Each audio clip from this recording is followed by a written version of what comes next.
Ladies and gentlemen, boys and girls, welcome to the motherfucking stream.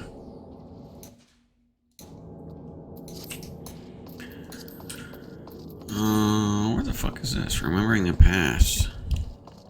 Why does it say to do that quest? Is it right here?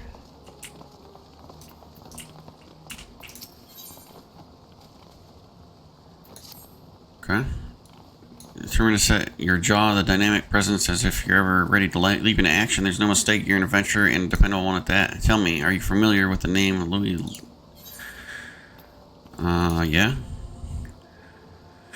Of course you are. Forgive me for my suddenness. I'm Nanji, a budding writer, and I seek to pen a biography of the great man. In particular, I wish to cover his movements leading up to the calamity, and to that end, I've requested an interview with the Immortal Flames. He served the Eorzean Alliance as a tactician, you see, so there ought to be someone in the Order who had dealings with him. And while my request has thankfully been accepted, there's just one problem. I don't have much experience conducting interviews, and I'm worried whether I'll be able to do a proper job. As an adventurer, you're doubtless used to dealing with people, thus I would like to ask you to accompany me. And if you're amenable afterwards, I'd like to interview you as well. For your troubles, I'll be certain to credit you as a collaborator, so please won't you help me with the biography, and the memories of the calamity might be preserved for future generations. I mean, you're dead. To begin, please come with me to Camp Drybone in Eastern Thanaland. There's a place I'd like to visit ahead of the interview.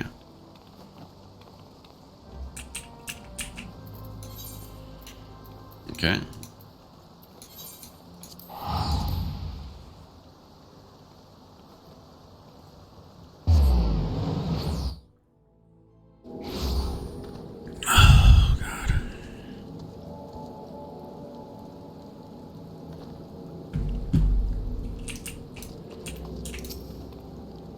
There you are. To explain to me here.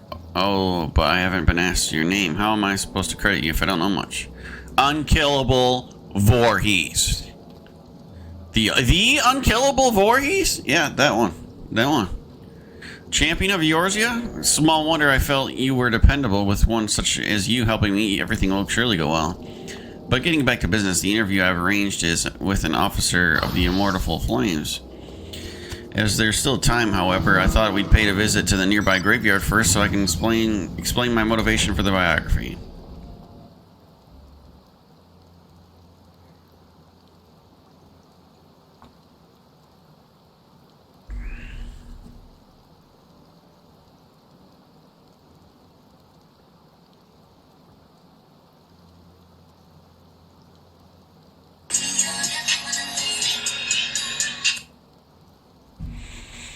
Come from a small village near Cartenow Flats. It was burned down in the calamity, and those who died were laid to rest here, my parents among them. It's hardly an uncommon tale. After the dread primal emerged from the Dalamute, he unleashed fiery devastation across the length and breadth of Eorzea. But as much as the calamity has scarred the realm, it has quickly become just another event in the history books. Beyond occasionally giving thanks to the Archons of Eorzea was saved, people spare it little thought. But when you've lost so many loved ones, it's hard to feel that anything was saved. That's why I wish to know more about Louisoix. By learning about his part in Eorzea's salvation, I hope that I will attain closure. That's my motivation for writing the biography. Now then, in preparation for the interview, let's review what is known about our subject. It's difficult to define exactly when the 7th Emerald Calamity was set in motion. Many historians, however, point to the Empire's Meteor Project, which sought to bring Dalamute down upon Eorzea. How's that? It was the year 1562 of the 6th Astral Era. Seeking to combat the Imperial threat, Louisoix founded the Circle of Knowing, an order whose objective was the preservation of Eorzea. Through its members, the Archons of Charlayan, the Circle worked to untie the nations of Eorzea in common cause. The result was the formation of the grand companies in the three city-states, the Immortal Flames, the Order of the Twin Adder, and the Maelstrom. None of these would exist now if it not were for their effort.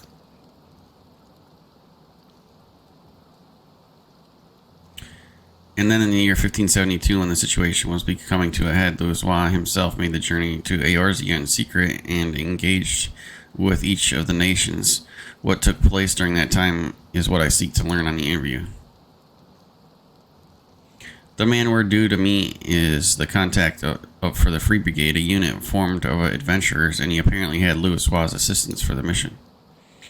The meeting place is Highbridge to northeast. It's more or less time now, so let's make our way there.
You're the ones who seek the interview. I must say I wasn't expecting to see the champion of Eorzea.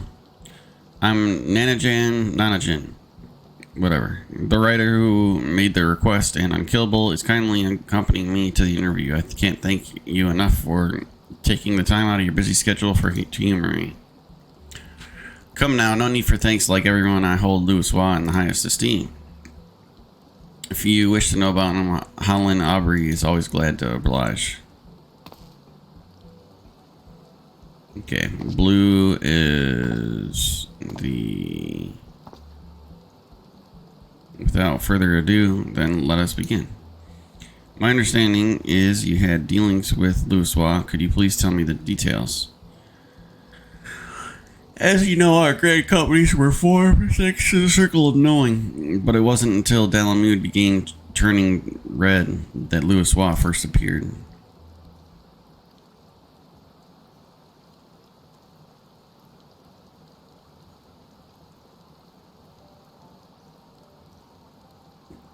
It began with the word of an elderly Elzen man who had come to Gridania, who held the key to vanquishing primals. Upon learning of this, I sent an adventurer of the Free Brigade to make contact with him. I later learned that the Maelstrom and the Order of the Twin Adder had done the very same thing. At that time, our companies weren't yet collaborating. Each one thought to stay ahead of the others. Truth be told, at first we didn't think much of Louis, only that he was the leader of scholars who studied peculiar prophecies. But when the adventurer reported back, our opinion of the man completely changed.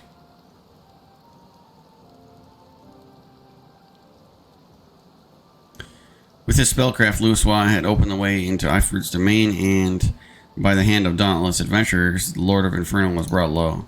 Alas, many defeats preceded that victory. It was reported that countless charred corpses laid strewn in the bowl of embers. Now, the mission also yielded a shocking revelation.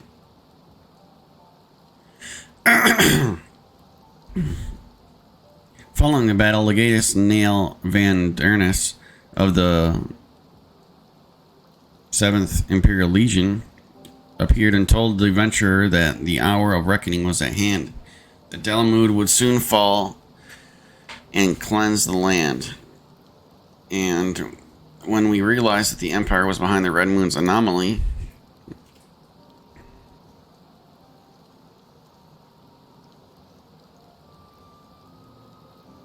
so thanks to Louis, you came here of the Meteor Project, became aware of the Meteor Project. Still, it doesn't seem like you had much to act upon. As you say, afterwards we scrambled to learn all we could about this project. For a blessing, we had cooperation of the Garland defector, Sid Garland, whom you know very well. He revealed the details of the project, and he utilized a transmission tower to pluck Delamud from the heavens, all for the purpose of purging us savages from the realm.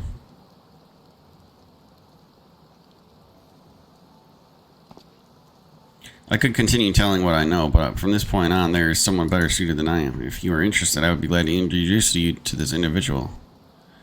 Well, now, we'd be keen to speak with this person indeed.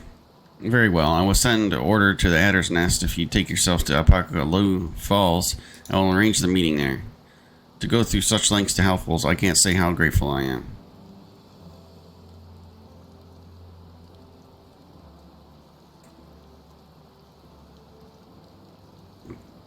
Don't mention it. As I said, I hold Louisoix in the highest esteem. He was the one who brought our three nations together, and nothing would please me more than have him remembered. Well, it's past time I return to Eldal. I pray that coming interview bears your fruit.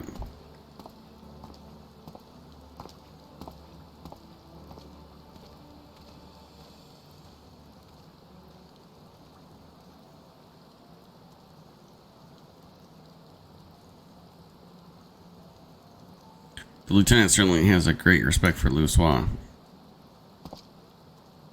And thanks to him, we have another promising interview. Come, let's head to Gridania, where the Archon had sojourned.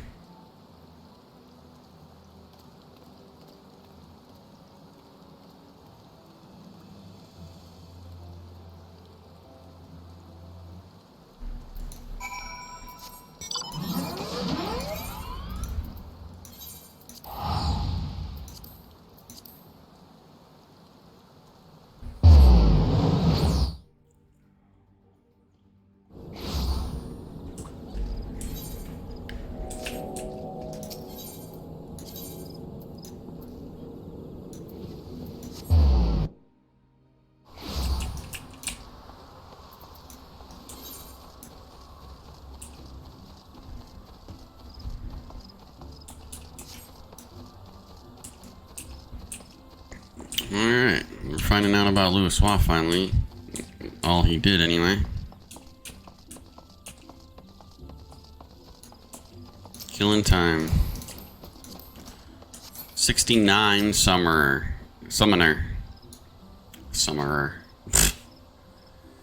Words are hard. So this is Apakalu Falls. The conspicuous lack of this creature aside, it's quite beautiful. Now then, the person we're here to meet should be along shortly.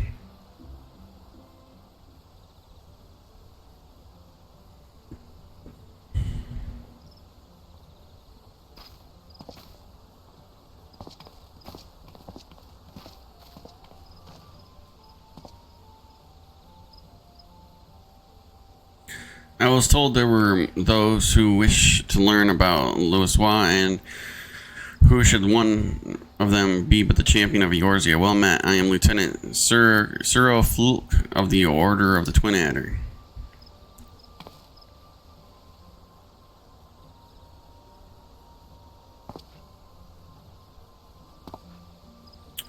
Nanajin, at your service.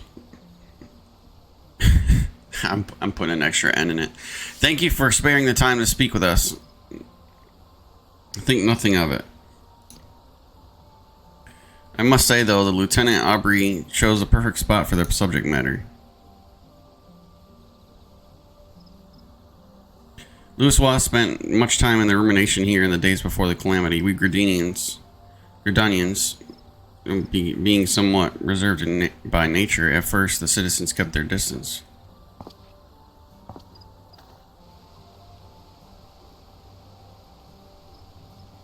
But in time, people warmed to him. He patiently lent an ear to their troubles, healing hurts and offering counsel, and gradually earned their trust. To ignore the plight of those one might conceivably save is not wisdom, it is indolence. Louisoix spoke those words and lived up to them. He was the epitome of the Charlayan sage, and I recall myself being moved. Now, shortly after we had become aware of the Meteor Project, the hamlet of Quarry Mill was attacked by the primal Garuda. Both soldiers and civilians were among the casualties.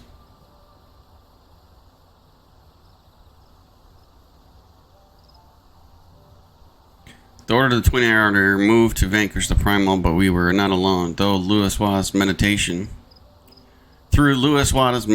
we had support of not only our sister grand companies, but capable adventurers the realm over besides. Using an artifact known as the Vortex Feather, the Archon opened the way for abandoned adventurers to sally forth into Garuda's turbulent domain, where they felled the fearsome being.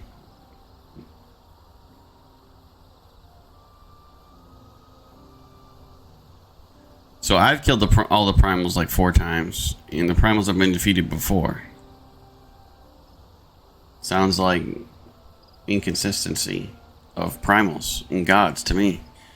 Upon her defeat, however, the primal dispersed ether did not return to the land. Instead, it was absorbed into the red moon Delamud.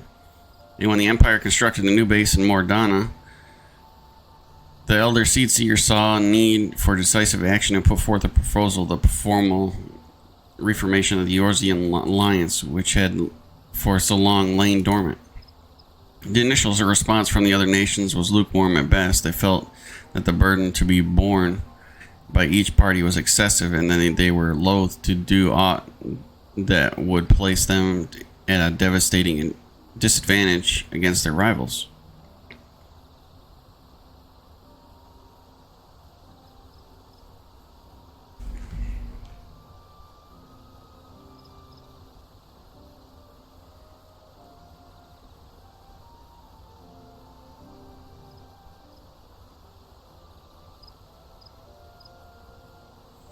But the revelation that a lunar transmitter had been erected in the Imperial base prompted a change of heart. The tower controlled Delamud's descent.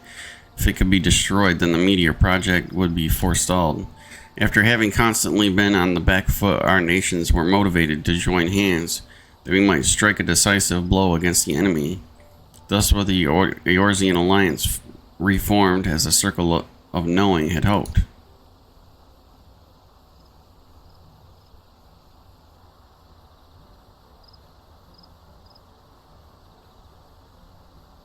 At the same juncture, Louis Wada was asked to join the Alliance as a tactician, and in the capacity, he provided sage counsel to our heads of state. So although he was first treated with wariness, Louis Wada earned the trust through his actions and paved the way for enduring cooperation between our nations. Indeed, were it not for him, we would all have perished divided. We owe Louis Wada a great debt. Now then, I expect you to be interested in hearing about the operation to destroy the lunar transmitter. But for that tale, I would recommend you seek out a decorated soldier who actually took part in the operation. Although a hardened warrior, she is quite friendly and should be glad to regale you with her experience. Shall I send word on your behalf? We'd be duly grateful. Very well, if you could take yourselves to Maelstrom Command and Lominsa, I shall see to it that she knows to expect you. With that, I shall take my leave. I pray the biography is a success.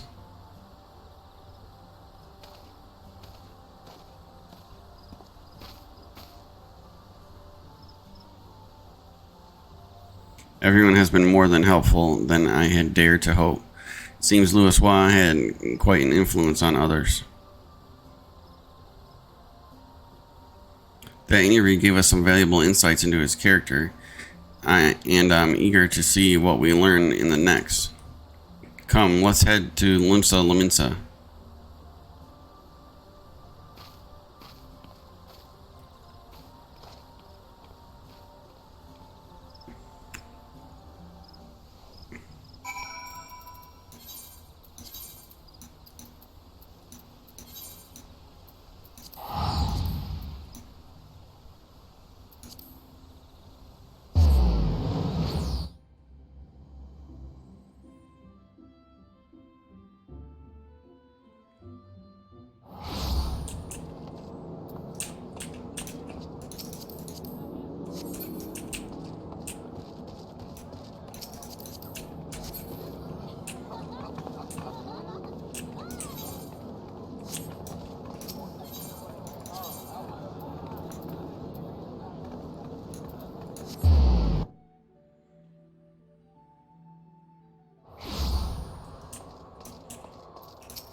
And there it is, the Master Command then, shall we?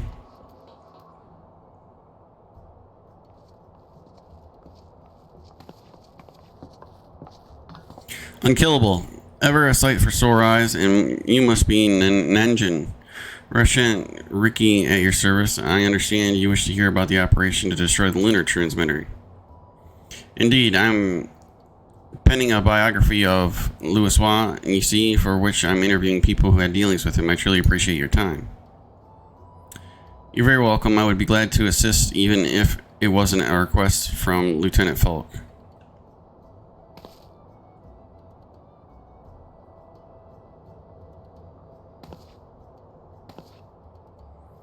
Now then, to continue where he left off, it was shortly after the Eorzean Alliance was formed, our scouts returned the word that the 7th Legion had activated the lunar transmitter in their fortress of Mordana, now known as Castrum Sentry. The fortress was originally called Castrum Novum before the 14th restored and renamed it. It was in the order to break through its defenses and destroy the transmitter that our 3 nations joined hands and were determined to succeed. The strategy that Louis Waugh proposed was elegant in its simplicity, while our main force drew Garlean's attention with an all-out siege. An elite band of adventurers would infiltrate the castrum and make for the objective.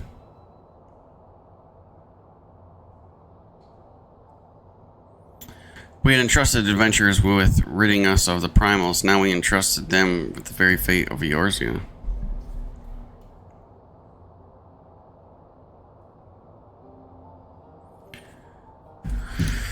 I still remember the operation as if it were yesterday. Though we met with fierce resistance, we fought more fiercely still. No matter the cost, we had to ensure that the venturers had a chance to strike at the transmitter. And when the messenger arrived bearing word that they had succeeded, it still makes my heart sore to recall that moment of triumph.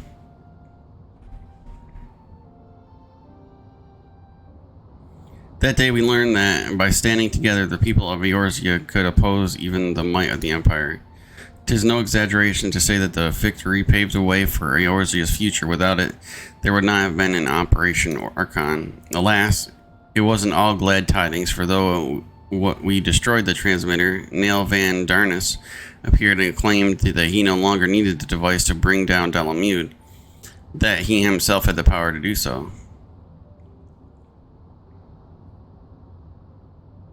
So long as Van Darnus lived, the threat of destruction remained, and so, branding him an enemy to all life in Eorzea, the nations of the Alliance understood a desperate manhunt, and at length they located him in Corathus and sent their greatest warriors to hunt him down. Leading that formidable band was an adventurer whom they called Warrior of Light. And though no records remain of the fierce encounter, one thing is certain: at battle's conclusion, Nail Van Darnus was brought low.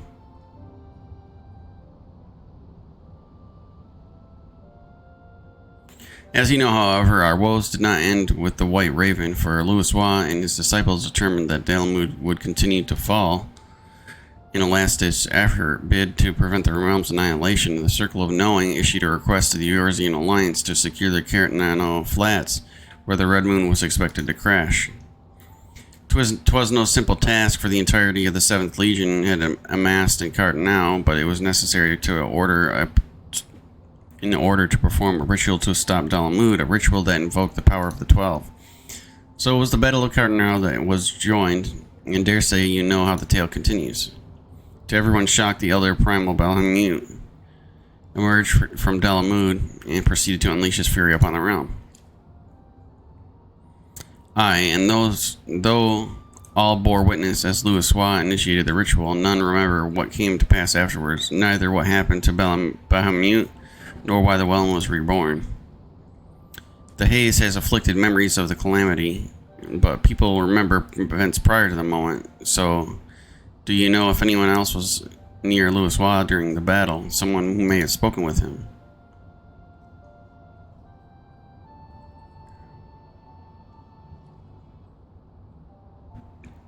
If someone was near him, I'm afraid I do not know. He was atop a rise for the ritual, Well, I was a good distance away from on the front lines. My apologies. No, don't apologize. You've shared a wealth of information, and I couldn't ask for more. Well, if you're satisfied, then so am I. With that, I shall return to my duties.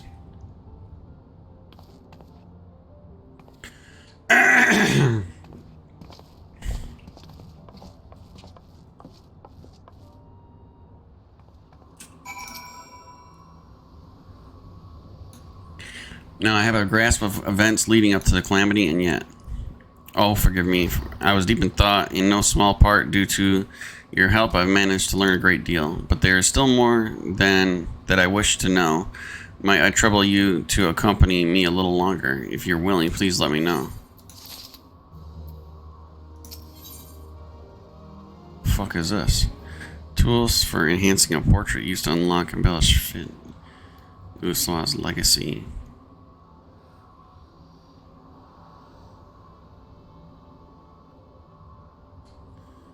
No, I'm not doing that. Alright, so let's go to...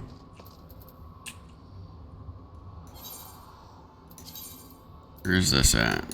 This is the raid again. The Crystal Tower again.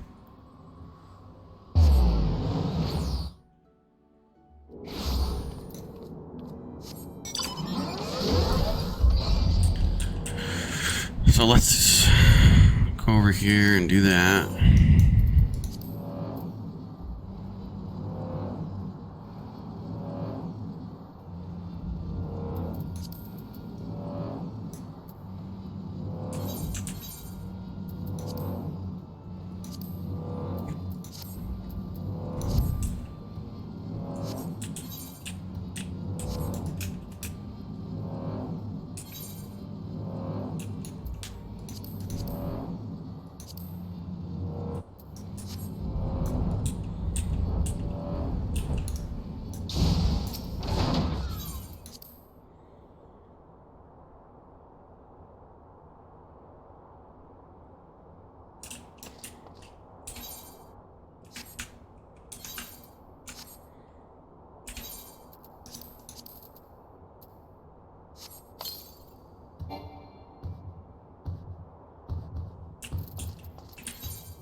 What in the world was Tia thinking, demanding we leave the tower? No doubt you want to know why. I want to know myself. Of course, he would not tell me anything, but to be honest with you, sir, I'm certain of it.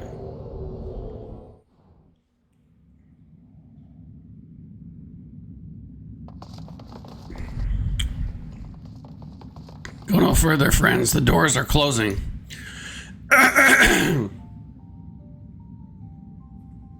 Oh, so you are of a mind to steal the tower.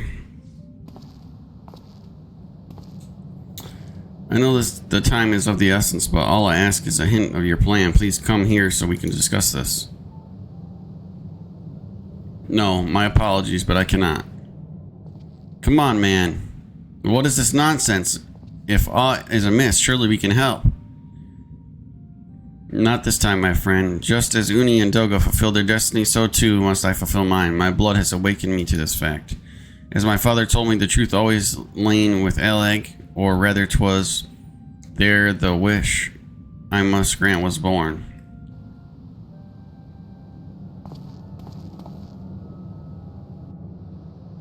You see, not all the world perished in Zandy's calamity. Survivors stood amidst the ruins of Alec, looking at the Crystal Tower, but it was nowhere to be seen. Yet they hoped its spires would again dominate the land and prayed that the Crystal Tower would be a beacon of hope to people everywhere. Word of this soon reached the only member of Aleg's royalty to outlive the Empire, the Princess Selena. Selena was moved by the people's dearest wish. She used the very best of Aleg's technology to give her blood and memories to he whom she trusted most. The man was my forebearer. For millennia we waited. Aleg's art and ingenuity faded. Our royal blood grew thin. But before the last drop could vanish from the realm, the memory of all this returned to me. And now I must fulfill the wish of the ancients. The tower will shine forth as a beacon of hope. The Crystal Tower's strength poses too great a threat to Eorzea now. We would need technology as advanced as Aleg's to use it correctly. As things stand, we barely understand the tower's workings. Hells, we may never fully comprehend them. 'Tis as you say, Sid. We could wait for someone someday to reach the same heights as Aleg, but by then we would have lost the royal blood and the means to control the tower. And what if I do as Amon did and put the tower into a deep sleep? What? You cannot mean that. I'm deadly serious. The tower may only be used once men rival the Alegans in knowledge. I will slumber within Sycris Tower until then, to greet those with the means to open the gates. Then I will guide them, and thus will the tower shine forth as a beacon of hope it was meant to be. 'Tis the only way to make the wishes of the ancients come true.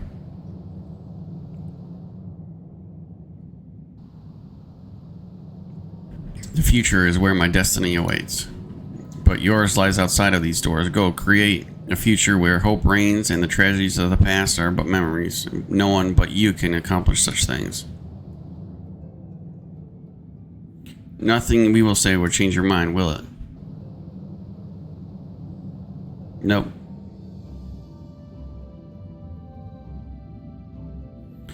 Onwards to a brighter future. It won't be easy, of course, but that's exactly why we'll do it. We'll catch up with Aleg. You just wait. We'll come all that lost ground before you even knew it. Cover it. Well, I said Wedge. It'll only be a few years before we come knocking. Then you'll be open to a rude awakening. You shall witness Noah's accomplishments. Pray keep alive our success and forgive us our failures. And may we meet again, friend. The 12 keep you till then, Rambaros. I look forward to learning of your exploits, and you, Unkillable. I know history will remember you, and no doubt your heroism will be the star by which I chart my course when I awake. Well now, I must rest. Recalling so much has put me into the mood for sleep. Farewell, friends. I eagerly await a future born of your courage and the ancients' wish.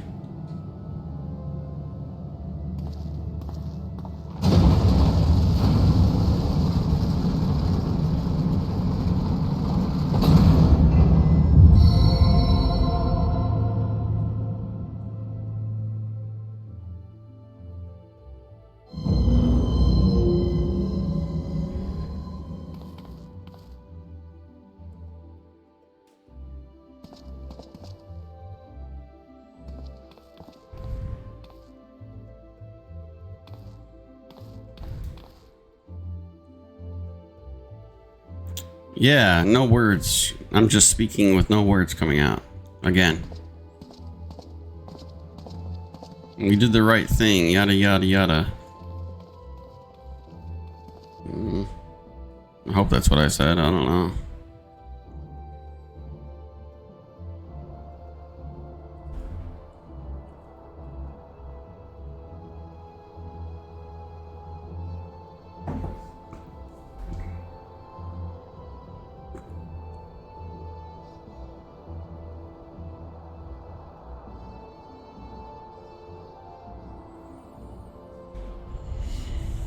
There's Nero. The Crystal Tower slumbers again then.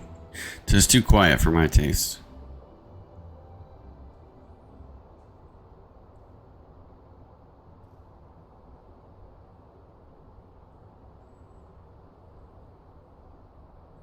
Goodbye, Sid. I must pull at all this at my back. Possibly beckons, and I am bound to follow.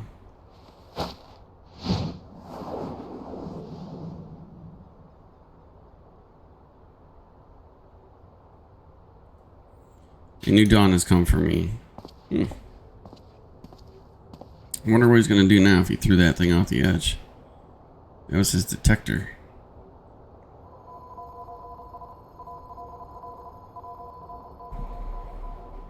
I picked up something down there.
You have just missed Sid Unkillable. There is much that needs attention if he is to fill his wishes, it seems. But this is not the end of Noah. No matter how lonely Saint Coinch has become per our friend's departure, we must all walk different directions now, remembering that we labor for a brighter future. Sealing the Crystal Tower is but the first step. Farewell, my friend.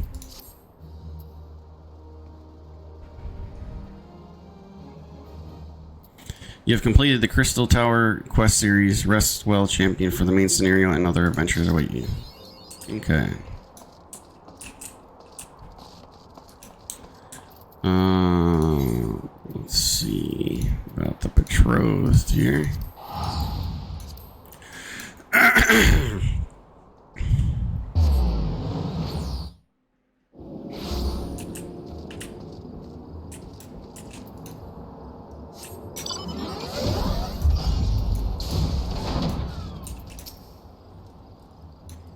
You've come excellent. That buffoon suitably distracted, we can get you to more important matters. But before we proceed, what might I call you? An unremarkable name, but it will suffice. Now, answer me this: unkillable. You were there when the Phantom Thief, in the guise of Lady Durluda, stole off the Treaty Blade. Was there anything about the foe's disguise that struck you particularly noteworthy?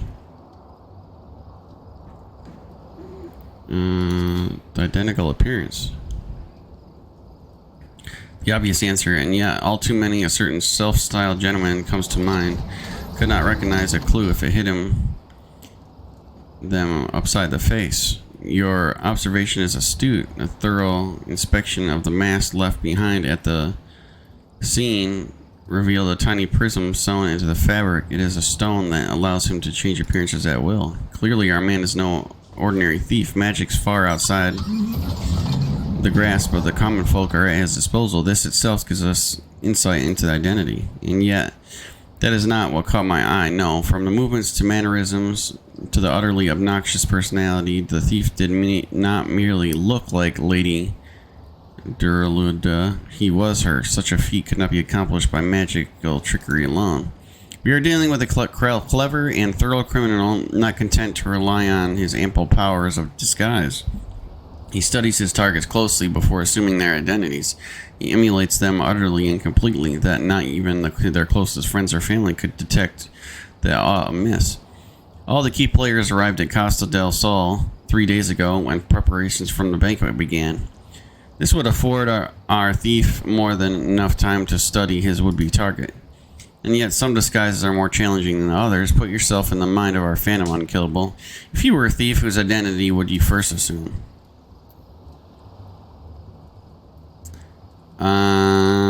Probably Brassblade would be the first. Precisely. Clearly you are far less useless than that bumbling inspector whose company you keep. Strong in number, few of words, able to come and go as they please, a fearsome reputation to scare away, and who would draw near enough to realize something was amiss. An ideal entry into Costa del Sol for a man. Deducing as much, I made a point to question Brassblades in the area. A little to my surprise, I learned that there was one man who had not been seen at his favorite alehouse for 3 days past. A thief has not made a habit of wanton murder.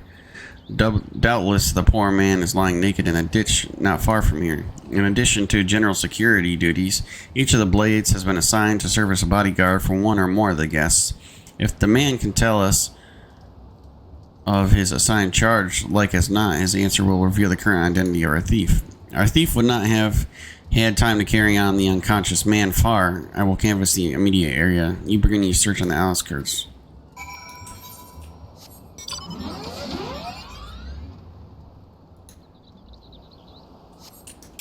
Okay.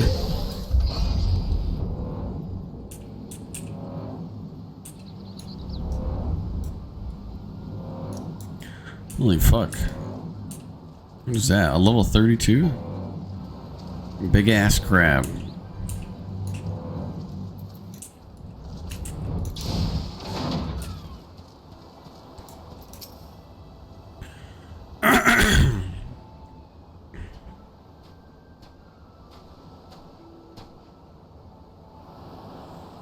You are one of the less incompetent assistants I have worked with. Thank the gods, please free me from these chains before the snippers eat me alive.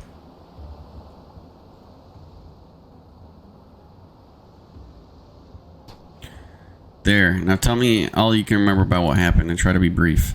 We just arrived in Castle del Sol. I had a briefing and Master Gurumu gave us each our orders, who we'd be looking after, and the like. Had a mind to tour the area and get my bearings. Next thing I knew, I felt a thwack on the back of my head. When I came to, I was here stripped to the skivvies. Much to the chagrin of those who have to look at you. You say you received orders from Master Gurumu? Who was to be your charge? My memory's hazy, but one was Morgan, father of the groom. The other was Lufalan's Gent from Limsa. Yalto Nalto. Now try your best to remember. Were there any guests with whom you were ordered to interact? Come to think of it, there was also a steward, Leonhardt. I was to review him the schedule of events, discuss the protection of key supplies, that sort of thing. Margaret Yalto and Leonhardt, thank you for an incompetent fool. Your testimony has proved astonishing and enlightening. I shall see this man back to the city into the possession of some new clothes, after which I shall return to Castle del Sol to continue the investigation. Go on ahead of me, for the love of God. Just make sure the imbecile doesn't cause too much trouble in my absence. I shake my head like I've done for 75% of this game. Maybe more than that. Shake my head, yeah. Euro.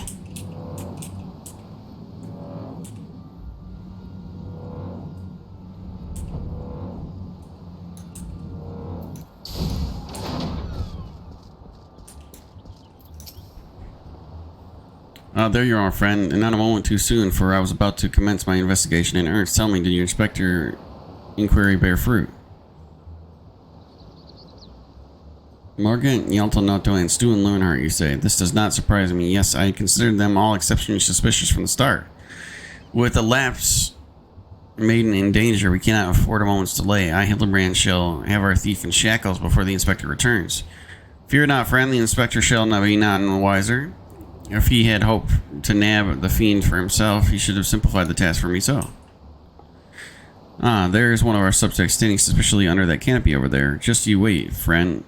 Fiend, I shall rip your mask from your face and reveal you for the rogue that you are. What in the world?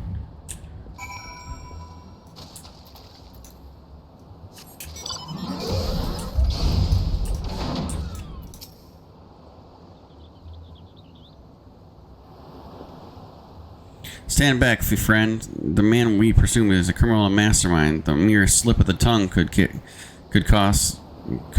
put our case or our lives in danger. But have no fear, Miss Ellie. Ready your quill, that you might record my every word as I employ the time-honored art of parley handed down from Manderville men of the age past to reveal our foe. I can think of few topics that would interest my readers less than your blatherings. Just catch the thief, and so I can have my story, would you? Yeah. Don't worry, Inspector. I brought my quill and journal too. Your adoring fans won't miss a word. Capital. This is why you are my favorite assistant, Nashu. Now behold, as I ensnare our prey with a web of words leading to his inevitable demise. What the fuck? Good morning, Master Gurgurumu, and a fine morning it must be for you. Most of all, allow me to offer my most heartfelt congratulations on your betrothal to the enchanting Miss Arabella. What is this nonsense? Arabella is my daughter. You, just who in the seven hells are you anyway? Guards! Now, hold your chocobos, Gurgurumu. I recognize the lad. This is Hildebrand, agent of the Inquiry, Inspector Extraordinaire. Come to save the lovely lass from the clutches of the Phantom Thief, have you? I reckon we owe this man a man of gratitude, eh? The Phantom Thief? Balderdash and rot, if you ask me. That said, my betrothed must be quite the beauty indeed to have such rumors told about her. Perhaps she's worthy of me after all. He exudes an unusual degree of confidence for such an effort. Fashion-challenged youth, most suspicious. He's a damned sight easier on the eyes than you. Damn. That's my Venice, ever calm in the face of danger, truly his father's son. A worthy heir to the Burger Consitorium and a worthy match for my daughter, I must say. Yes, I foresee many years of prosperity for our families, or family, I should say. Which reminds me, Master Vance, Arabella asked me to convey her gratitude to you for the golden clasp he sent some months ago. It has not left her neck since the day. Oh, that little trinket, 'twas nothing. Tell your daughter the greatest treasures in the realm will be hers once we are wed. What the fuck? The time-honored Manderville art of parley. We'd be sleeping with the fishes now had Margot not spoke on your behalf. That said, nothing about your interaction between the three struck me as particular and natural. Let us not rush to conclusions, Miss Ellie. A gentleman fancies a more methodical approach. Yes, everything is proceeding according to my master plan. Whoops, I was supposed to be taking this down. Everything is proceeding according to master plan. I sought only to earn the trust of the families before confronting Yalto Nalto and Lewenhart, who have aroused my suspicion from the start. Come, we have a thief to apprehend.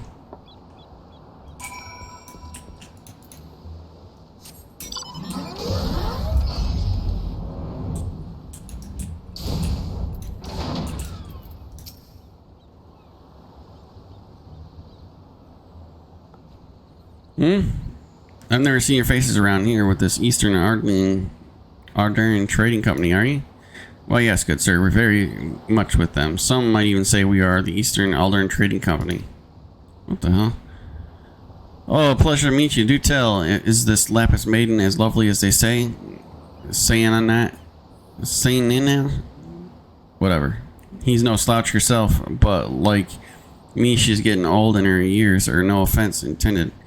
Oh, but where are me manners? Yalto Nalto of the Burger Consortium, and this is my wife, Sayanina. Sayanina? I look forward to many profitable dealings with you and yours in the moons and years to come. I dare say this wedding and the joining together of our family business couldn't be happening at a better time. With all manner of fell beasts and beastmen taking aim at our wares. Why, just the other day, a shipment of imported foodstuffs was waylaid by the Mandragoras. Nasty buggers, a lot of them. If I were 20 years younger, I'd dice them up myself and make a salad out of. You've heard of the Mandragoras, have you? But of course, I once spent a year honing body and mind with Fist of Rogar. My fellow monks and I would chant several 100 mantra what's-its a day. And your food stores were occasionally raided by the ruthless band of rogue vegetable known as the Mandragoras, yes? Would it kill you to read the Mithril Eye and educate yourself from time to time?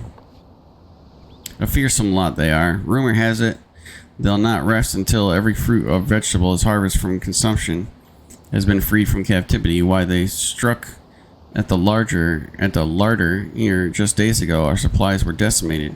Fear not, my lady. I was able to arrange for an emergency shipment to replace the stolen produce.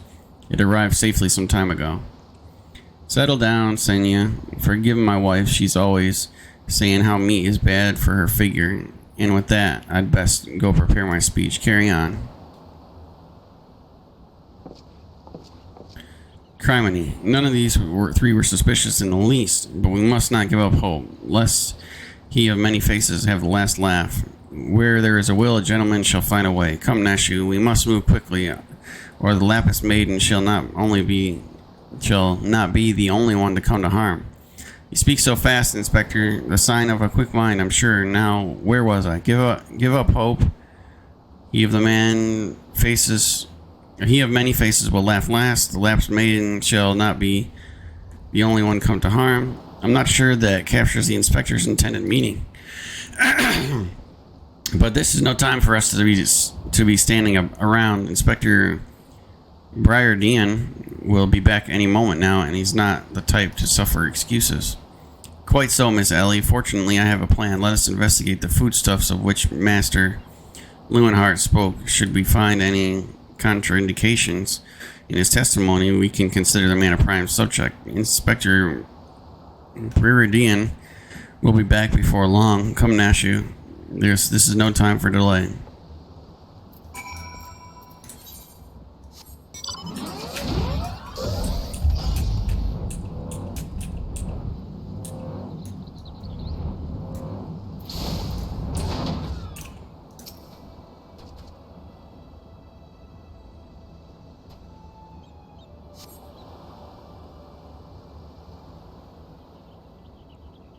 Crates of assorted foodstuffs and a veritable host of luscious-looking coconuts. It appears that our man Lewenhart spoke true. Egats. Are those explosives I spy concealed amongst these coconuts? Perhaps I spoke in haste. It would appear that I have found our phantom thief after all. Oh, those are mine, Inspector. I was looking for a place to set them down, you see, and those coconuts were looking awful lonely. Oh my gosh. This chick and her fucking blowing shit up, bro. Nashow, far be it from me to cast doubt on choice of hobbies, but what in the name of the 12 would possess you to bring your creations to the investigation? Well, they were ever so helpful in jogging your memory for that one time, and I just thought, does this mean you won't be needing this piece of driftwood either? Your enthusiasm is always admirable, Nashio, but in this event, I fear it somewhat misdirected. Now set the driftwood down over there and concentrate on taking your notes, like the astute assistant you are.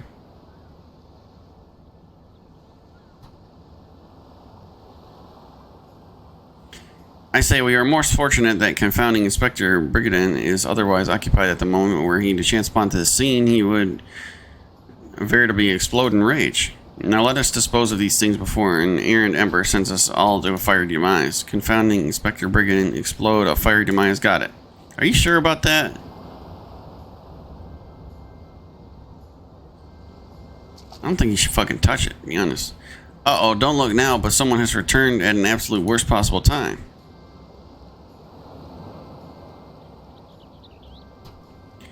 You two were supposed to be keeping an eye on the suspects and staying out of trouble, yes? The inspector will have a fit if he sees you here. But Miss Ellie, should Inspector Brigadin come upon these explosives, the consequences will be even more dire. Unkillable, and I will see the inspector keeps a wide berth of this beach. You two get on out of here. Be quick about it, and quick thinking. Come, Nashal, we shall return for your creations once Inspector has been led safely from the scene. Investigation calls us. We must heed its cry. This is a most ridiculous quest line I've seen, but it's the most entertaining too. What are you doing? Level 56 white mage. Okay.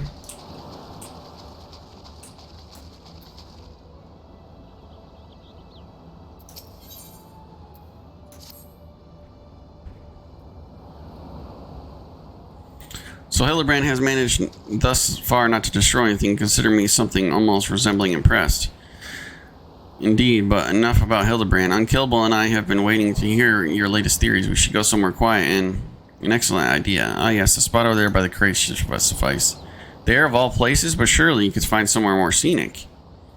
I'm not here on vacation. I'm here to solve a case. Besides, we cannot afford our own conversations overheard. The junk-littered beach should afford us some welcome privacy. Yes, Inspector. Privacy indeed. Bloody hells, don't worry, Unkillable. I'll find some way to lead him and clear the bombs. Okay. Good luck.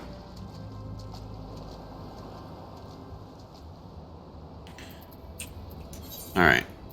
I'm going back to the main story quest.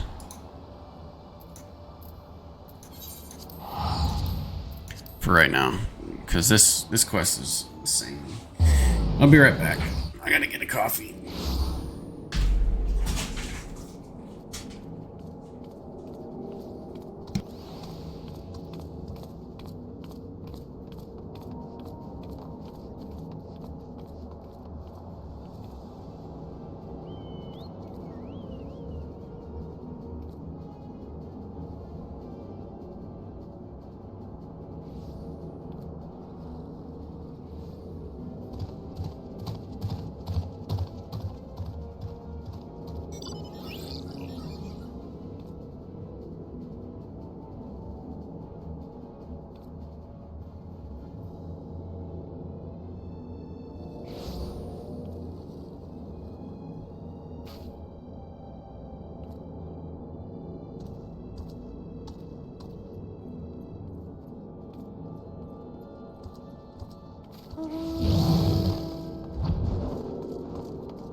Alright.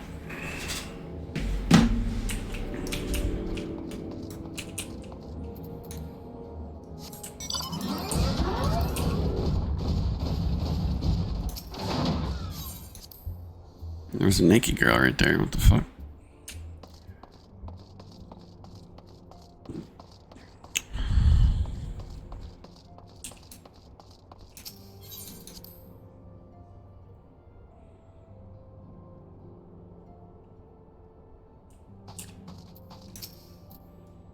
Welcome back, Unkillable. Word of your momentous encounter with Lord Rama precedes you. I would fain share the news of my own, but Unlingar's discoveries must take precedence. Upon witnessing your defeat of Lord Levin, our learned companion was struck with a profound insight regarding the nature of the ancient's immortality. Let us assemble and discuss his observations together.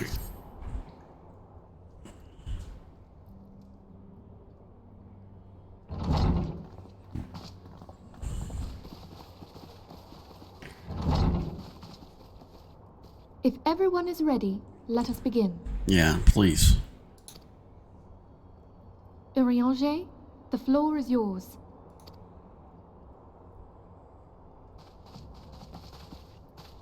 As all here assembled now know, in its final hours as our Order's headquarters, the waking sands did play host to a most unexpected visitor. I speak of the Ascian clad in white, Elidibus. Unwelcome though his presence was, his words that day did serve to confirm a truth long suspected, that the Ascians are eternal beings, to whom physical destruction is as a temporary inconvenience. In the intervening time, Urianger and I have striven to discover a means by which the Ascians might more permanently be slain. And 'tis my belief that we have found the thread that will allow us to unravel the twisted skein of their existence.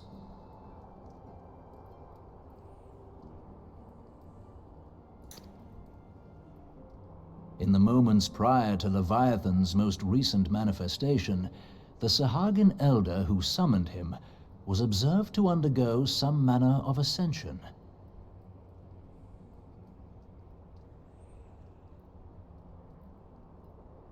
The etheric readings taken by Y'shtola at the time of this transfiguration have proven most enlightening.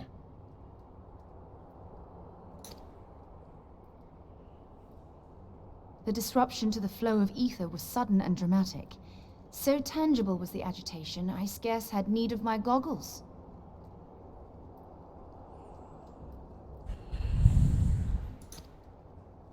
The significance of Y'shtola's readings might better be understood in the context of mine own, taken at the instant of the Lord of Levin's demise.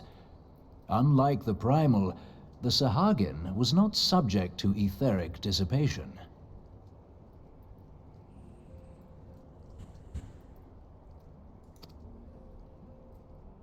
Before discussing our new discoveries, it may benefit us all to recall what we know of etheric behavior.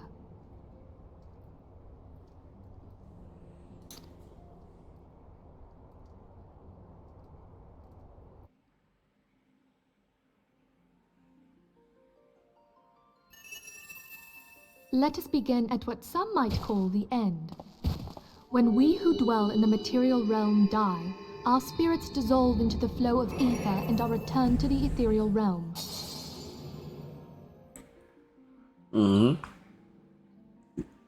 Okay, makes sense. In turn, the restless energy which suffuses that plane streams back into our world, giving rise to new life. Makes sense. 'Tis as the heavens did decree, the way of all mortal souls. Twixt this world and the next do the ethereal currents swirl, bearing the very essence of life. Thus doth the cycle of birth, death, and rebirth continue unabated. Primals behave somewhat differently. In order to manifest and then maintain a physical presence in this realm, they must consume vast quantities of ether, most often in the form of crystals. Though they may seem to live, their flesh is but ether given shape. Thus, a defeated primal leaves behind no broken corpse. Rather, the essence of its form seeps back into the land whence it came, and the energy of its shattered spirit is called back to the ethereal realm. Okay, makes sense. There it waiteth, till next the prayers of the faithful do draw it forth from the sea of ether, to take their offering of crystals and make for itself a new body.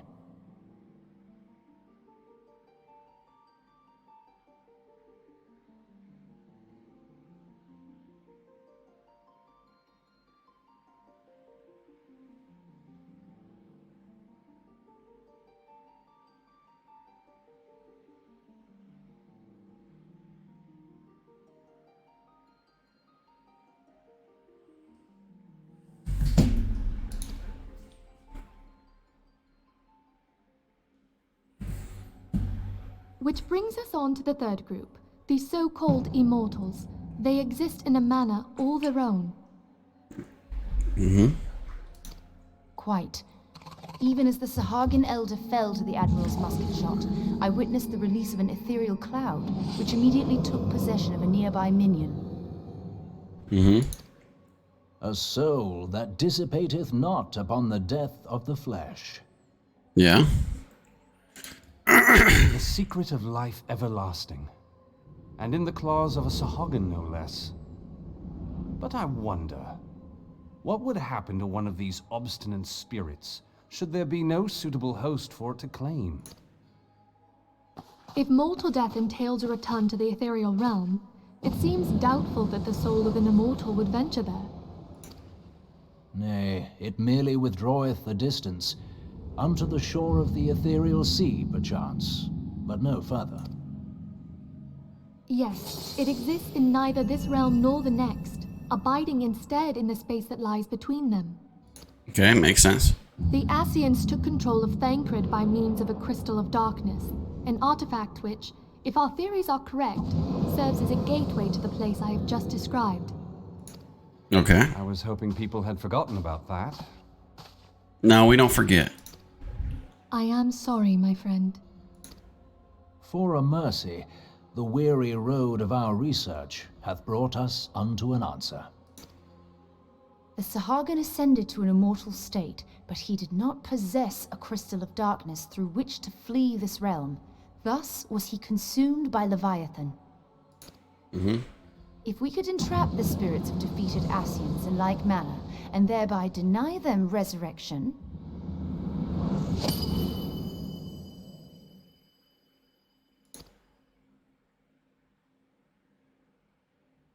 Yeah.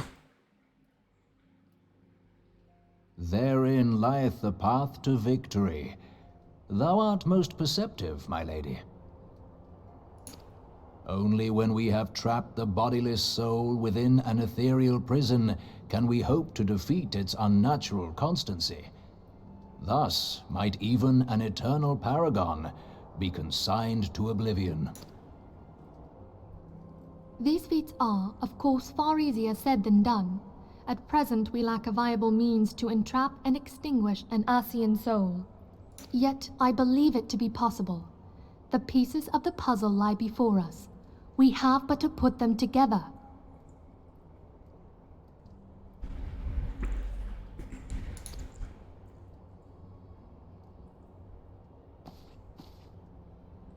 What's she putting her finger out for? She didn't even say anything. What are they talking I will about? depart at once to convene with the sages of Sharlayan. Together shall we divine the steps by which our goals may be achieved. I have the utmost faith in you, Archon.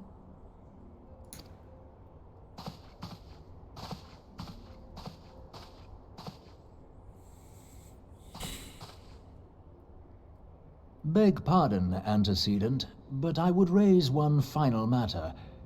Even now, a Sharlayan survey party seeketh to ascertain the fate of the students of Baldessian. Their findings shall soon be known to us. Though you harbor feelings of dread, I bid you surrender not to sorrow, but abide instead in hopeful prayer. I shall, Archon.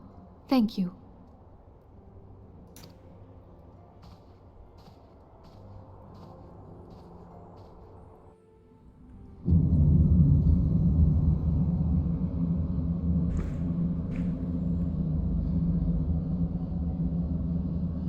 Whoa. Plot twist. The Lord 11 is returned to the ether, as was Leviathan before him. Ruma Science was most intriguing. Inferno, Vortex, Crag, Horrell, and Levin all now have been humbled by the bringer of light. The limitless potential of man, Heidelin's servant, grows mightier by the day. Yet he prospers at great cost to his mistress, whose strength is all too finite. 7 times have the masses survived the rejoining, but their souls are grown weak and wane. Yet even as it innervates, the Ordor empowers our master. All that remains is to nurture the strength of the gifted, to forge the final key. And that is the task to which we bend our every effort.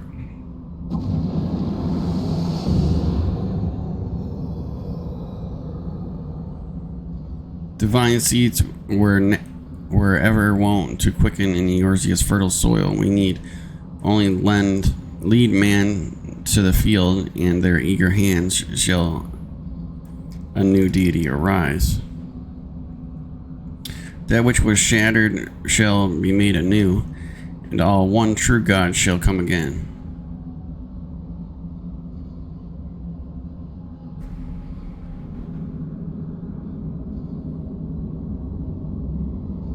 Does that mean Bahamut, or what? Is that Bahamut right there?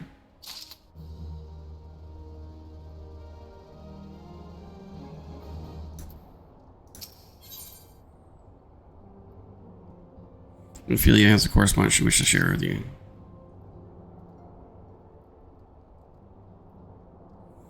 Now, the matter of Ruma has, for the present, been put to rest, but there is something I would show you, Unkillable.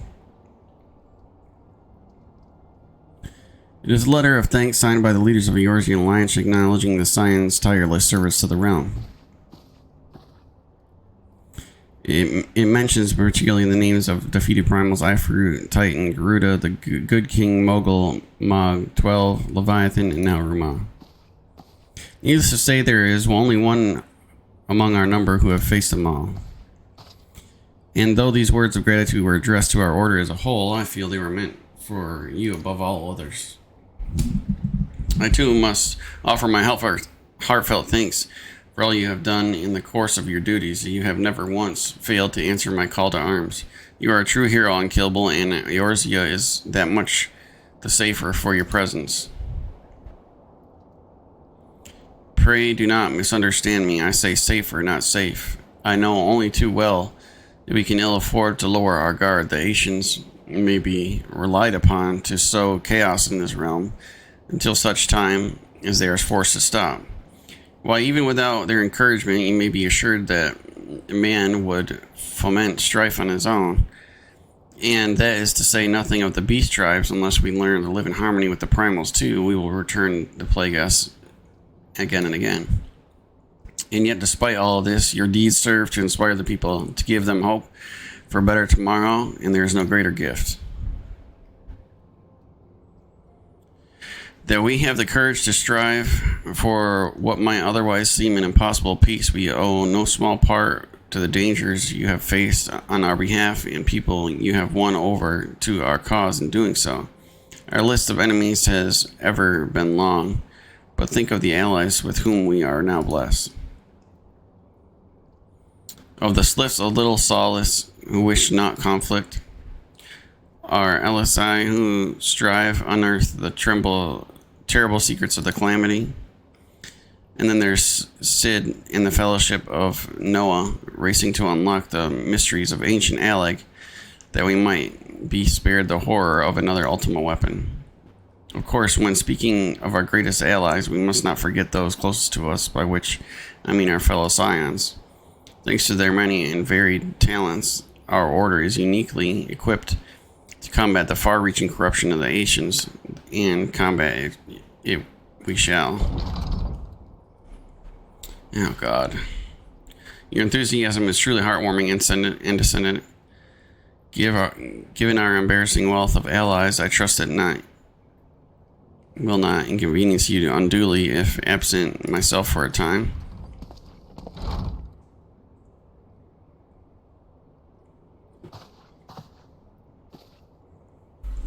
Elphanod, I take it the troubles in Odal no longer require your attention. There are yet rumblings of discontent, but the air of simmering violence is largely dissipated. 'Tis to report such that I stand before you now. That, and to speak with you concerning the new organization we discussed. I have a message from you from Ellie. You recall the refugee girl, the one whose parents were missing. They were found unharmed. She wished me to pass on to her thanks to you. Why, Elphanod, am I to understand that you made an effort to remember the poor girl's name? I look forward to reading all about her in your report. I do hope you left nothing out.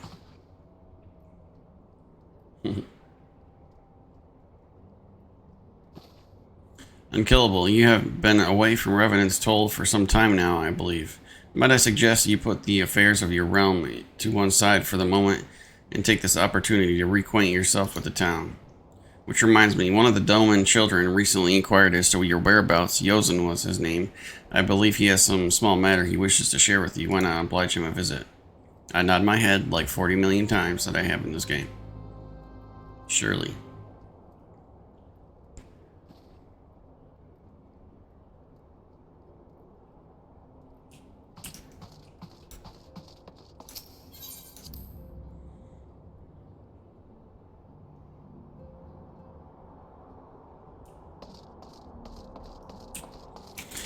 Okay.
I want to know the server time and the local time, dang it.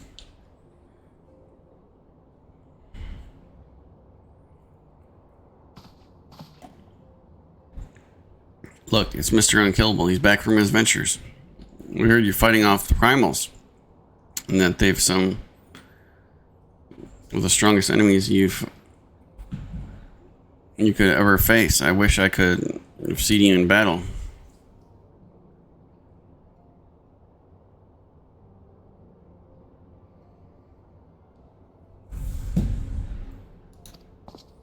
Oh, do you think you could train us, Mr. Unkillable? Maybe you could show us how you fought the primals. What's all this commotion, then? You know who you are. Mr. Boulder and Mr. Consulate. Did you know that Mr. Unkillable is back? So it would seem. Welcome home, Unkillable. My companion and I but recently become full members of the Scions, and I believe proper introductions have yet to be made. I am known as Hoary Boulder, and this bookish fellow is Cultnet. Though we remain largely unproven as adventurers, we have taken it upon ourselves to instruct the Doman younglings in the arts of combat. I told you, Mr. Boulder, we are not younglings anymore, we are adventurers. And we were just asking Mr. Unkillable if he could give us some special training. I think we're ready to hunt monsters alongside him, don't you? Well, you've certainly been diligent with your drills, but I'm afraid the fiends of Mordana are still ever so slightly too dangerous for you. I have a counter-proposal. What if I were to cross swords with Unkillable, a demonstration of skill at arms, if you will? Or if I didn't know you better, and I'd say you were merely seeking to test yourself against the legend. Well, maybe perhaps I am, but what better matters the motive when children stand to learn from the lesson. What do you say, Unkillable? I shake my head like I do 40 million times. Yep.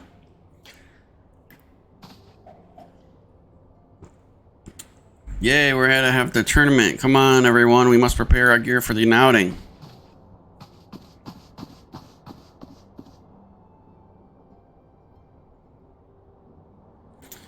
Do not try to disappoint them, Have faith. I shall summon every lance ounce of my strength to make this a worthy contest. The fields to the east of the town should prove suitable for our purpose. I very much look forward to do our bout.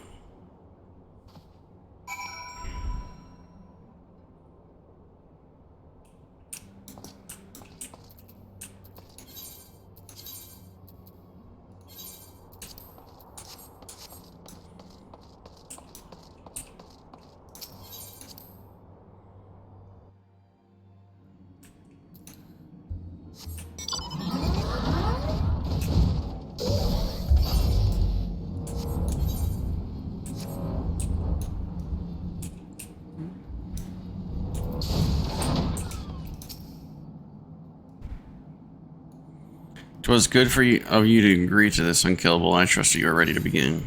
Yeah, sure.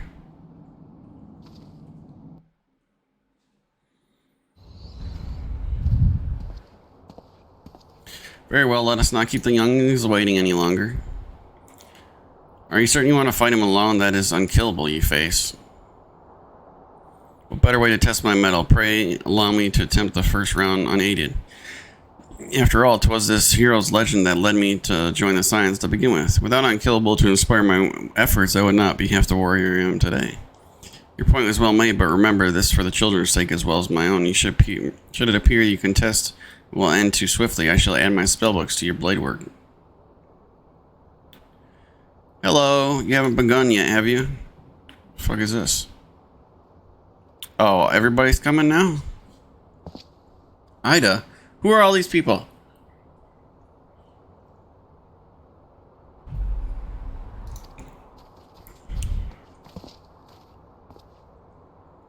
When I heard about the sparring match, I told everyone I could find. Thought you could use a crowd to cheer you on.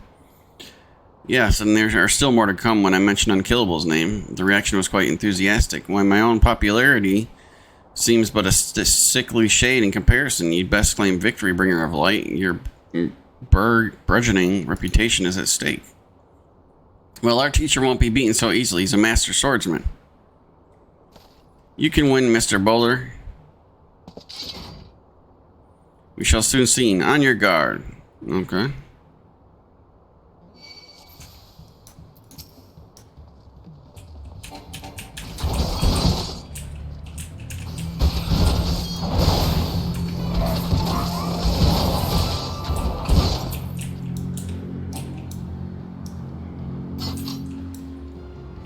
Tails barely do you justice.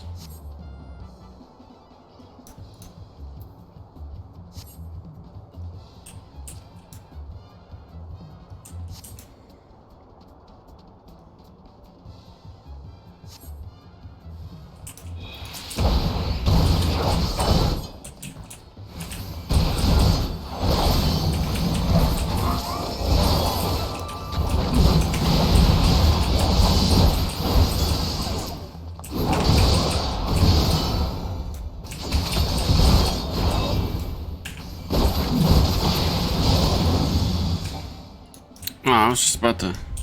Oh no, he looks hurt. Mr. Unkillable is so strong, but you can't give up, Mr. Boulder.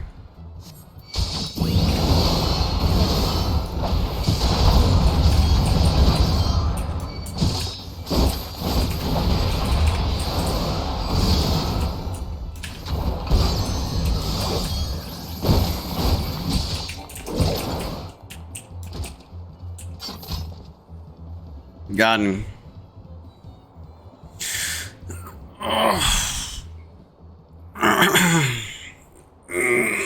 You have bested me. I yield. Better yield. That was incredible. You beat both at the same time. We knew you couldn't lose Unkillable, and none can defeat your guardian over Eorzea. Now, I see why they send you to deal with the primals. I've much work to do if I'm ever to attempt the same.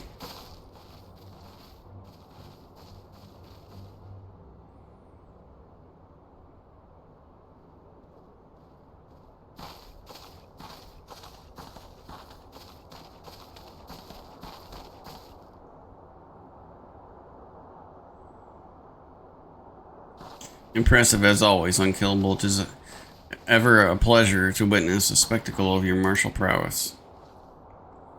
And judging by the smiles on these many faces, they too appreciate the hard-won strength that keeps the perils of the realm at bay. Guardian of Eorzea, yes, that is the most fitting title. You recall when we first met, 'twas at the memorial service for the Battle of Cartanao. At the same time, I was yet attempting to understand this land of Eorzea. I sought to grasp the reason why grandfather willingly sacrificed himself to protect it. I shall speak plainly, my initial impressions were less than favorable. Dire problems should abounded, and yet the effort I saw experienced towards their solution was haphazard and half-hearted. I thought Eorzeans a foolish and childish people. Considering the shambles their home was in, I would not have been surprised if some had chosen to swear allegiance to Gaius and the order and proposed to enforce the legated single-minded military invasion precluded any such switching of loyalties, of course.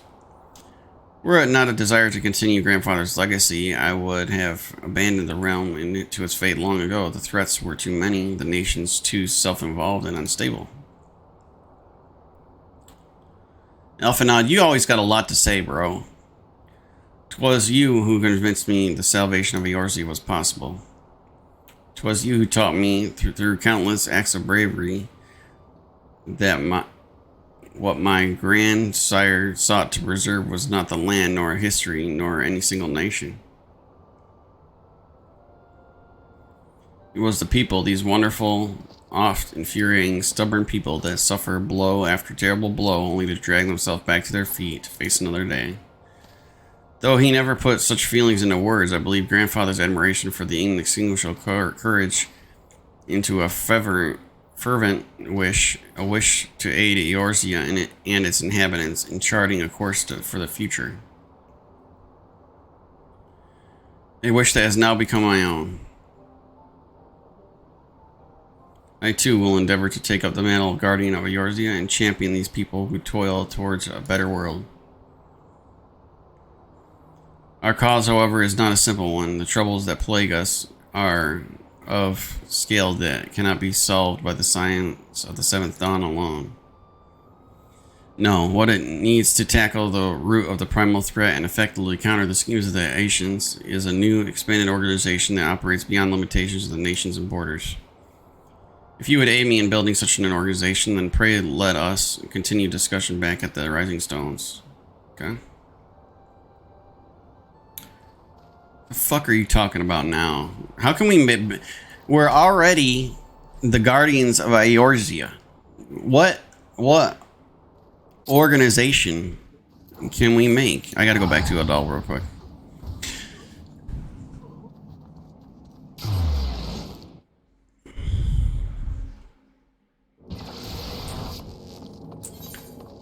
What the fuck is this? White mage. That's a ninja or whatever. What's this? Samurai.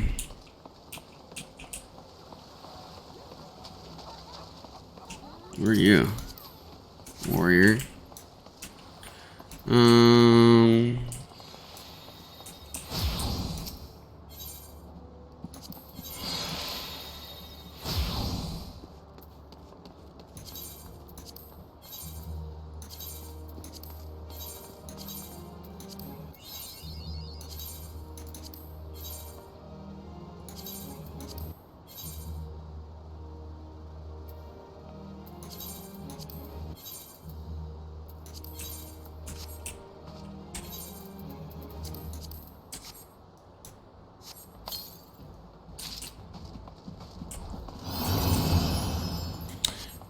What did I come here for?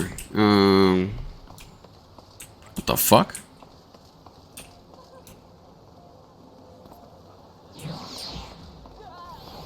What is going on here?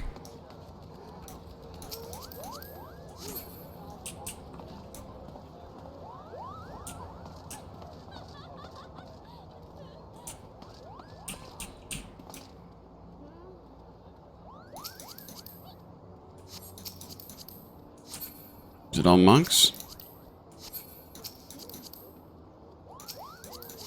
It's a warrior right there.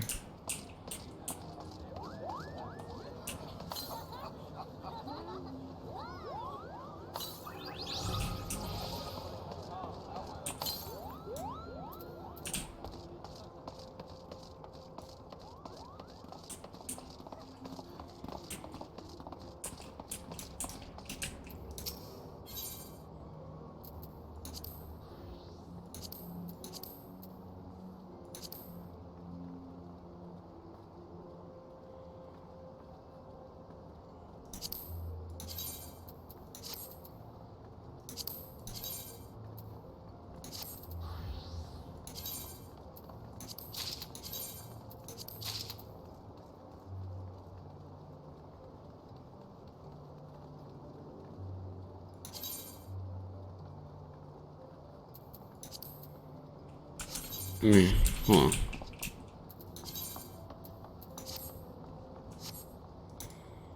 Okay, so I got them two. I need boots.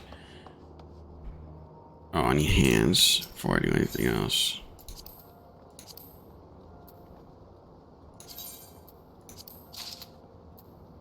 And what? The boots. Okay.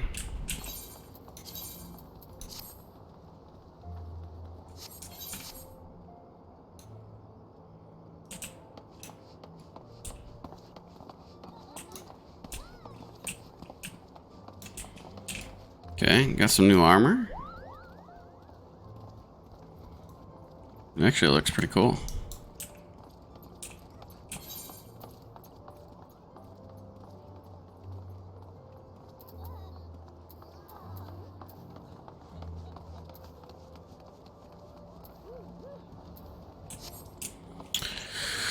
All right.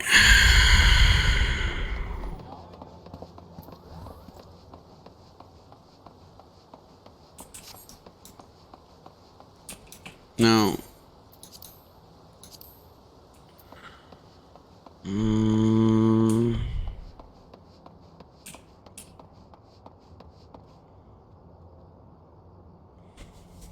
so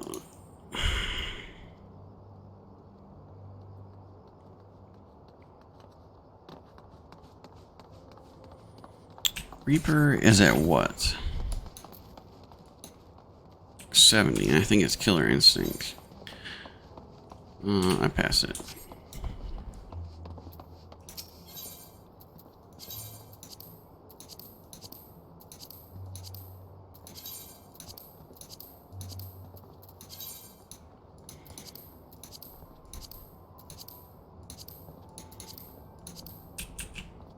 Okay.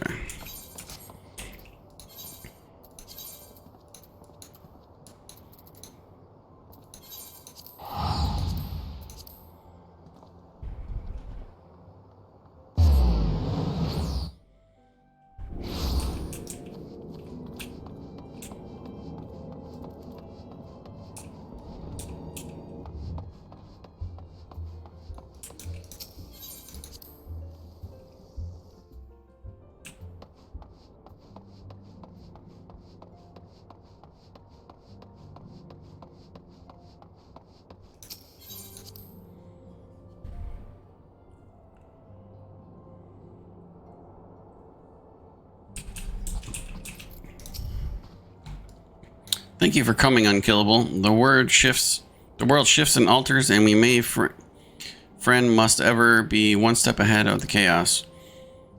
What I propose is the formation of a new organization, a group that shall pave the way for a truly united Eorzea.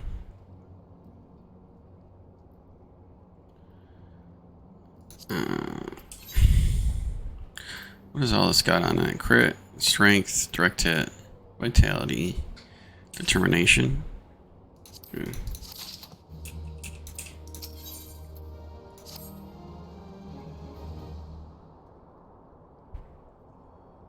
Pray forgive me if I tread over my old ground, but I would first speak of the grand plan. Since the advent of the Seventh Astral Era, the leaders of the three nations have been deliberating over an accord that seeks to bring the disparate forces of Eorzea together into a single entity. A realm-wide Graham Company, if you will. The military might of such an institution would be drawn from every corner of the land and directed against threats that no single nation could hope to overcome alone. Yet, while the purpose of this hypothetical organization is undisputed, the logistics of its formation have become the source of endless debate. And the longer these discussions continue, the more I sense the impetus towards unification draining away. Thus have I been campaigning for the creation of what might be considered a trial company. It will be on a much smaller scale than we hope to eventually achieve, but capable of the same manner of unrestricted operation according to the science. It is my hope that successful utilization of such a force will lend momentum to the lagging deliberations. Also, being a primarily military outfit, I mean to assuage fears of its misuse by placing the fledgling organization under the authority of the Ascendant. Scions work tirelessly to protect Eorzea and its people. But as you yourself have witnessed with the refugee revolt, there are limitations to what we can even achieve.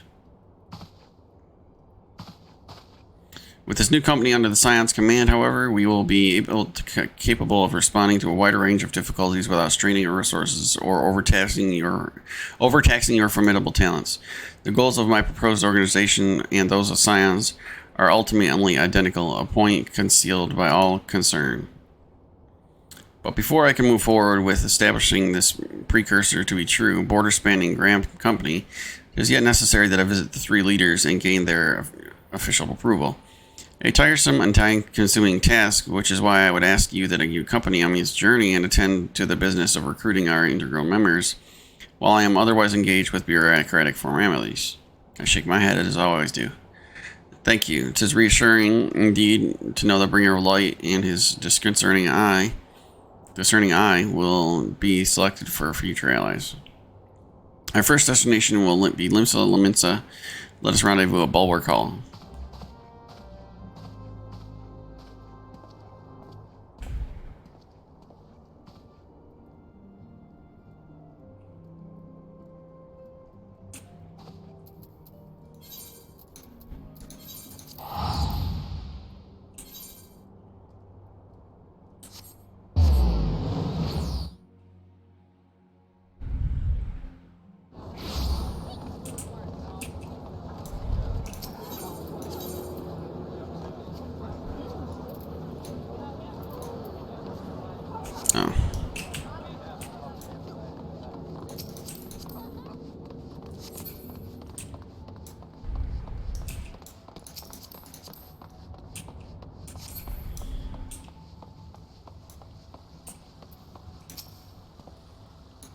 There you are. I'm ready to ascend to the bridge. While the Admiral and I are finalizing permissionary boundaries and signing parchments, I would have you begin the recruitment process.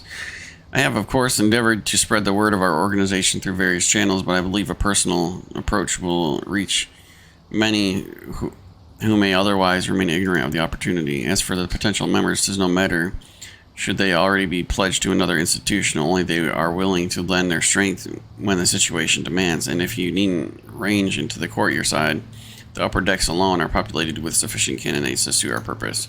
Once you are satisfied with recruiting efforts, meet me at the airship ticket counter that we might prepare for the next leg of our journey. Uh-huh. I don't know about all of that.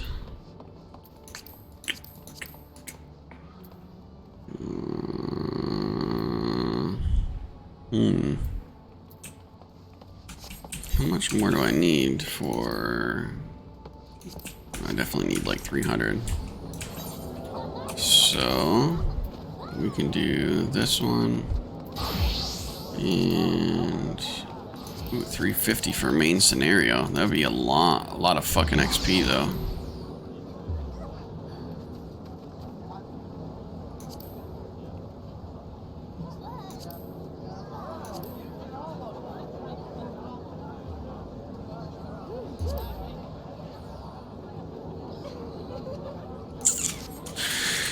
Let's see. I'm gonna continue doing what I'm doing because I just want to see what the fuck is actually going on here.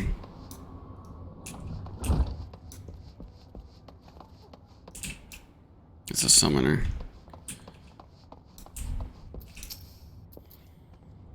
Master Alphanon's newer organization. Yes, I heard that the formation of the trial company was offing. 'Tis with regret, however, I must decline your invitation as commander of the Yellow Jackets. The protection of Linsa Laminsa must needs receive my full attention. Okay.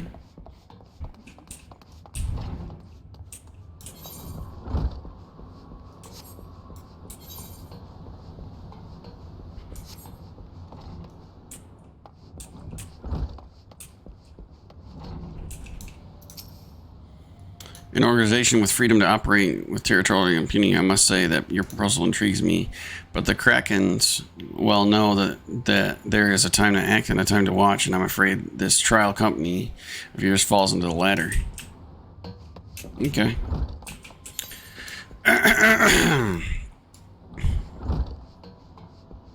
What the fuck? Okay. Yeah, I'm definitely using this ether ray over here. Not running all that way. Fucking crazy.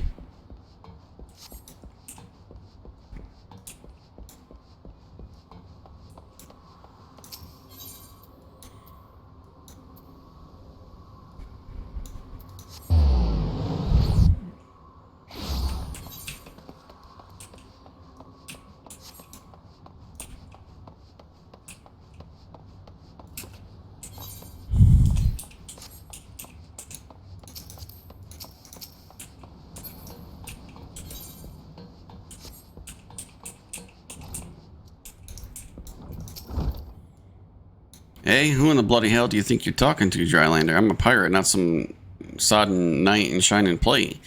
If you're looking for a self-righteous fop, try knocking on that dandy Cavalarian's door. Okay. Thanks for letting me know. I'll do that.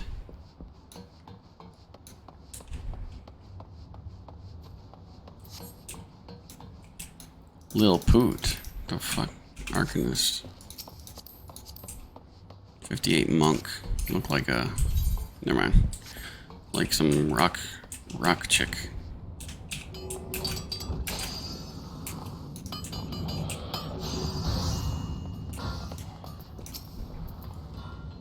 Precursor to the United Eorzean Grand Company. While I do admire the scope of the ambition, my responsibilities here. I have not the time to... Should you require my skills in an armor, I will accept. Okay, well, I don't need your fucking skills as an armor, do I? You silly bastard. Get out of the way! I'm jumping! I am jumping. Why can I not jump over an armor thing? Makes no sense. No, I'm just kidding. It probably hurt my feet because that's how it goes.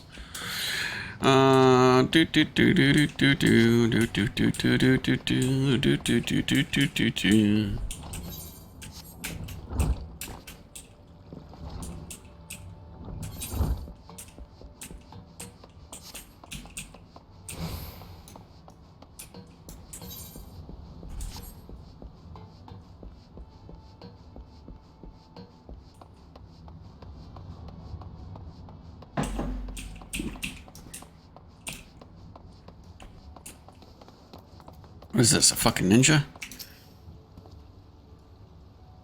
Well, if it ain't unkillable, I'd not forget a venturer brave enough or daft enough to seek the shortcut of a Titan's chamber.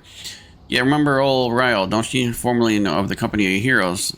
3 whistles at Bronze Lake. Hey, it ain't often I drag my ass out of Limsa for a drink, but I'd be glad I did. How fare ye these days? You're looking for a new crew, top tier. It sounds lark.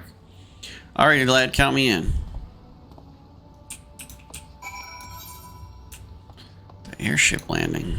Fuck, dude. Really? Well, I'm gonna teleport because this running is not for someone like me.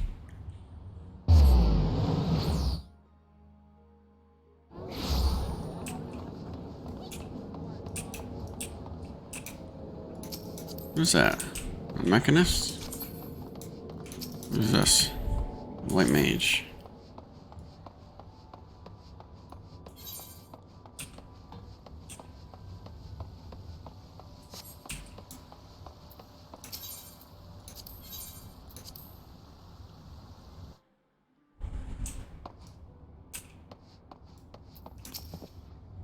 Unkillable, your recruiting went well, I trust. I'm curious to how many proposals we received by the rough and ready folk of Limsa.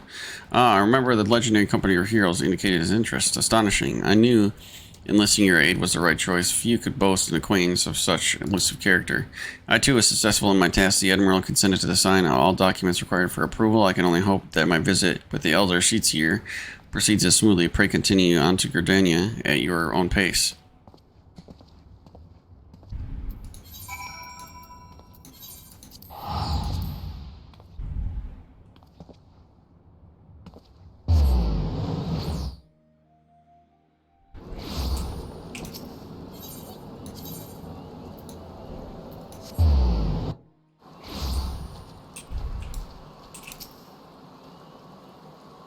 My audience with the Elder CC is due commence. I would be grateful if you would recruit here in Gardania. After you deem the well of potential candidates has run dry, let us rendezvous at the airship.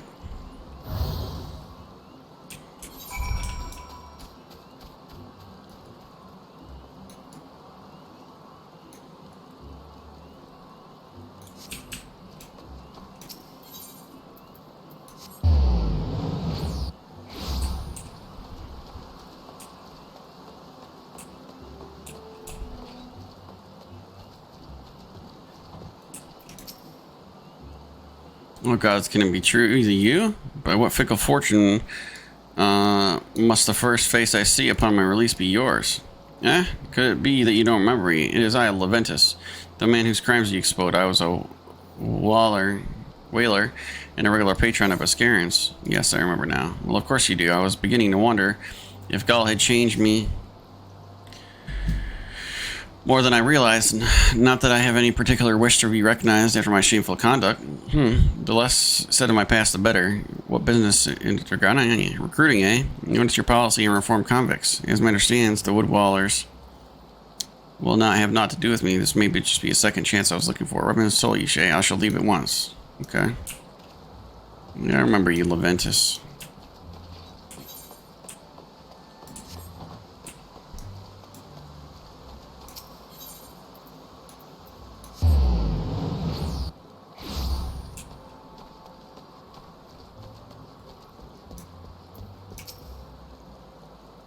It is not often guild offers such as myself gets recruited, and this company of yours sounds to have some promise, but its duties appear less than focused. I must refuse.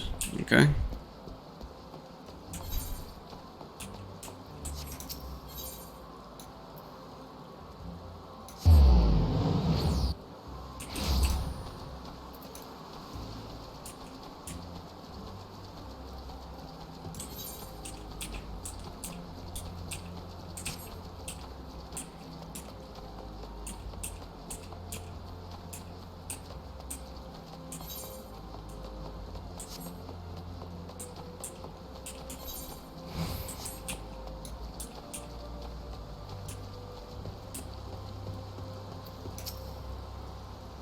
Grandfather, you must call it a day. Let us return to the guild and rest ere your tormented back gives you up on good food. I'm terribly sorry. Oh, unkillable. It has been some time since our path crossed in the Copperbelt Mines. Why, you barely more than a novice adventurer then, but look at you now. 'Twas you who felled the fearsome black wolf, and now you seek stout-hearted souls to fill the ranks of the new order. Well, your cross is undoubtedly just. All the companies here would be much relieved to see me in good hands. Yes, I'll do it. Okay. Cool, we got 3 people.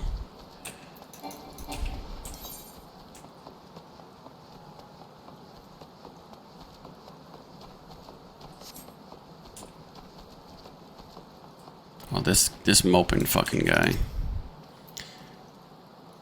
You would offer this old man a plate. I am both puzzled and honored. Pray forgive me, young master, but I cannot accept. Okay. Well, whatever.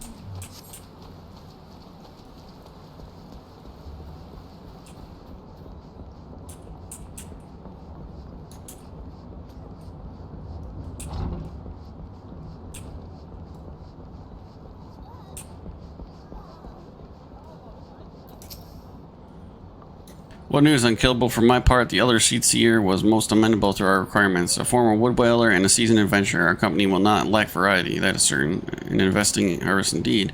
Shall we strike to a dull whilst the iron heart is hot? Let us meet with the royal promenade and endeavor to conclude our business.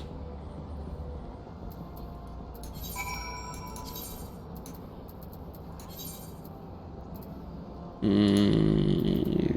guess I'll just do it for free.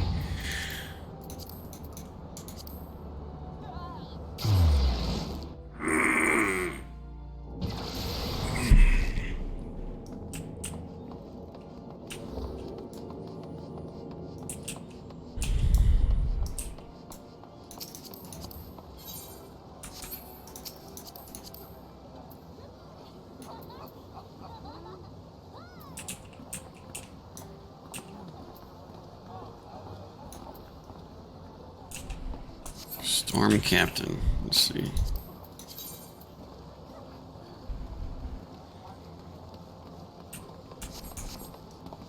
These people are all still here. What the fuck are they doing? What is this?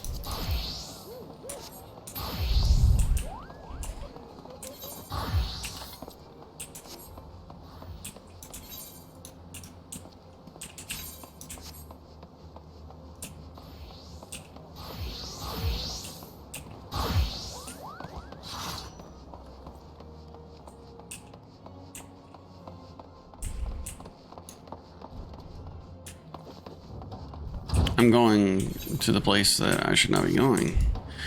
Alright.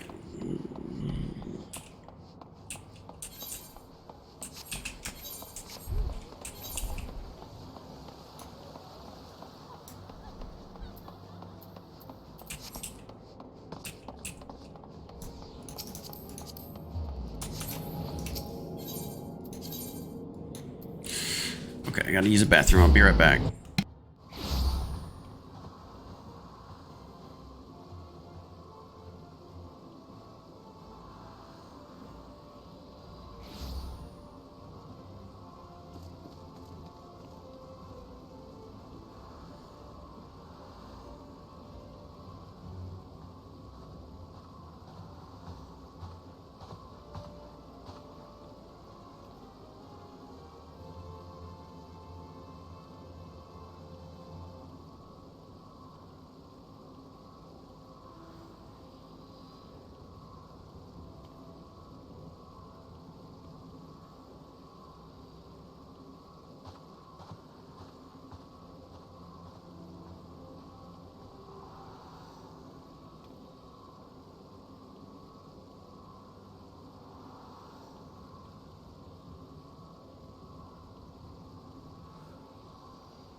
Sorry that it took so long. Oh, shit.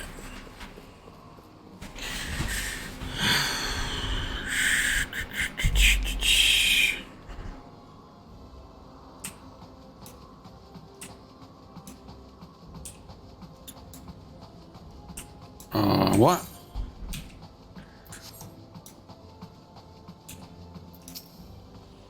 Aldal, the gilded city. There's one fortune defines one's worth. I hope some manner of fortune is with us. In that the final leg proves as successful as the previous two. Might I suggest ascending to the lower level before beginning your recruitment efforts? I do not think the Sultra would take kindly to just poaching her personal guard. Let us meet back at the promenade. What are you doing? Paladin?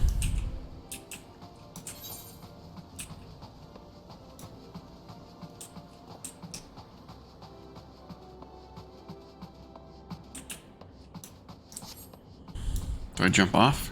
Let's see if I can jump off. Oh, I can't. Who are you? Another paladin.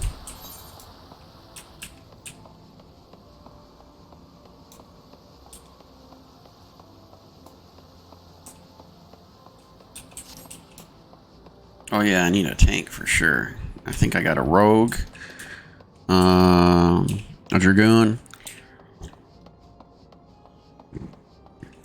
and a black mage. Wait. Oh fuck. He said yes. Okay. Wait, I wanted to see who that was. Here he is. What are you? A thermituge. So black mage. Okay. Okay, that guy said yes. I think. Sorry. I like skipped through his whole fucking dialogue because I was like, what is that guy?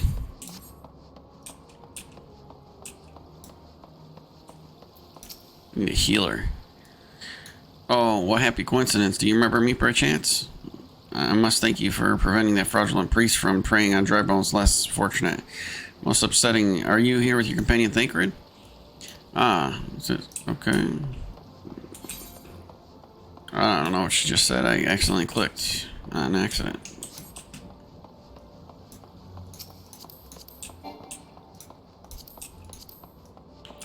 A level 2 thermituge, huh? Okay.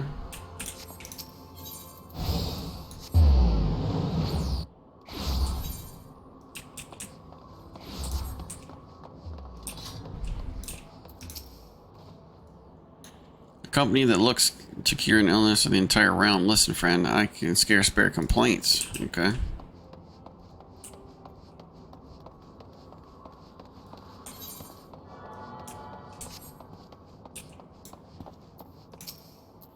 Aye, you'd be surprised at what rumors drift down Pearl Lane. I know the glorious new company of yours, and just how far I'd go to avoid getting involved with it. Whispers in the streets that you were funded by corrupt coin by syndicate money. Okay. Syndicate money, huh? I don't know where you got that fucking idea, but okay.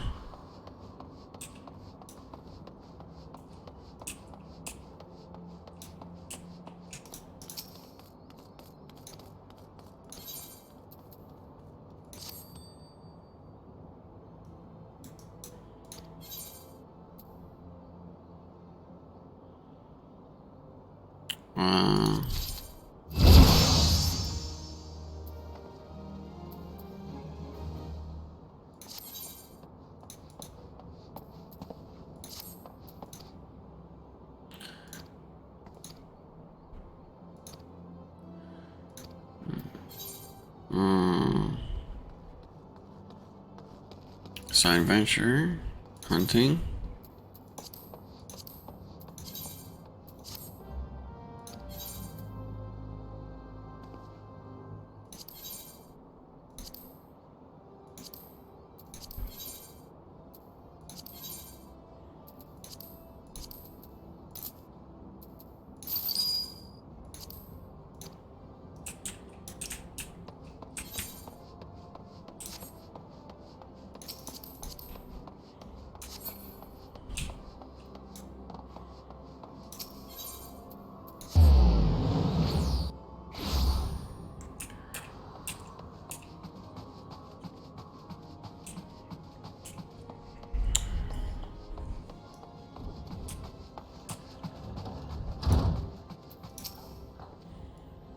I'm sorry, you wish to recruit me? Is this some new-fashioned manner of positioning a lady?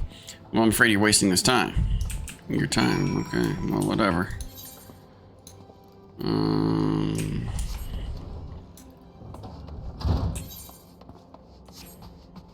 My hair was supposed to be like a reddish blonde, but it's not really like, it's like a brown now all of a sudden.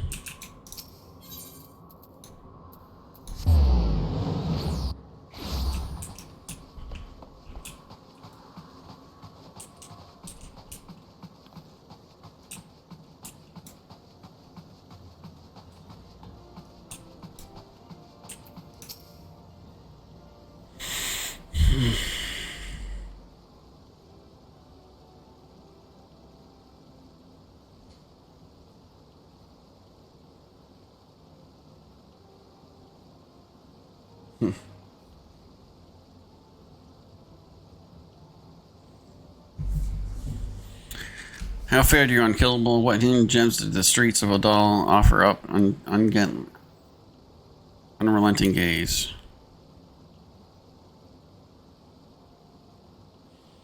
A single Elamagan youth. Well, you've certainly given us Admiral Sorry, even if our ranks are yet somewhat thin. In these troubled years following the calamity, talk of yours as salvation must seem akin to grasping at clouds. But there are those who have risen to the challenge nonetheless, and the hope that inspires these peoples was born in no small part from victories you yourself have won. Thank you, Unkillable. I will not squander the precious gift you have placed into my keeping. These recruits will become the foundation of a new beginning. And yes, we are free to begin, as you have no doubt surmised. The Sultana also graced my trial company with her blessing. Our first wave of recruitment is over, the documents signed, and the finances secure. There is naught to prevent me from taking the next step. You are concerned by the syndicate's involvement, as was I. Thus was the origin of every coin of their contribution carefully scrutinized and recorded. This organization will not be built on corruption. Naturally, I would prefer not to rely upon outside sources at all, but even my family's substantial coffers could not sustain a venture of this magnitude. And as for the rumors and doubts surrounding the enterprise, well, such things shall plague as until the company has had a chance to prove its worth. It will not be an easy process, but we will earn people's trust one success at a time. Speaking of time, we should waste no more. Let us return to the Rising Stones.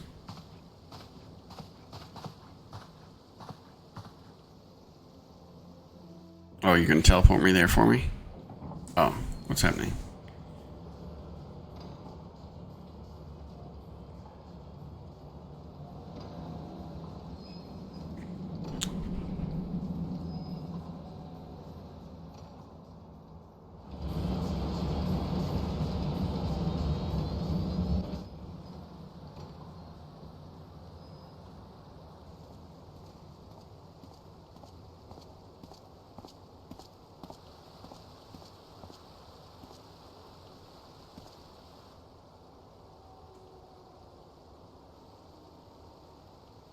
Tell me, General, what think you of Alfino's bold endeavor? I think it is more than bold, Your Grace. His organization would pave the way for a united Eorzea. Well do I understand his impatience, since facing the common threat of the Ultima weapon, our nations have seemed farther apart, not closer together. Oops. Considering the many problems we face, should we not be glad that someone else is taking the initiative? We have all pledged our cooperation, yet the grumbling continues behind closed doors. Ul'dah is not alone in her duplicity. I myself have doubts as to the good this organization will achieve. With the inclusion of the finest soldiers of the 3 grand companies, it promises to be a fearsome military body. But whom will it serve? Even under the watchful gaze of the Scions, it is not unthinkable that such a force could perpetrate a great wrong. Does it not concern you that a significant proportion of its financial backing came from the coffers of the Syndicate, that those unprincipled worms might forge this extraordinary gathering of warriors into a private army. I have trust in the Scions, Your Grace. They have spared us no end of trouble at the hands of the Primals.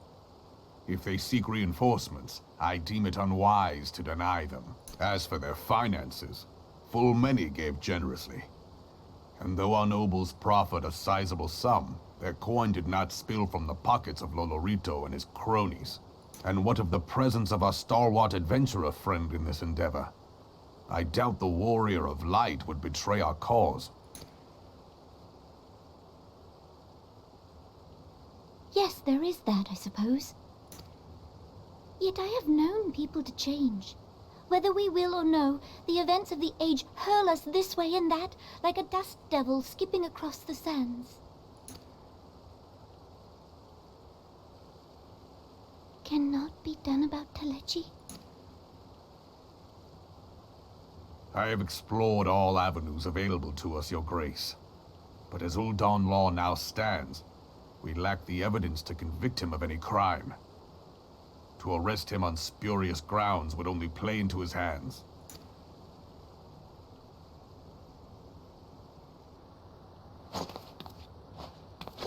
He has all but committed treason, and yet we can do nothing?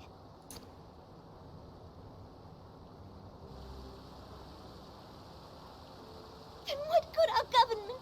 What worth the royal house? How deplorable this mockery of justice!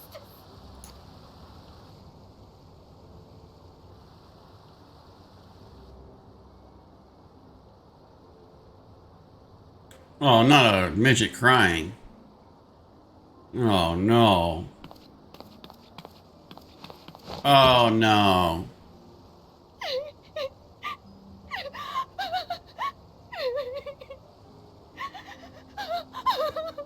Have faith, Your Grace. It is not over.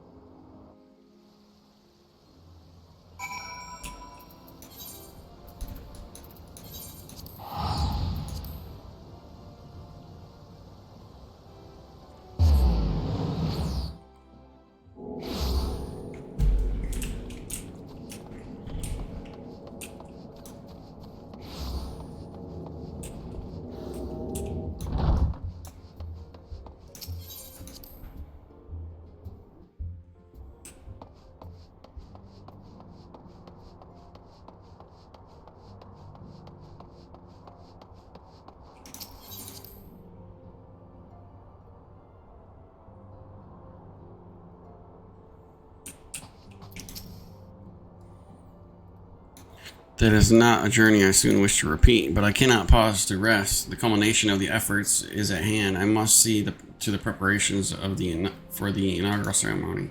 Thank you for allowing me to monopolize your services, Unkillable. I am certain the Ascendant will be relieved to see you free from your duties.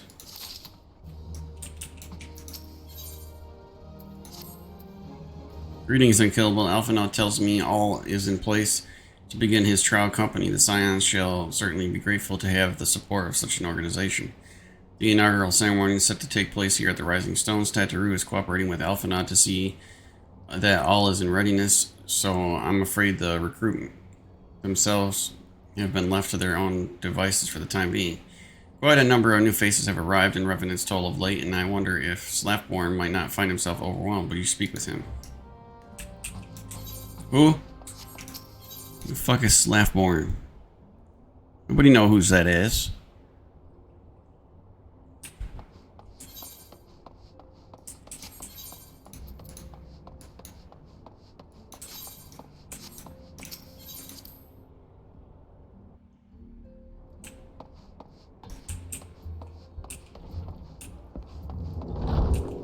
Oh, it's this guy.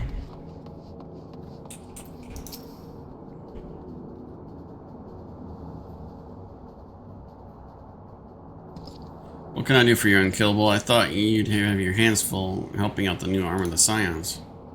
Blah, blah, blah, blah, blah. I don't know what I'm saying to you. I barely noticed your recruits arrived. 'Twas barely a trickle compared to the flood of treasure hunters we have passed through here every day. Well, I appreciate your offer of aid. 'Tis more your burden that concerns me. I'm told this trial company will answer directly to the ascendant, so I trust that means less work for you in the long run. Slaffborn, the shipment. We couldn't. What? God's woman, what befell? We were bringing a shipment to Revenant's Toll, provisions and marked for the frontier effort. But just as we sought to cross over into Mordana, we were set upon by brigands. I believe they may have been heretics. They were too many. We only escaped with our lives by abandoning the supplies. Pray forgive us. There's not to forgive. Provisions can be replaced, but smart soldiers are hard to find. Take your rest and I'll have someone along to tend to those wounds. What to do? If heretics are involved, then it's likely to be more than a case of simple thievery. Ishgard will need to be informed. Whence did these supplies originate? House Fortenteps. We collected the provisions from Camp Dragonhead proper. Understood. I shall see that they are appraised of the developments. Unkillable. Were you not on good terms with the Knights of the House Fortemps? I will be sending them a missive immediately, of course, but I would also have you travel there and offer your considerable talents. Yes, I realize I contradict my earlier hopes to lighten your load, but I need someone can help this incident to a satisfactory conclusion. Our favorable relations with Ishgard are far too important to risk half measures. I nod my head like I did 40 million times. Thank you for your understanding. I am Sir Lord Harchenfont. We'll be glad for your assistance. And I get a curtsy from the little girl. Okay, nice. Well, she's not a little girl, I guess, but... close enough.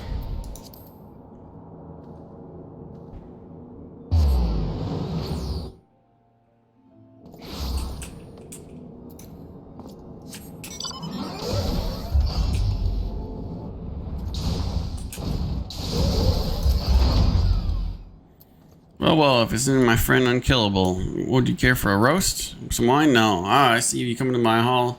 You merely escaped the biting cold. I was in fact on the verge of opening an urgent missive from the Revenant's Toll. I suspect the timing of your arrival is no coincidence. What the hell is this?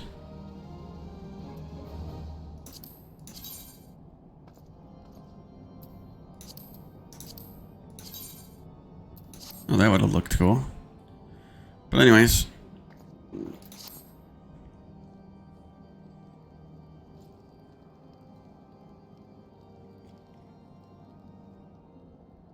The incident with the new frontier hands?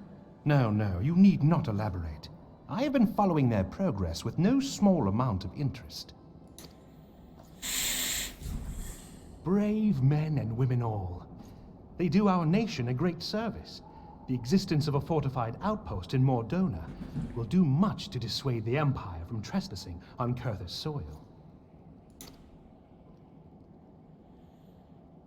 Right glad am I that you have chosen to lend your support to this endeavor. Never let it be said that House Forton does not acknowledge the efforts of her allies, or her debts. 'Twas in the spirit of gratitude that I arranged for sundry supplies to be delivered to Revenant's Toll. That the shipment should chance to be waylaid by heretics is poor fortune indeed. Poor fortune, I say, yet not without precedent.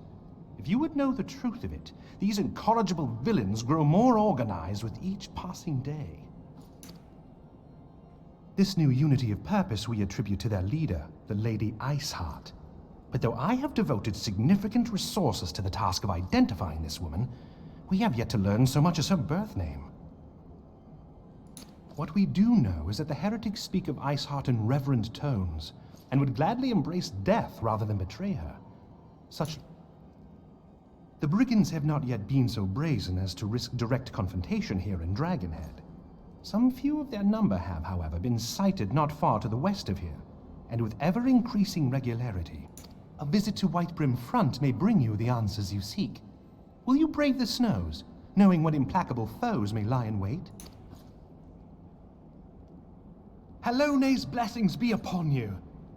Though I take no pride in the admission, many of mine own countrymen are not so well suited as you adventurers to dealing with such foes. Were they dragons, it might be otherwise. But truly, I could not wish for a finer ally. You have done much for my house in the past, and I have no doubt but that I shall have cause to celebrate your deeds again ere long. Should you learn aught of value, pray return to me forthwith. A warm hearth and a warmer welcome shall be waiting for you.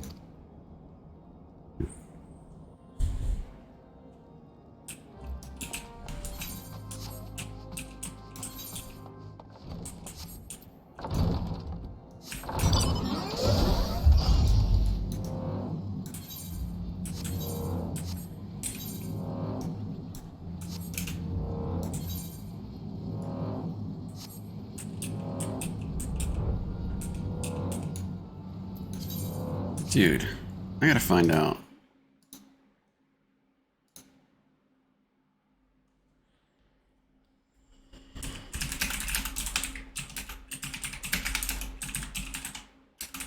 I gotta find out how far along I am on this main story quest.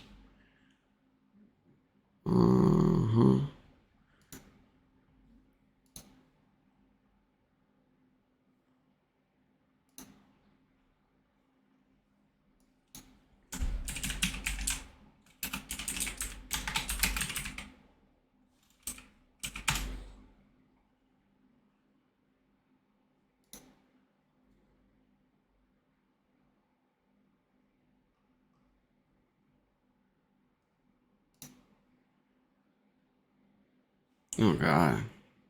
The whole list.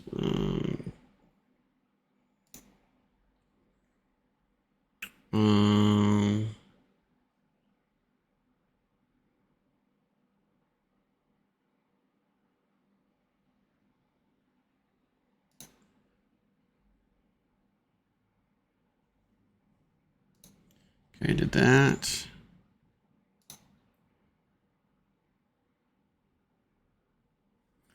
Did that.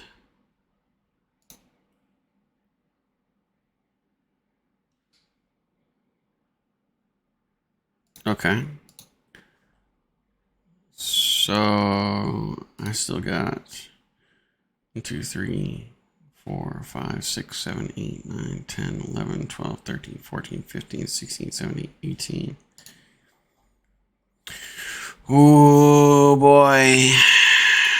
19, 20, 21, 22, 23, 24, 25, 26.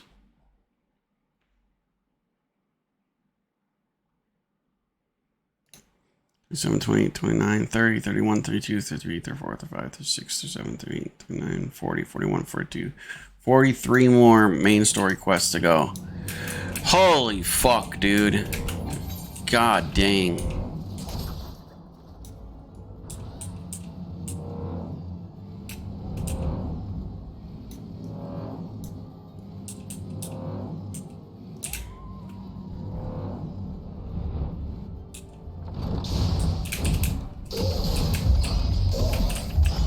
Come on. Let me upstairs. Is it here? No. Up here. Okay.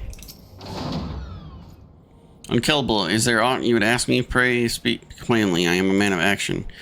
On the trail of a band of thieves, you heretics, by the fury, but do you seem destined to cross paths with those villains? Must confess then, 'tis a sad truth, the wilds are where hereabouts have indeed grown thick with their number. They strike swiftly without warning and are canny enough to evade our most able trackers. But 'tis not merely a newfounded organization confound us, the heretics themselves seem somehow changed.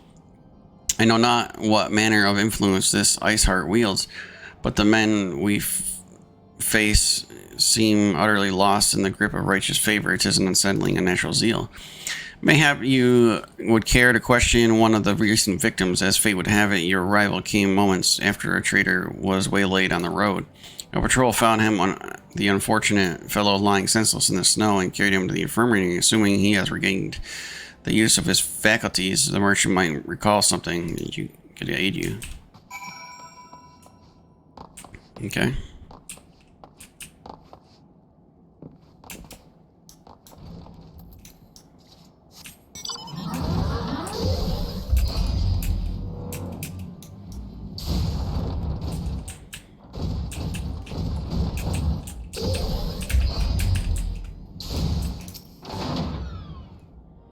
Tell me what happened? Why, of course. I'm quite recovered enough for that. Anything to help catch those black hearts. I was traveling my usual route to Whitebrim Front when a sudden blow sent me reeling. The next thing I knew, I was on the ground and several heretics were rifling through my cargo arms, armor crystals. They were taking everything. 'Twas that. Then one of them noticed the blearing gaze and stalked over to my better acquaint my head with his mace before darkness claimed me. However, I distinctly heard the words, "Return to Snowcloak." I dare say that is where they were hauling my goods, but you'll not catch me rushing off in pursuit. They would tell me 'twas a miracle I survived it all, and I'll not trust my thick skull to save me a second time.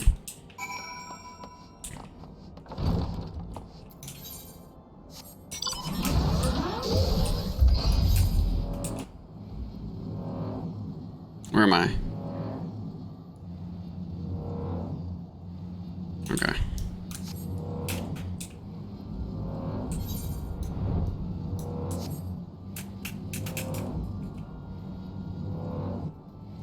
Okay. A burst of inspiration questline.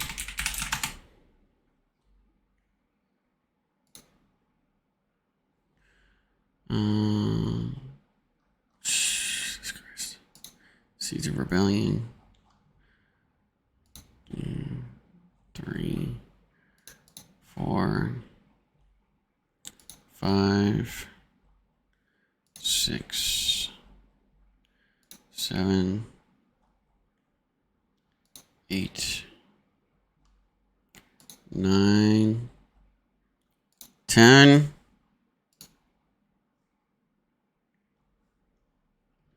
There's like 10 more quests on the other one. Jesus.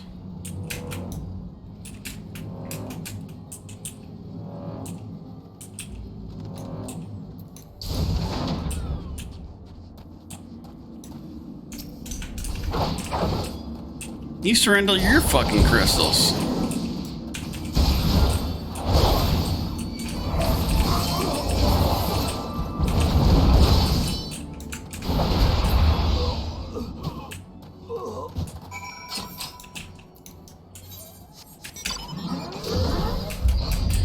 You little bitch. What's this? Wait, you took off. That's weird.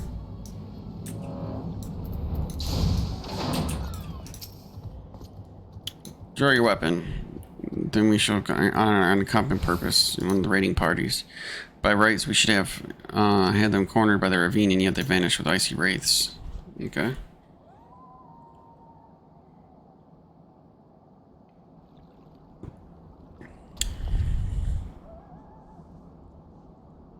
Come along. Boobies? Boobas?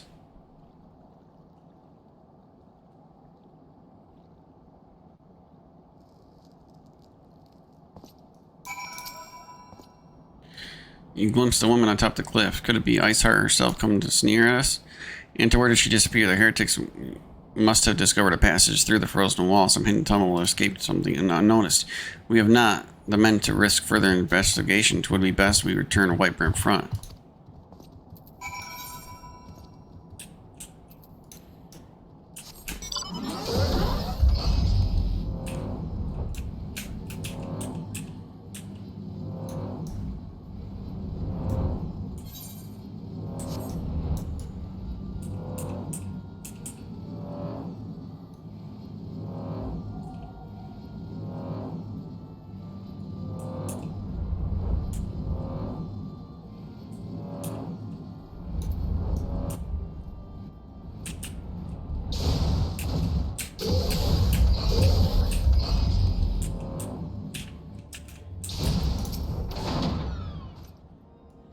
Killblood, it appears I owe you thanks again. Surviving knights spared no detail in the report. The men you found in your store cloak were some of the finest.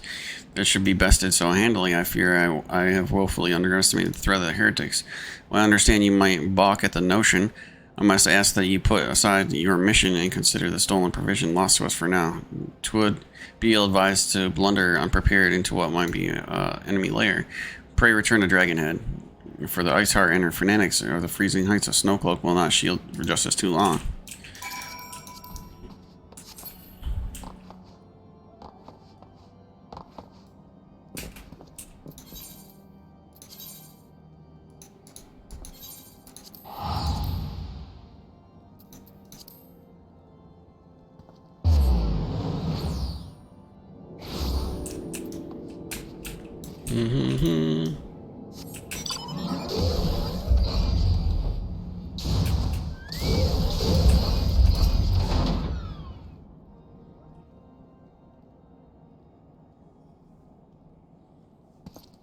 Your return is most timely. Of their own accord, my thoughts had turned to your task and the progress thereof. I confess, my imaginings tended toward the grim and bloody.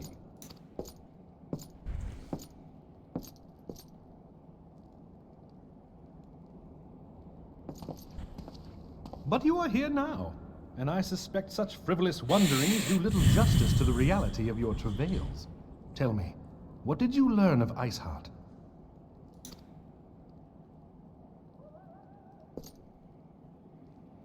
Indeed, and this transpired at Snowcloak? Of all the highlands, that towering wall has borne the worst of the region's brutal shift in climate. So inhospitable has Snowcloak become that we have still to survey the area in its entirety. Could its frozen heights conceal the heretics' hideaway? Mayhap a more robust reconnaissance effort is in order. Putting such considerations aside for the moment, we still know far too little of this Iceheart. That she is capable of commanding such a band of fanatics bespeaks natural authority, and no small measure of charisma. As much as I would like to fathom this mystery with you, the situation has grown beyond my personal purview. I am bound by duty to inform the Temple Knights and request that they bring this matter to its conclusion. Given the glowing reports the new commander has garnered thus far, I am certain that they can be relied upon to take appropriate action. Though Iceheart's true identity yet eludes us, you have provided us with a point from which to begin. Sometimes it takes but a single stone to prompt an avalanche. On the matter of the stolen provisions, I have already made arrangements for a second shipment to be sent to Revenant's Toll. I could not well allow such an honorable venture to be undermined by one miserable setback.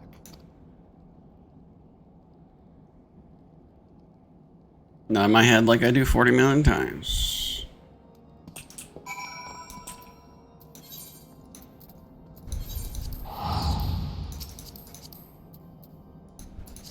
$40. Papa Limo. Dragoon.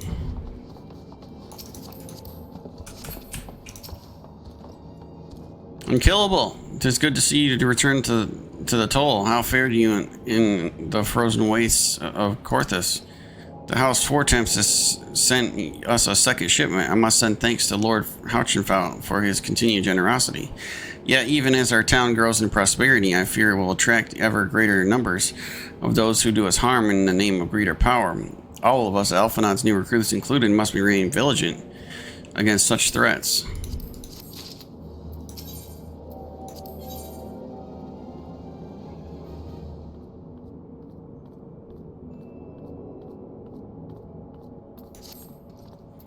While you were away in Korthus, preparations for the inaugural ceremony were completed, although Tataru does seem me somewhat flustered. I've taken enough of your time. Why don't you head into the Rising Stones?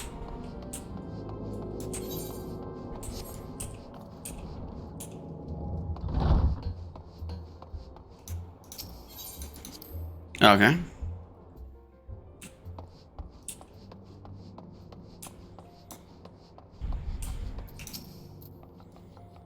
These parchments need to be sorted, and these documents, why are they even here? Oh, I'm sorely tempted to file the lot in my waste paper basket. Ah, unkillable, you startled me. You wish to lend a hand? Splendid. Would you be a dear and hand these uniforms to the new recruits?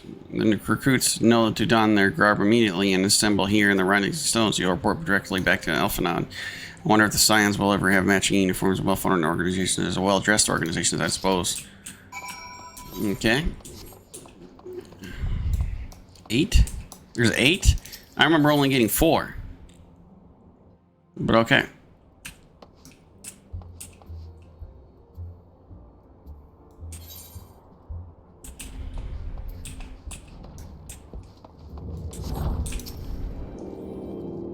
Those who believe the companies will see no riches are short-sighted fools. They give oneself to an investment in the future. Thus did I sign my name to the cause.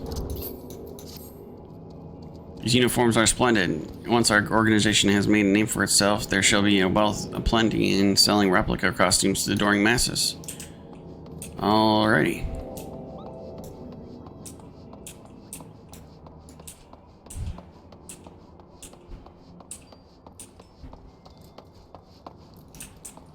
Where the fuck is this person? On the wall above me or something? Yep. I thought it'd be best to mimic my fellows here, but I admit I have no idea what we're supposed to be doing. Okay. Here, take this uniform. I'm reminded of the induction to the Wood Whalers. Good. Perfect.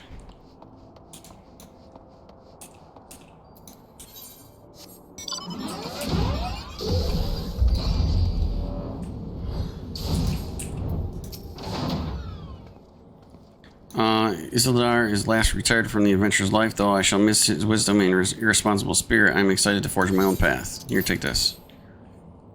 Ah, yes, the uniform, thank you. Truth be told, the thought of pledging myself to such a lofty organization is somewhat intimidating. Fucker, you just appeared. 53 Paladin. Okay.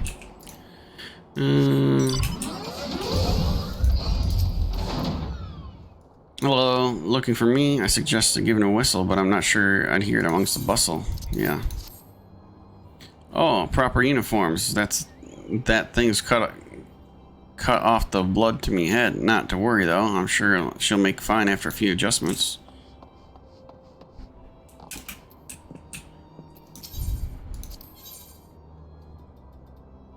Oh. Little El Amigo could learn from Revenant's told. This town could be so alive in whatever. I've never worn aught quite voluminous. Well, I'm sure it'll grow accustomed to extra cloth in time. Yeah, you will.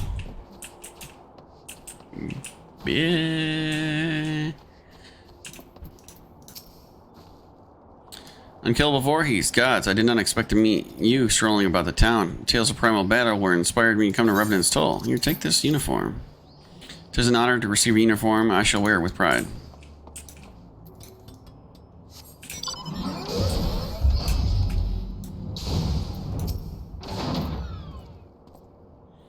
I don't believe we met. I'm Eldred, and I will have the honor of leading my fellow recruits as captain. Much did I lose to the calamity, and I took forward to aiding others in rebuilding their lives. Okay, sure.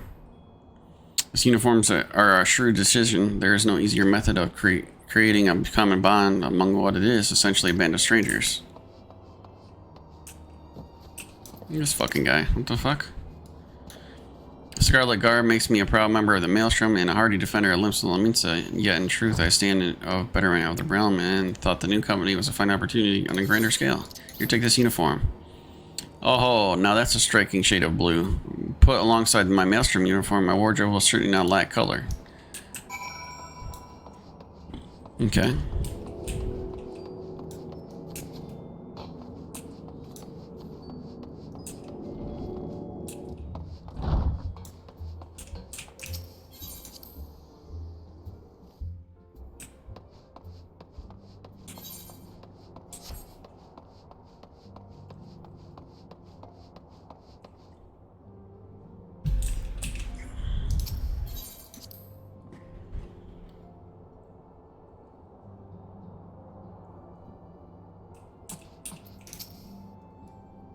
Yes, Unkillable. Tatsu mentioned you were hiding out and handing out the new uniforms. I assume you've now met the rest of the recruits.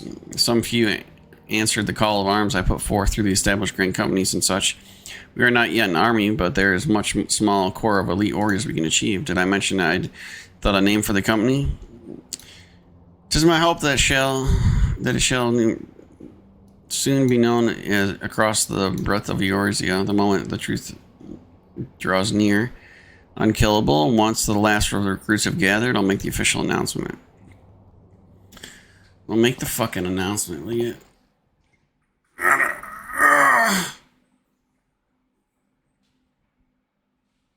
Comrades, your presence here this day signifies the momentous choice that each of you has made. With your strength now pledged to the scions of the Seventh Dawn, you are beholden to no single nation. You stand as the vanguard for a united Eorzea. What's the name? From this moment forth, I declare you Crystal Braves, Let us mend this fractured realm and face our enemies as one. Crystal Braves. Whether it be the Beastmen and their primals, or the conflict in Carteneau, Crystal it is Braves? plain that the nations of Eorzea cannot solve the problems which plague the realm. Thus does it fall to some few heroic souls to succeed where they have failed. Come, take your place at the Scion's side as guardians of Eorzea, and together we shall fight for the freedom of all!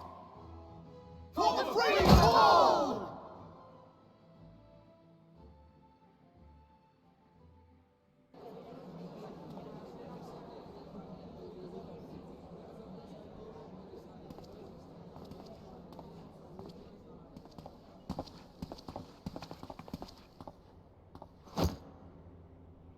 A rousing speech, Alphino. Or should I say, Crystal Brave Commander Leveilleur? Please, Antecedent. The title is honorary. I shall not be leading the troops into battle, as it were.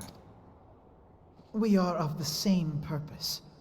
Let us join hands and do what must be done to save this land. The Scions stand ready.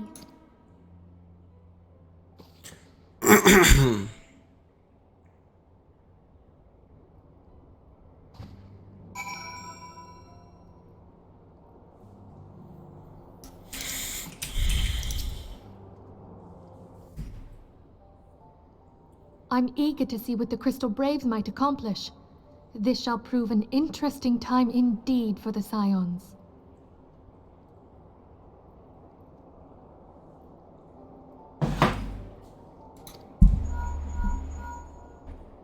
Yes, I'm listening. So our worst fears are confirmed. The entire Isle. Such power defies comprehension. Truly? Kryl is alive? Thank the 12. I see. Pray, inform me if her condition changes. Yes, I shall pass on your words to Urianger. My thanks. I shall contact you anon. When I learned of the loss of the Isle of Val, I dared not hope that my friend had survived. Yet, by some miracle, it would seem she has. She's still to regain consciousness, it is true, but better that than death. Putting this happy news to one side, we must now endeavor to make sense of the readings taken by the survey party. It appears the etheric disturbance which accompanied the Isle's destruction is of a magnitude alarmingly close to that of Ultima. Could the Ascians be responsible for this devastation as well? I wonder, have you heard aught from the Mother Crystal since the battle with the Garleans? Then she speaks to neither one of us. Heidelin's silence portends naught but ill, I fear.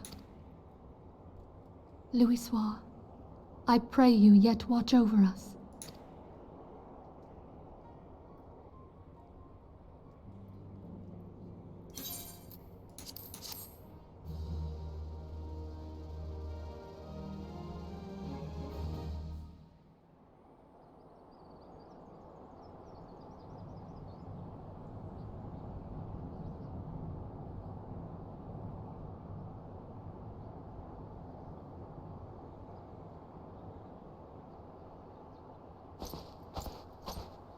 Very good. See, the provisions are prepared for transport. Let us hope the shipment is spared the fate of for the last.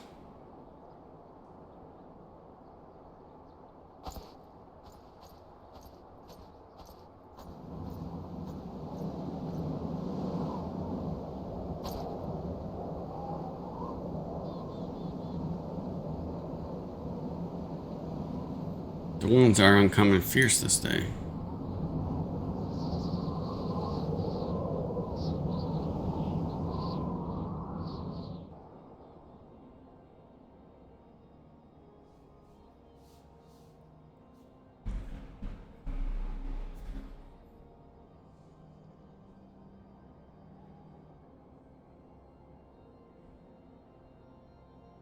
Fuck is that? Give me your staff. I'll use it as a spear. What is this? What in the fuck is this?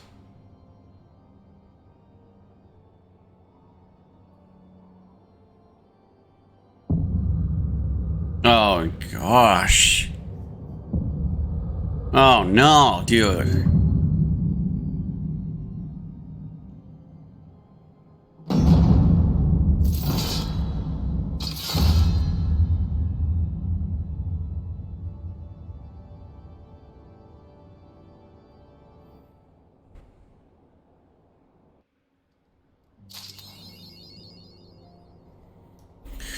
Okay. So I'm gonna finish this line with crazy guy before I do anything else.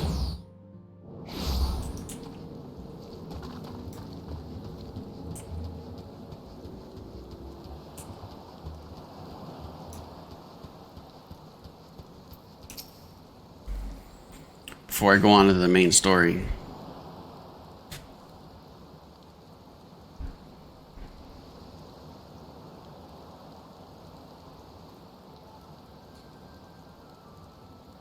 It's just me, or is there a bit of chill in the air? Perhaps we go someplace warm. Yeah, raining.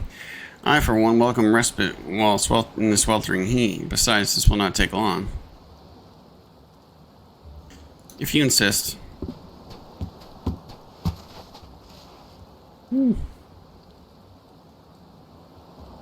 Through the questioning of a brass plate attacked by our quarry, I have identified 3 individuals more likely to be our thief in disguise. The wit Morgan, Yeltonato, and Luinart. The 3 of us shall split up with keeping watch over. Are you 2 listening? Oh yeah. Of course we are. Beg your pardon. You look unwell. Perhaps you were right. I too feel the chill of the wind blowing. Mayhap we should continue conversation elsewhere. Oh, but there's no need. Wait here and I shall build us a fire. Oh no, God. Don't build a fire right there. Methinks the inspector has taken leave of his senses. The chances of locating suitable kindling on these barren shore is infinite. Smell. Here we are. This piece of dry wood should serve perfectly, and as fortune would have it, I just happen to have a flintstone on my person.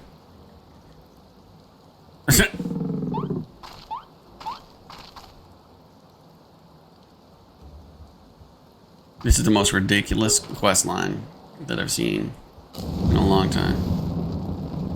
A piece of driftwood right by... Oh, you better stand back.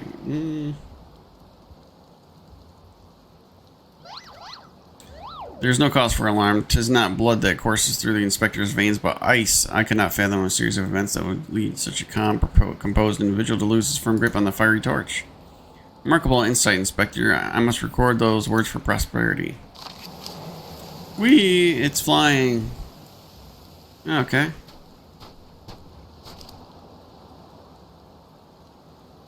What have we here? Everything is proceeding according to my master plan.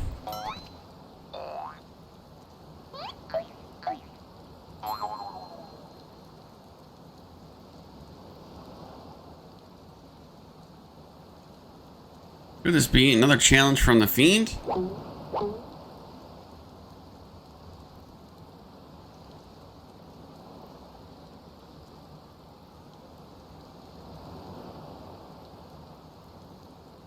Surely you jest, Inspector. It looks like nothing of his usual card, see? Doubtless it's idle ravings from a madman. Perhaps so. We must exercise due caution. Ah, there are 2 more pages. Oh, gosh.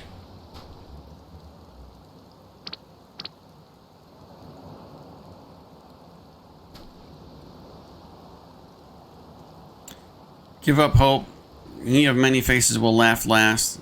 It is not the lapsus maiden alone that shall come to harm. It is more direct than his previous challenges, but there is no doubt as to the sender. But this is... What is this talk of another victim? The final page holds the answer, no doubt. My gosh, the final page.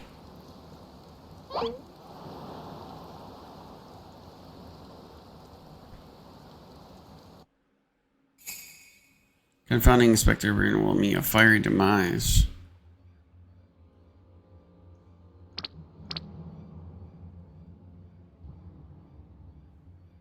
Ah!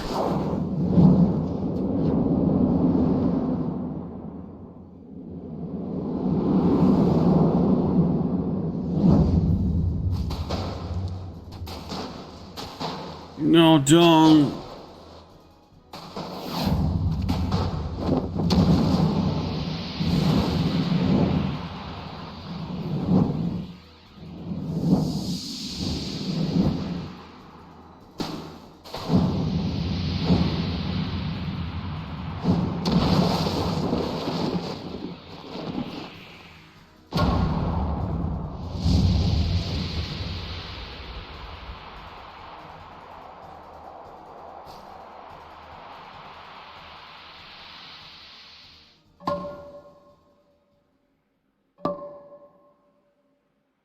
Oh, please.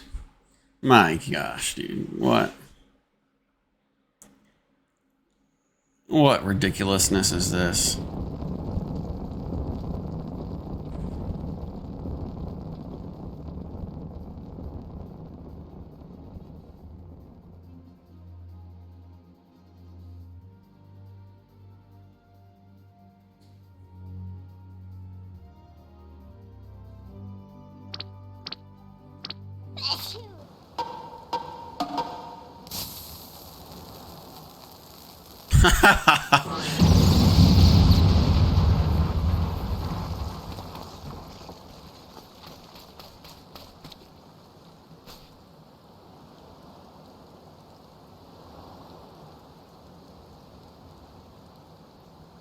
This dude is in the sand more than he is out of the sand.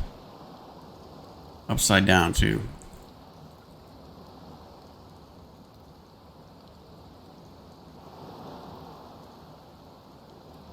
I'm just standing here. I don't know anything. You saw through that fiend's ruse, but how? Let's call it reporter's intuition. Are you hurt? Ringing in my ears, but otherwise no worse for wear. You have my gratitude.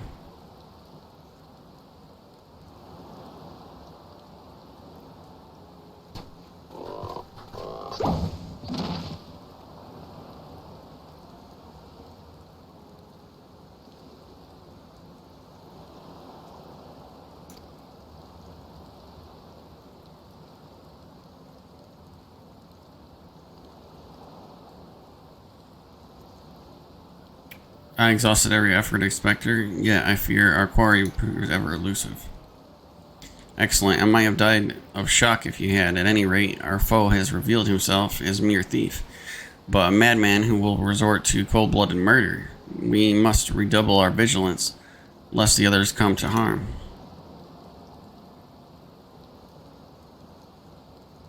Vigilance. Yes, vigilance. Order of the day. This guy changes clothes because he gets messed up. What in the name of the gods that thaws teeth? Those vegetables cost a fortune, and they're ruined. Ruined! Agents of inquiry, more like agents of injury and incompetence. You are to replace the supplies that you destroyed before the banquet begins, or I will see the entire lot of you in the gall.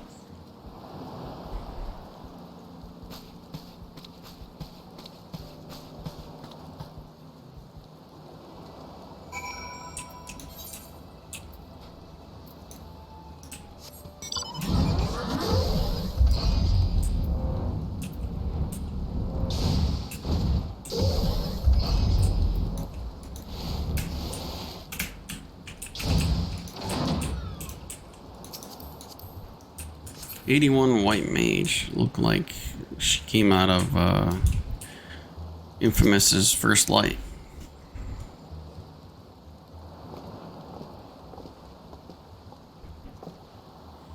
What was the terrible explosion coming from the beach? Is everyone safe? Fear not. The fiend's artless attempts on my life have been thwarted. Sadly, your food supply did not escape unscathed. Mr. Gururum bids that the damaged ingredients may be replaced with all speed.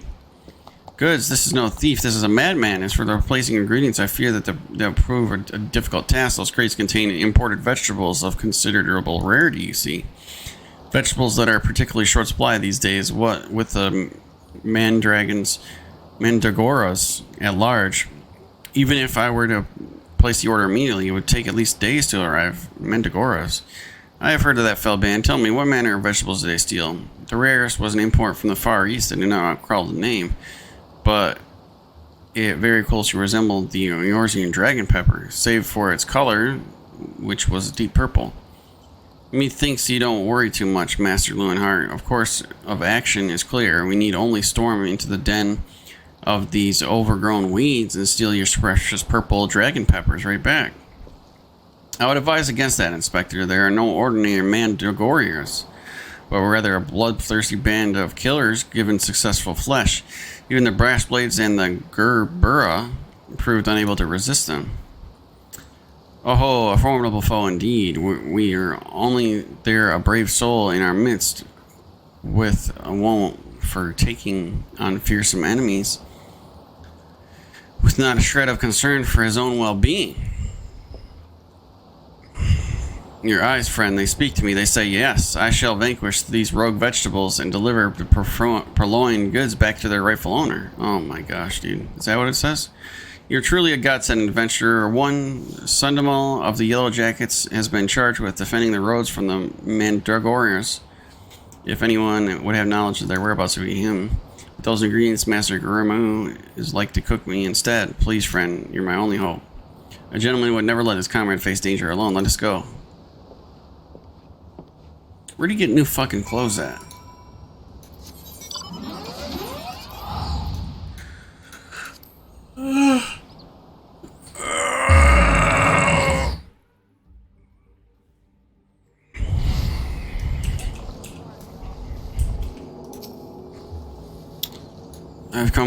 If you come for the Mangoras, I fear you've happened too late, as well be blasted. To hear the poor merchant to tell it, no sooner had he opened his cargo hold and checked on his shipment of vegetables than did an onion turn on him, screeching bloody murder.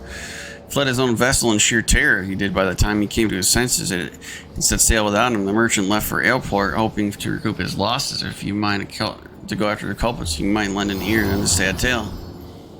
This is the thrill, chase invigorating, is it not, friend? The ferry docked by the fisherman's bottom will take us to Aleport. Let us swiftly be on our way. Oh, please. I'm teleporting to the airport.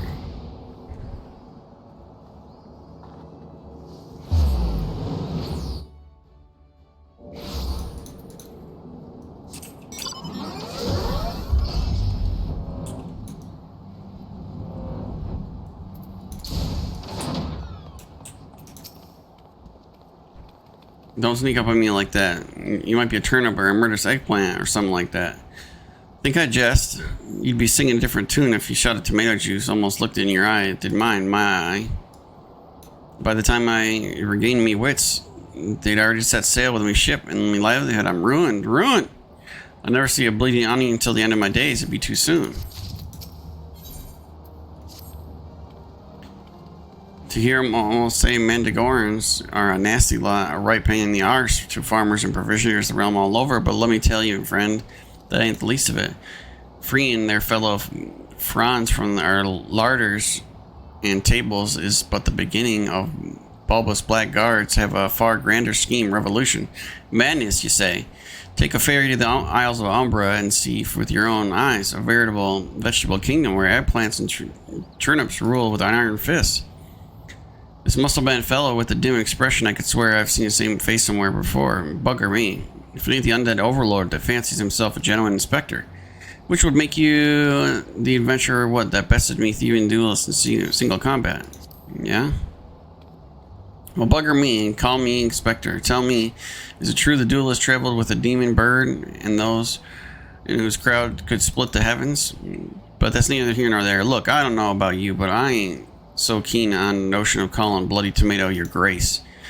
And that's exactly the fate we're in if we don't nip this revolution in the bud. I mean, literally. As we speak, the Manderville are planting themselves a wholesome army of their own kind in the Isles of Umbra. You'd be doing the whole realm a favor if you go there and uproot them. Many cases have been solved in my day, but I've matched wits with the Sentinel plant life before.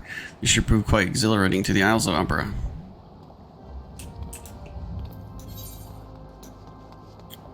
Okay. Are you kidding me?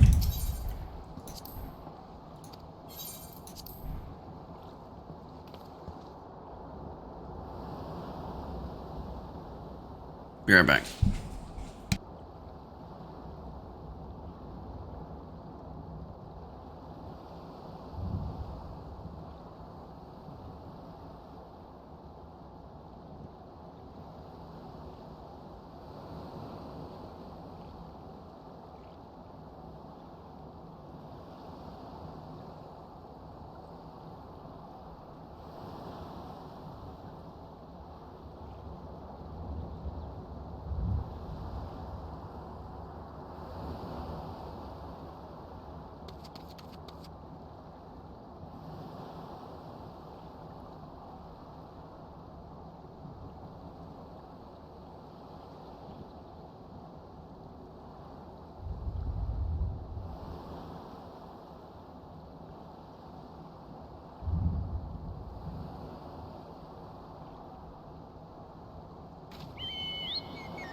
PlayStation buttons, okay.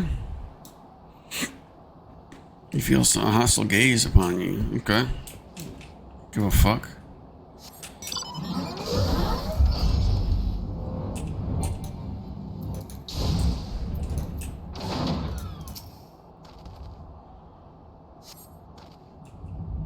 PlayStation buttons.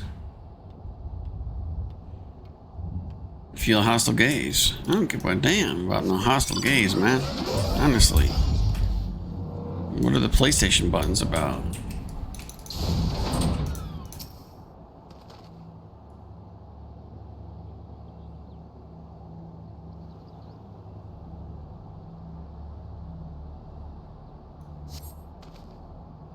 PlayStation buttons, music. You feel a gaze.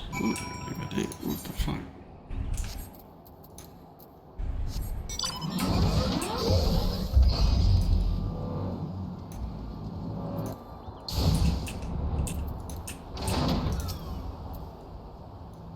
My friend, my pursuit of the Mandalorians has led me to beneath the surface. Yes, they must be down here.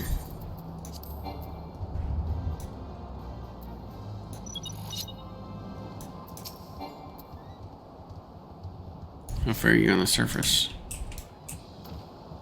What?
Impeccable fought, my friend. I only wish to see the battle with my own eyes.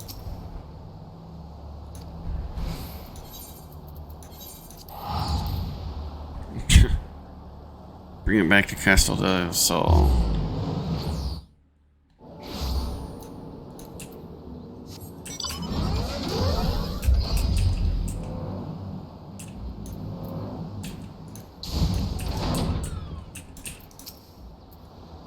You return. I fear you might end up with a nasty snack for a crazed head of cabbage.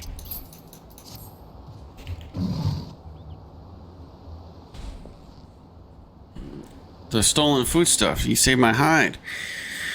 Oh, but I must see if those purple dragon packers are intact. Mr. Guru is quite particular about his seasonings. Oh, can I come too? I've never seen a purple dragon pepper before. The wild vegetable chase was a pleasant diversion, but it's time we return to the case now. There must be some clue that eludes us. Core, the peppers have changed color. What's this? Peppers that possess the same powers of disguise as our many-faced foe.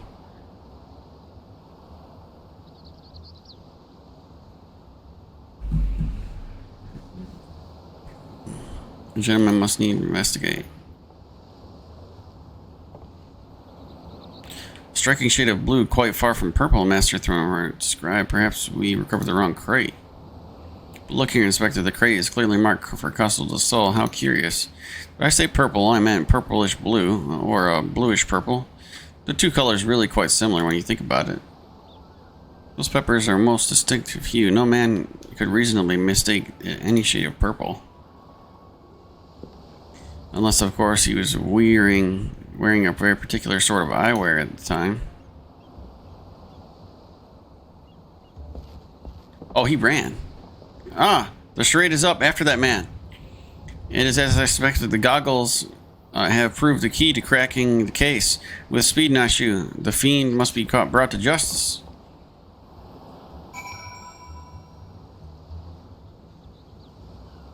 Okay.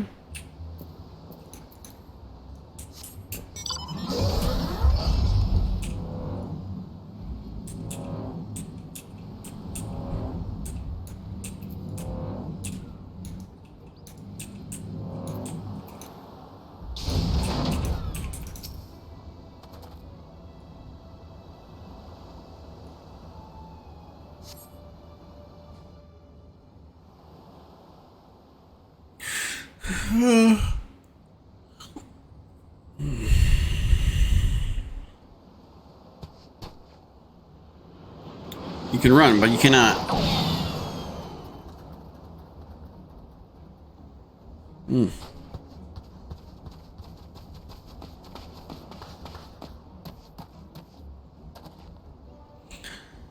If you thought you could outsprint this Manderville man, you were sorely mistaken.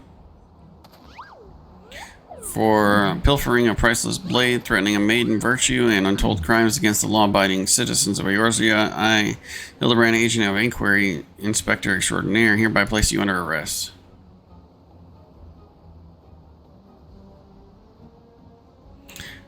Done in by a snipper, a fitting end for an ignoble thief. Let us see what lies behind the mask.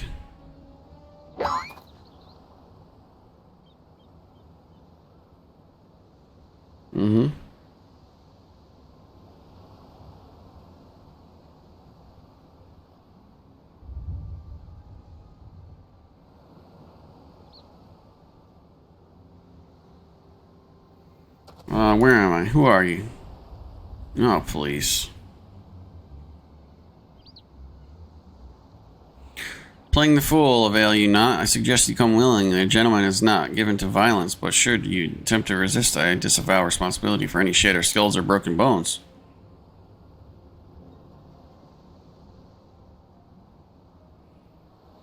I was on my way to meet Miss Arabella when...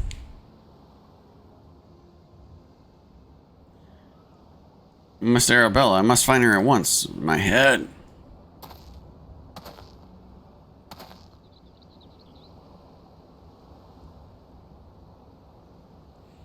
We've seen this man wears no mask. This is the true Luminart. I swear on my life that it's so. I was en route to the estate in Wineport when One of the brass blades on patrol approached me. We exchanged greetings, and then the next instant he turned on me. I fought desperately to defend my life, even imagining to drive a kitchen knife into the man's right hand. In the end, though, he proved too strong for me.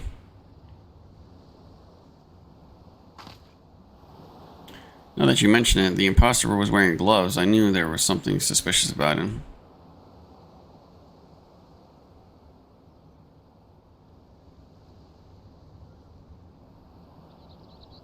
There is still time before the banquet begins. Knowing our quarry, he has doubtless already assumed a new identity. And yet, he could not have foreseen the turn of events. It is unlikely that he had time to thoroughly research a new target. Most importantly, we know that the thief suffered a wound to his right hand. We need simply return Casa del Sol and examine the hands of all present. An excellent plan, Inspector. While you do so, we shall accompany Lunehart back to the estate that we might ensure Miss Arabella's safety.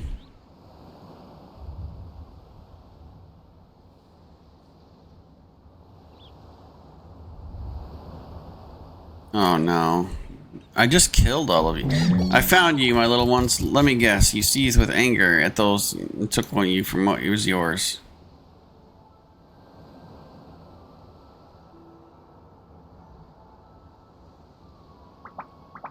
Oh gosh. What in the world?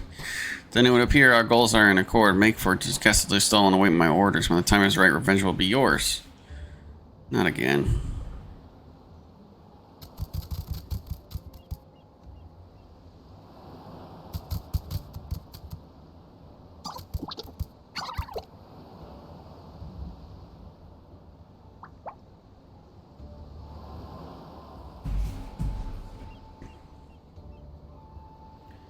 The game is afoot, inspectors.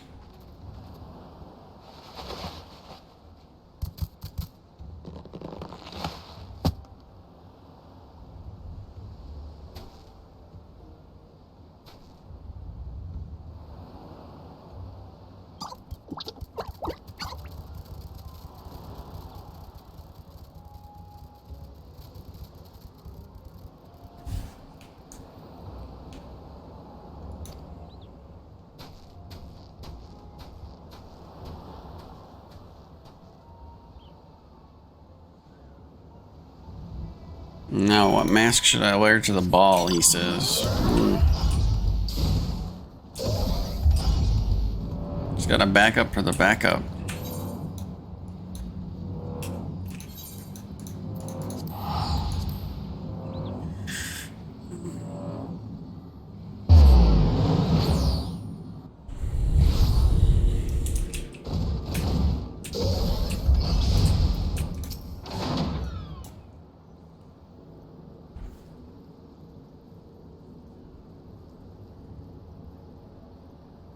Miss Arabella, what are you doing out here? You must return to the state at once.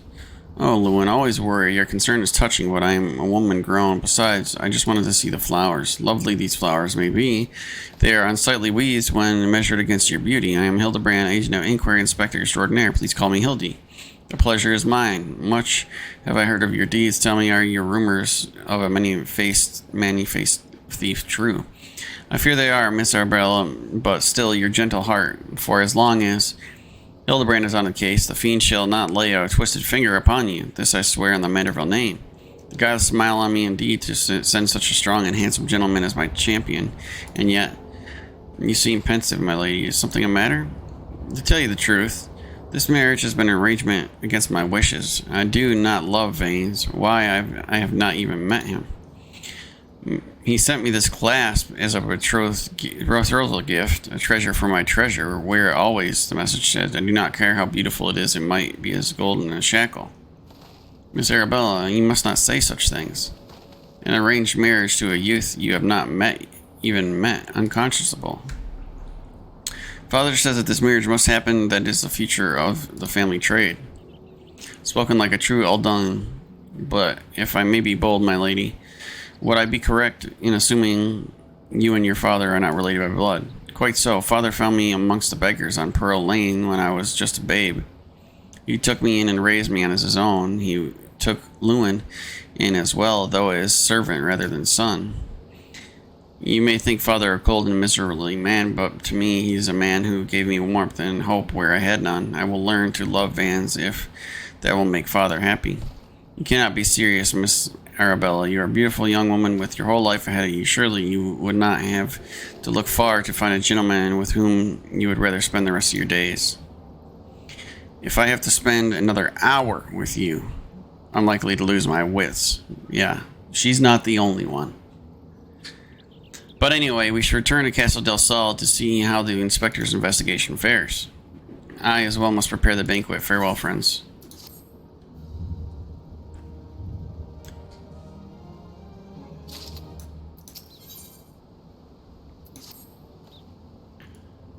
Not a moment to lose. Back to Castle del Sol, time-tested Manderville. All art, just an art that I would impart to you as well. There will be time enough for foes shackles and Miss Arabella safe. No doubt it shall prove invaluable in your ventures as it has my investigations. But I digress. A gentleman must away to Castle del Sol. Well, whatever. I mean, see free company invite from.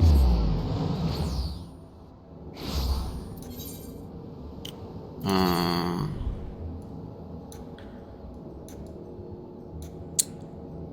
6 of 24. Leveling, casual, trials, raids, dungeons. Open recruitment. 6 of 24 online. No. Yes.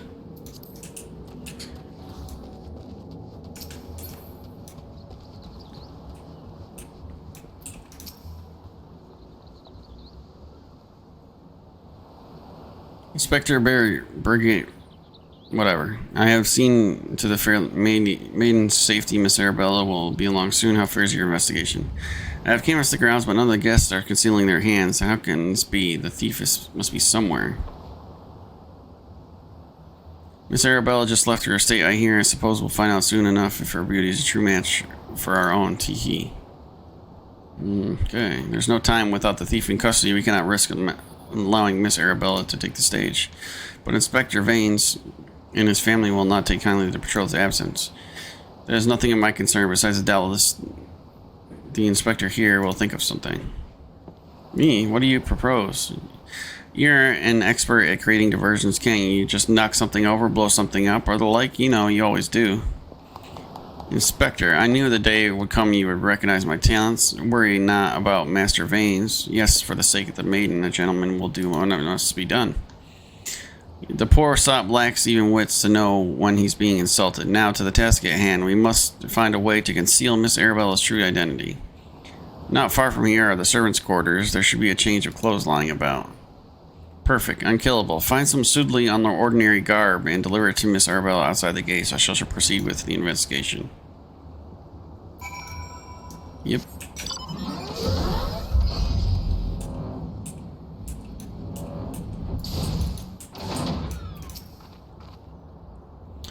Has the last maiden arrived yet? I simply must look upon her beauty myself. Servant's garb, you say? I must prefer what you're wearing, but we certainly have enough rags to go around. Have a go at them.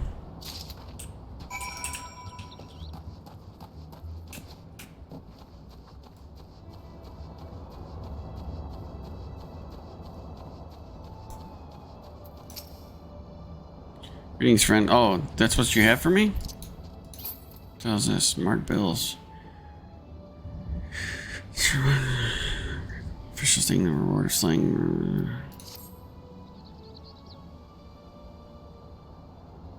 Servant's garb, but why? Miss Arabella, with the thief still at large, the risk of letting you be seen is too great. Changing those clothes and promise you will not leave my sight. But the ceremony, Father will be furious, and Lord Vanes. We are dealing with the man who tried to blast me into the heavens and almost succeeded. We cannot exercise enough caution. As for the ceremony, I have entrusted the matter to a certain gentleman. You need only concern yourself with your own safety. We should do as the inspector says. Your life is more important than a marriage or whatever profits your father stands to gain from it. Your father heard you say such a thing. I should have sent them long ago, but not doing so, I have put your life in danger. But besides, we have not one but two steeled inspectors on the case. It will not be long until the fiend is brought to justice. Very well, I shall retreat to the carriage. Pray wait for me here.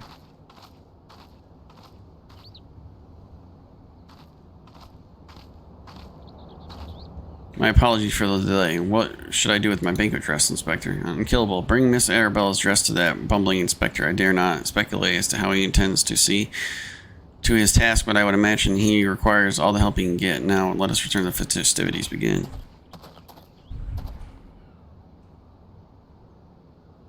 Yeah, I'll just put out my hand. There's nothing in your hand or my hand, and you've handed it to me. Perfect.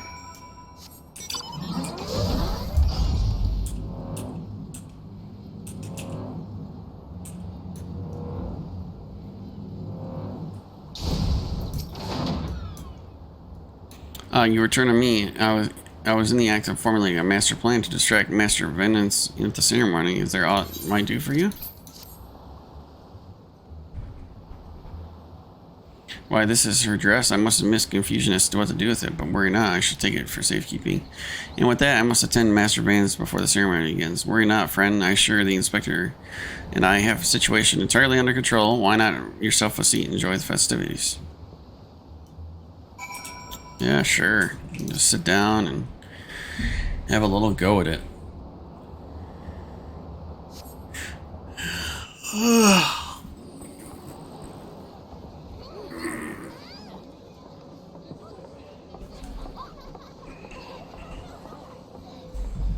Curses, how am I supposed to find my man with all these people milling about?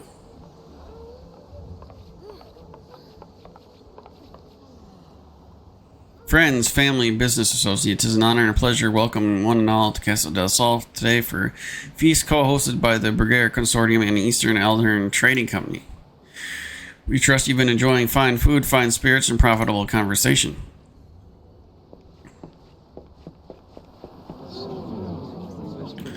The Lapse Maiden, if even half the tales of your beauty were true, Vance is the luckiest bastard in the realm. Yelto Noto, Sania, honored guests, it's a great pleasure to announce the betrothed of my son Vance, future chair of the Brigadier Consortium, to Arabella, daughter of Master Gurumarum of the Eastern Eldern Trading Company. The couple would exchange their eternal vows here today, that would happiness that is their way may usher in a new era of prosperity for one and all. Who the fuck is that? Oh, that's the guy. Ladies and gentlemen, may I present the son's lovely bride, the Lapis Maiden, whose beauty minstrels will sing of for ages to come. I mean, Hildebrand, you had one job.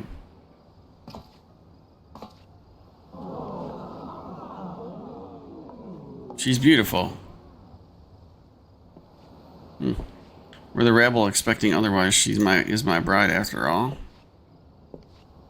Oh God, milady, they say your beauty transcends even the boundaries of time. When we are wed, you will want for nothing. Pray give me your hand. The sun and stars. Yes, yes, 1,000 times I am yours, and I shall be forevermore. Oh God Almighty! What have you done with my bride, you cross-dressing deviant? Not quite what I intended, but I suppose it serves our purposes. Fear not, ladies and gentlemen, for Miss Arabella is safe and sound. I, Hildebrand, agent of Inquiry Inspector Extraordinaire, have but assumed the maiden's appearance to ensure the vile fiend who would take aim at her life.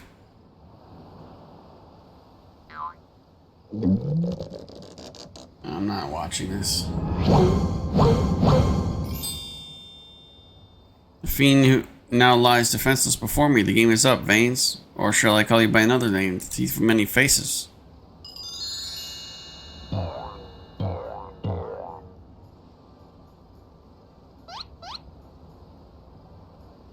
Me, a thief. Are you mad?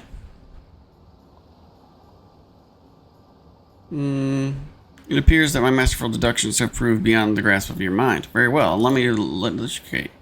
Well, there is not a soul in the realm who has not heard the tales of Miss Arabella's beauty. There are but two men in Casa del Sol who gazed upon her lovely visage before today, her father, Guru, and her steward, Lewinhart. As you yourself admitted on multiple occasions, Master Vanes, you were to have the first glimpse of your bride-to-be today. Considering in this light, would you not say your reaction upon seeing my face was most unnatural? Who else could see through my ingenious disguise? Who could know at a glance that I was not the fair maiden? None save you, you thousand faces. What? And anyone else with half their wits about them?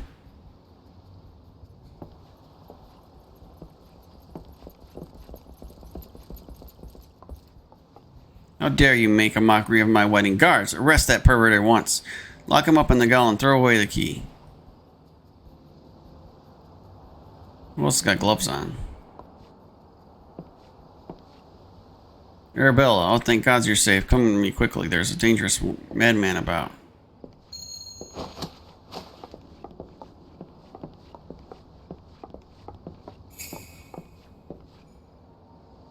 The glove in his right hand. Could it be?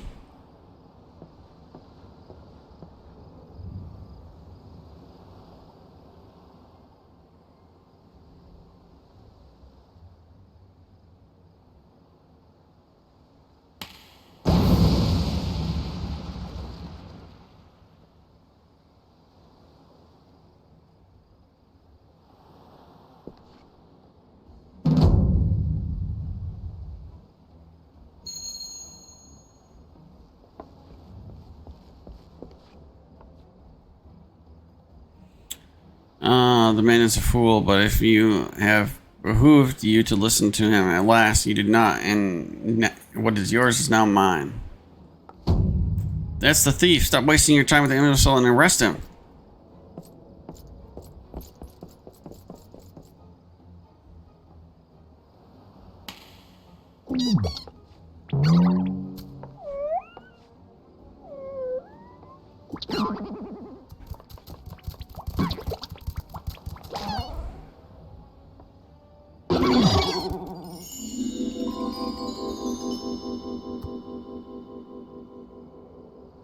Give all this away for me? You love me. You really love me. Oh, God.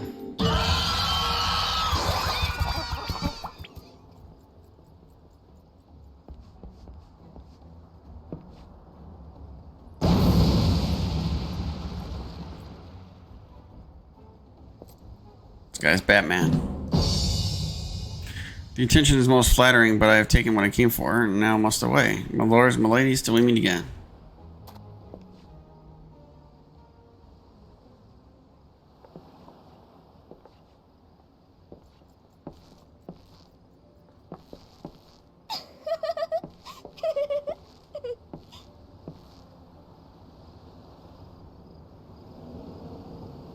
He's having a good old time, looks like.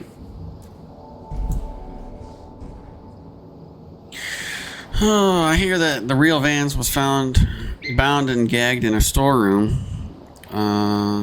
Truly, Miss Arabella, I'm sorry. For what, my lady? The banquet was more exciting than I ever could have hoped for. Vanes and his father were fears, of course, and our marriage has been called off.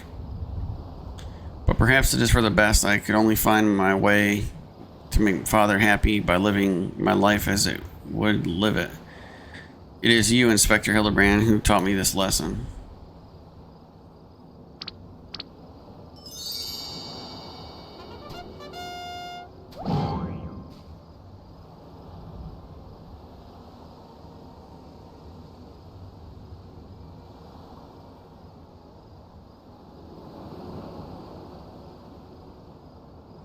For the love of the gods, somebody find him a change of clothes.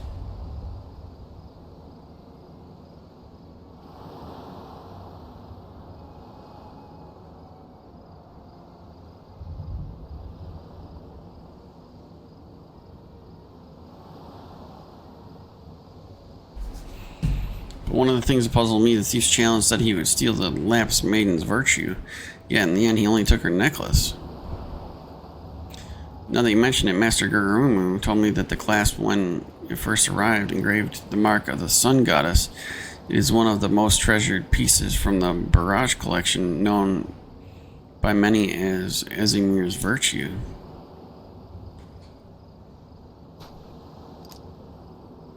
The Maiden's Virtue indeed. When the next challenge comes, we must take extra care to read between the lines.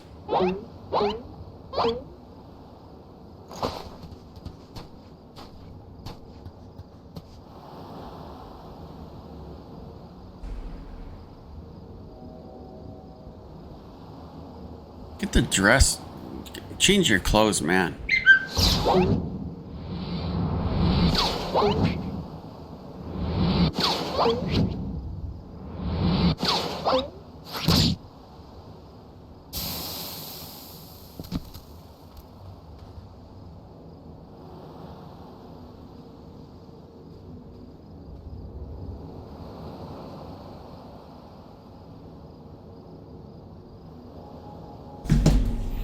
Over here, Inspector, it says made you look.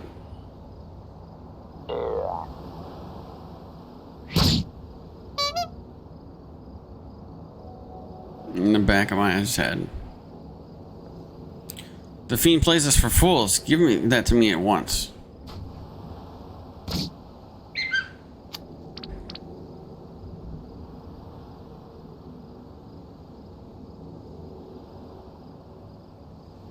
When next we meet, I shall come to claims over victory spoils from another riddle.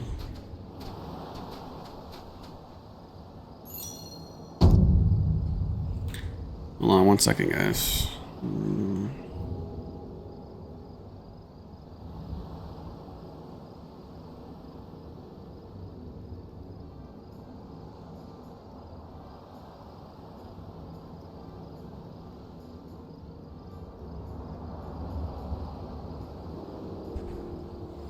If nothing else, it appears the thief has abandoned any foolish notions of my assassination. Still, we must ever be on guard. The fiend attempted murder once, he may very well do so again.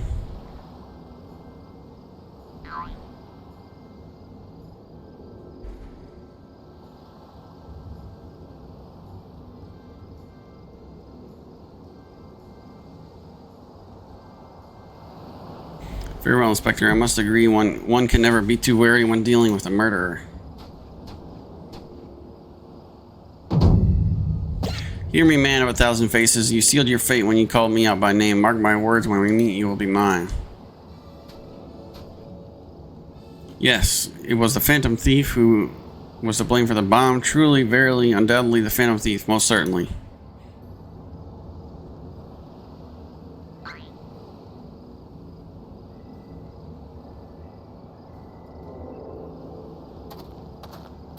Guy's naked. I mean, honestly.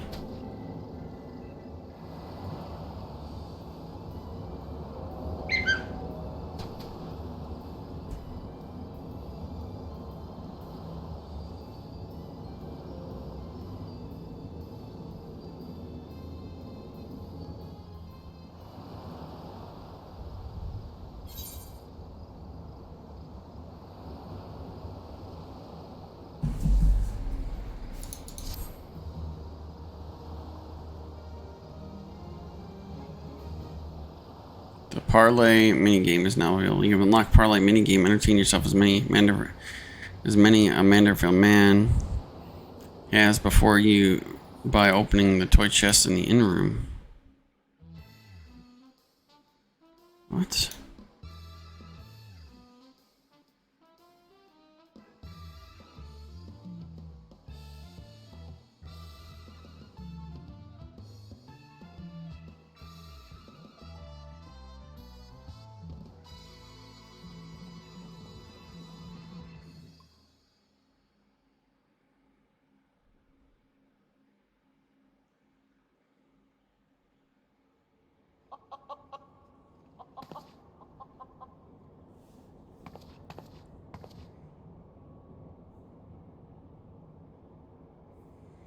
The key to the next case is also the key to the storeroom, but not to lose it. Wait, it's a real key and a figurative one at the same time. Is that even possible? I guess we'll find out next time.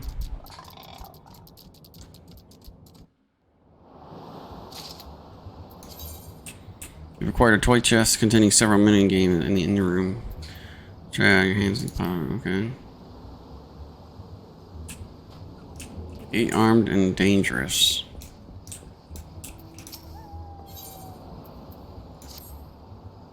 Unkillable, I was wondering if you showed up and laid a scoop on the victory of spoiled many-faced friend set sights on. We visited the Coliseum of late. There's a trophy turning in the works, and it's looking to be a big one. The Mithril Cup, sponsored by none other than Mulgy and Sons Minerals. They say Master Figures will be furnishing the prizes himself from the personal collection. Small wonder it's captured the attention of Mr. Sticky Fingers. You are familiar with the concern, yes? It's only the largest mining interest in the Sultanage, after all. The chairman, Master Figus, sits at the syndicate and possesses such wealth that rumor has it he could buy half of the realm if he chose to.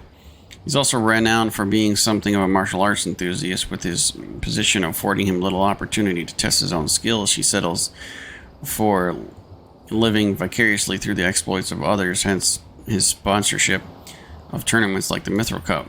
My colleagues Galen and the Aldal covering attorney as we speak. If we were to track him down, I bet he'd be able to give us something to get our investigation started.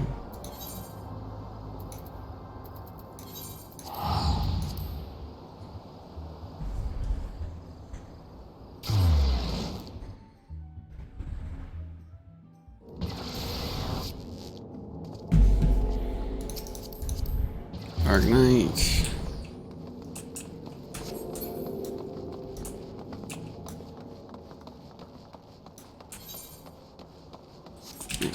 Fucking. Oh, it's. Well, I guess I could. Still.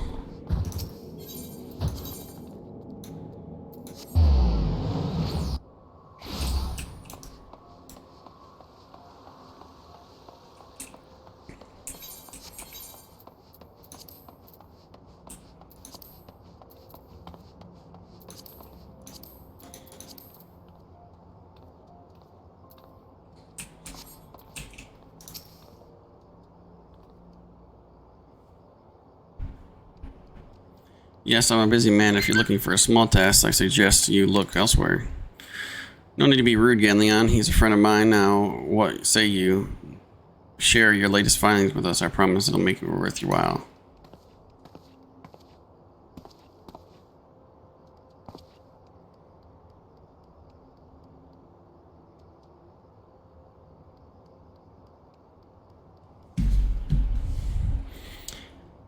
If it isn't the Mithril's I-Star reporter, come to have a laugh at Ganleon's expense before returning to pen your latest front page feature, eh?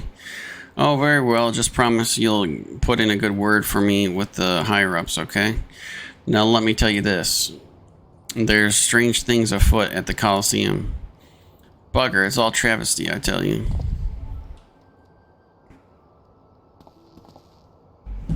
What in the world? Hachu and Hamo, what does it matter? And what, pray tell, what is Hutchin? The four of you will compete for the cup together, yes? I fear that an unfortunate mishap had left Hutchin in no condition to fight. We were on our way to convey the dire news to Dar Meadow. Mishap may arse. This was sabotage. Some bloody coward out there will stop at nothing to eliminate his competition. I swear it on my subligar. Lower your voice, Hutch. My head stings enough without your bloody shouting. Hutchin, should you not be resting your wounds? Oh, but forgive your incompetent, unworthy comrade. If I had been quicker with the mantra, we would still be 4 men strong. Do not berate yourself, Haima. In victory and in defeat, the Manderville's fight is won. You bear no responsibility for my wounds than I. Any road, I dare say I'll not be getting back and fighting fiddle by rising about in my bed. I'm ready to chant some mantras. How about the lot of you? Hutchin, for you, I'm always ready. Now, that's what I like to hear. 1,000 mantras, and I want to each one to ring out over the Sagali. Okay.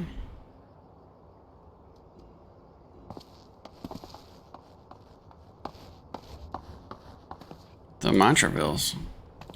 Ah, yes, Hutchin tells that they took their name from a training partner they met at the first Fist of Regal, a man they most admired for his devotion of the chiseled physique. Consider me not the least bit interested. This talk of attacks on the competitors, however, of this I would hear more. Ah, yes, I mentioned that strange things were afoot, yes. With mere days left before the Mithril Cup, a staggering number of would-be combatants have withdrawn, citing a host of curious ailments and injuries. With the list of entrants shrinking by the day, the organizers have been forced to abandon the elimination format in favor of a mass melee between what few battlers remain. The Phantom Thief's Challenge. Gladiators dropping like flies. No, this is no mere coincidence. I would speak to the individual in charge of the event, where I might find him. Though the concerned sponsors the tourney, the day-to-day organizational duties are being handled by a fellow named of Dor Meadow. He should be in his office at the Coliseum Halls. I'll send word by the gateman. He owes the Mithril Eye a favor or two. Splendid. Come on, Killable. We've got a case to crack. Okay.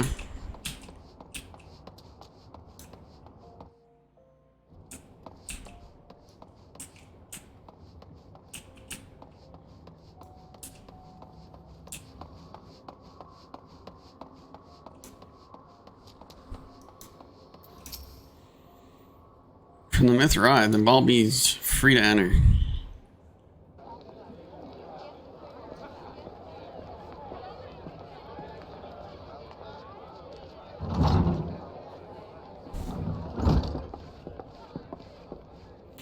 I'm Ellie, reporter of the Mithril Eye, never blinking, all-seeing. You know the deal, yes? And you must be Dar Meadow. I was hoping I could ask you a few questions about the upcoming tourney. Gar har har. Who am I to argue with frivolously? And from a charming little thing like yourself, ask me away, my girl. That said, between the challenge from the so-called Phantom Thief and now these bizarre attacks targeting the fighters, our tourney already is the talk of the town. Not that you'll see me complaining, provided someone's still left to fight, that is. You're free to investigate as you wish, but you'd be smart to exercise some caution. Needless to say, recent events have everyone here on a bit of an edge. Why, moments ago, one fighter almost took off another's head, insulting the color of his... Looks like you've got yourselves another, huh? These two aren't in any of the entry books.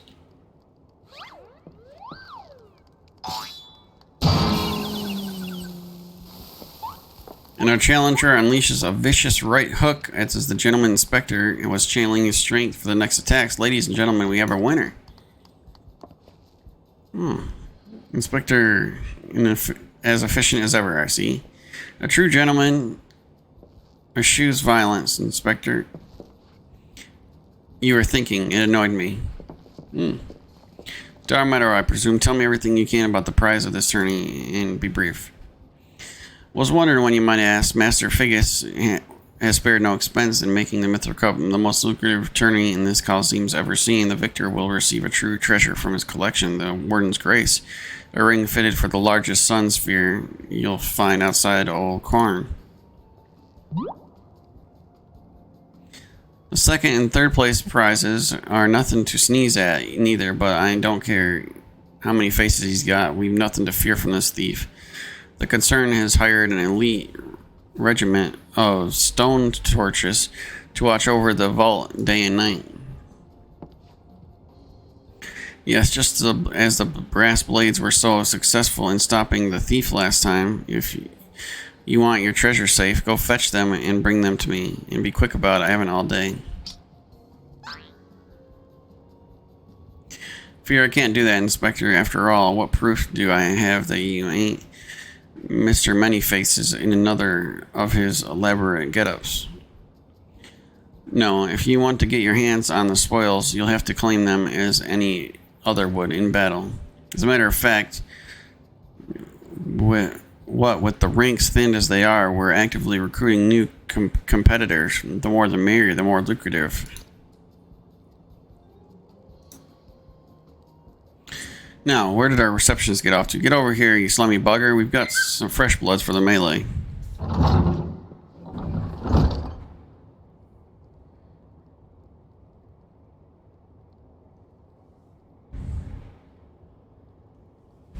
Give me a moment, will ya? I've only got 8 arms.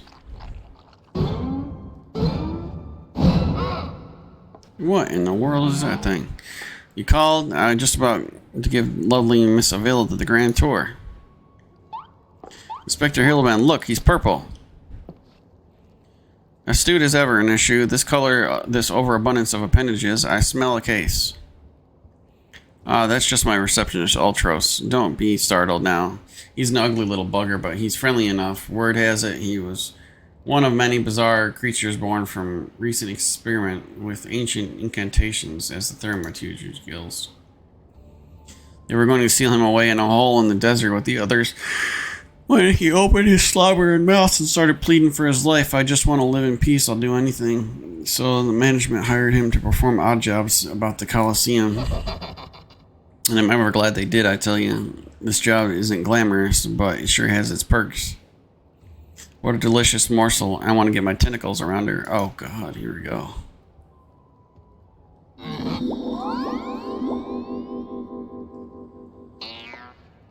Ugh. I know who you are, or where. I do not know who you are, or where you hail from. I do not care. If you dare challenging me, my Tempest Blade will show you no mercy. You can forget your case, Inspector. There is only one who will claim the victor spoils, and that's me. I just love it when she talks tough. Now, she's the chump. Who's the chump who wanted to get a pummeling by my lovely Avi?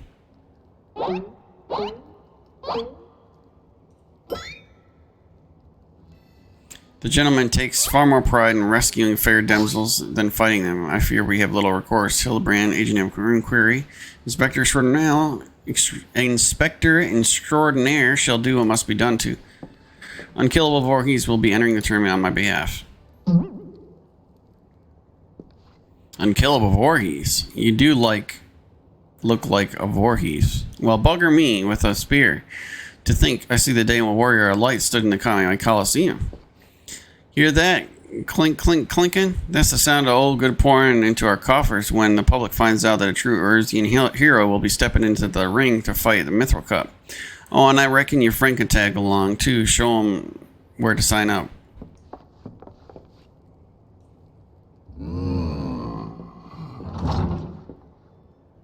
With Unkillable, I suppose we have a good chance as any. Now we just need to make sure that he doesn't come down with some curious injury.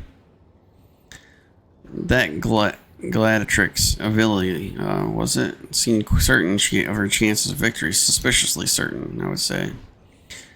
I'm ready, already 10 steps ahead of you, Inspector. That Ultros fellow seemed most knowledgeable about Miss Avila. Come, Nashow, the investigation is afoot. As much as that sounds like an amazingly productive line of investigation, might I suggest that our priority is to keep Unkillable here safe. Let us return to Genelon and see what else he can tell us of these mystery attacks on the combatants. Very well, I shall leave you to your task. I have a lead of my own to investigate. Should you uncover any new information, I trust you will share it with me at first opportunity.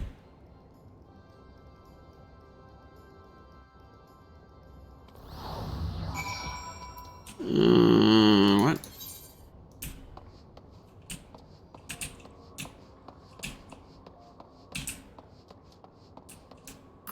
I'm just going to teleport over here because I don't even see a way over there.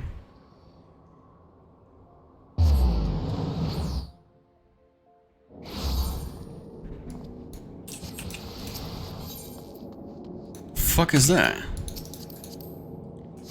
A ninja with demon wings. Okay.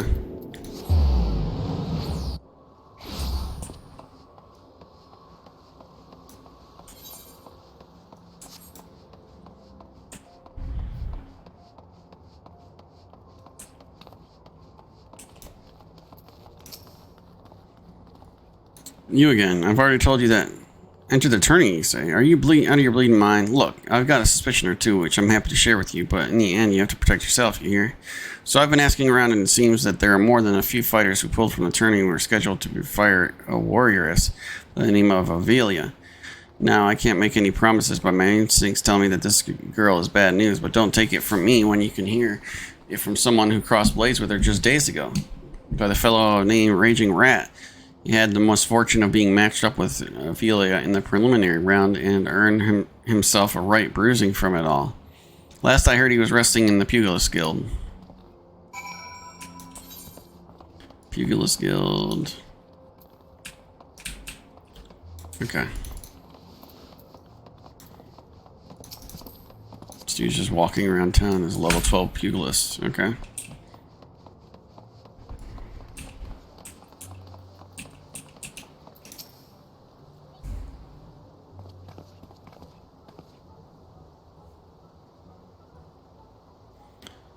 Come to have a good laugh at old Raging Rat's expense, have you? Well, you're not first. I say, if there's not a man in this entire realm with 1 ounce of sympathy.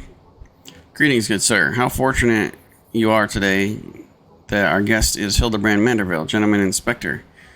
Now, if you would please enlighten me to how it was that you were beaten to a bloody pulp by Miss Avila. Gentlemen, my ass, you have no wit of delicacy. Never you mind, look at your records, may say I lost, but I'll admit to nothing of the sort. I'll shout it at the top of my lungs if no one else will. The girl doesn't fight fair. Tempest blade. Some kind of foul sorcery, if you ask me. Mark my words, that girl is up to no good. If she weren't so damned easy on the eyes, she'd be rotting in a gall as we speak. The girl's Al Megan, or haven't you heard? You know how it is with those refugees. Why fight with honor when you've got nothing to lose? Yes, and why not disparage in an entire people in a pathetic attempt to salvage your sorry pride? This one's really a piece of work, Unkillable. Let's be on our way. I didn't mean no offense, just telling you like it is, as it were. Perhaps it is truly some manner of sorcery, as the fellow says, or perhaps she works with an accomplice. She didn't strike me as the magic wielding type, but if I were a betting woman, I'd put my gill on the ladder. Miss Ellie, the thrill of the chase has struck a chord with you as well. Yes, I can see it in the wrinkle in your eyes beneath your eyes. We might very well make an inspectress of you yet. I'll give you a good wrinkle, you insensitive boor. If the man says it true, it's likely that her fellow Almegans might sympathize with her plight. An accomplice would hardly be out of the question. Yes, I can see it now. 2 unfortunate souls shunned by those around them, united by destiny and a common desire for justice. Ample appendages whirling wildly, sending gusts of wind flying every which way. Avelia and Alti, a match made in the heavens. Were it any more obvious, I could have solved the case without leaving my home. Incredible, your powers of deduction never fail to amaze, Inspector. What is it with you two and that infernal octopus? Mr. Ultros should still be at the Coliseum. Let's hurry before he slithers back off to whencever he came. What in the world?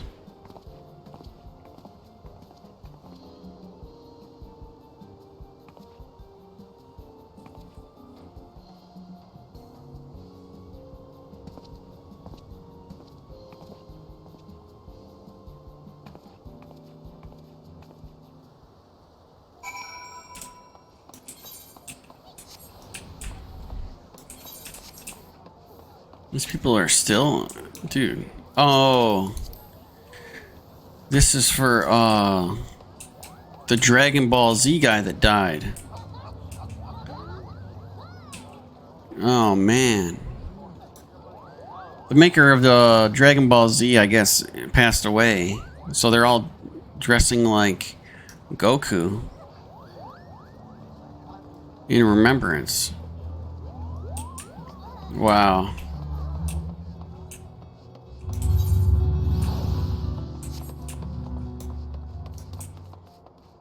Hmm.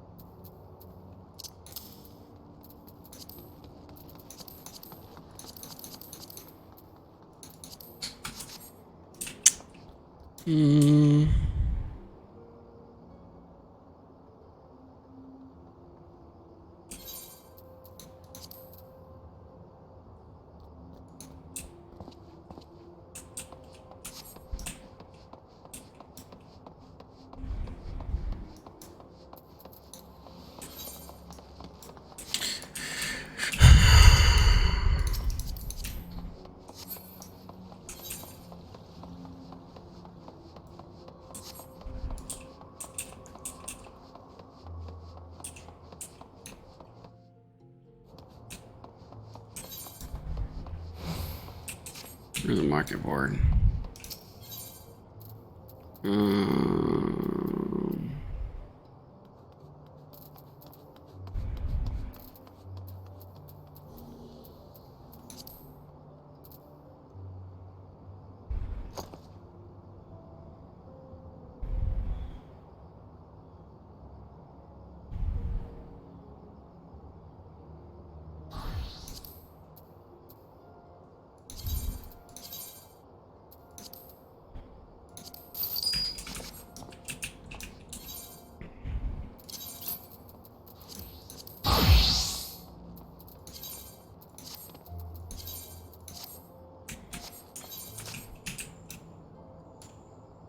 Okay.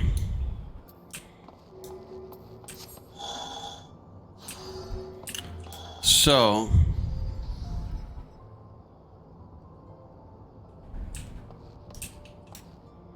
do I want to be a pugilist? I don't know. I said no before, but or do I want to be a monk or whatever? I don't know. I can't commit to a class here. Let's see.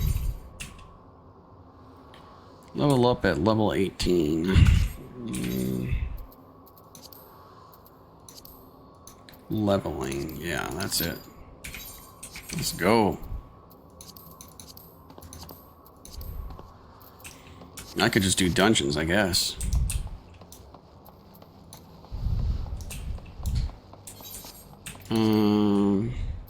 Mount. Right there. P, traits, roll. Second wind would probably be, so this, okay.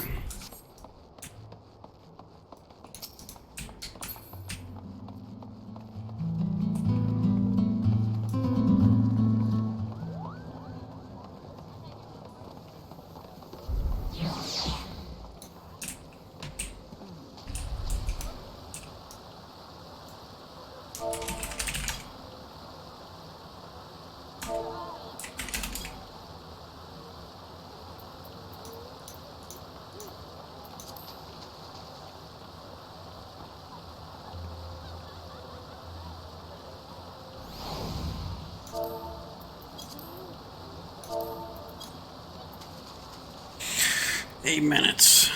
I don't know, dude. I don't know which class to be here. Changes to raptor form. Grants this will increase damage. Changes form to coral. Delivers an attack. Can only be executed coral. So 1, 2, 4, or 1, 3.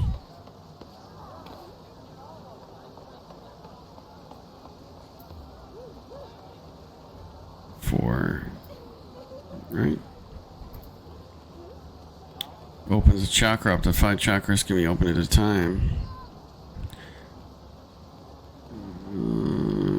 Okay.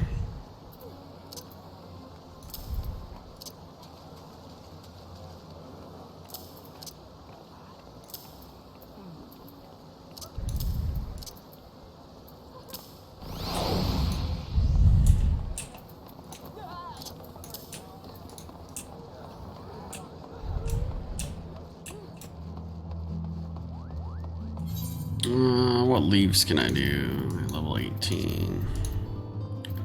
Dull. Central.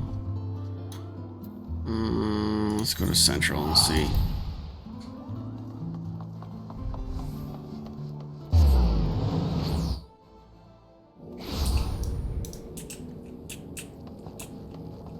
Where's the leaf guy?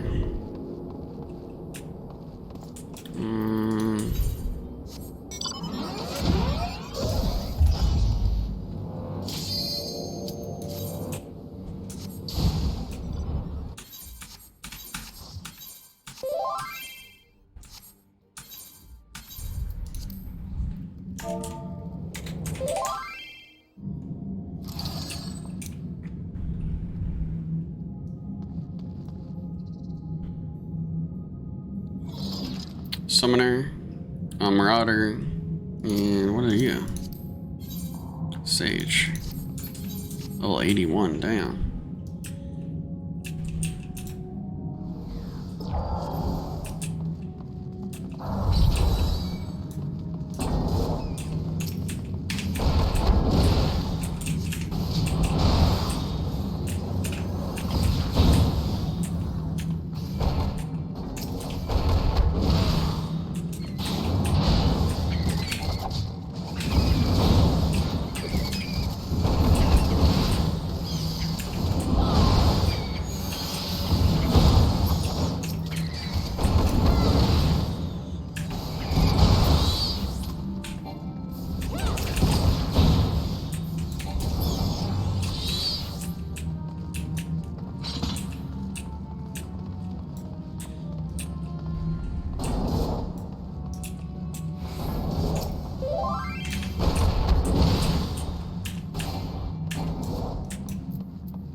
What does this do? Does this even do anything?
All 5 of these being open, I mean, what does it do? Oh. It gives me instant attack.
Okay, so where did that get me?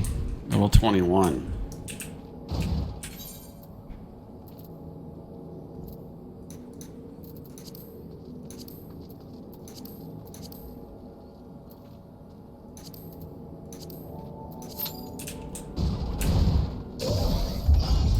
Ooh, whoops.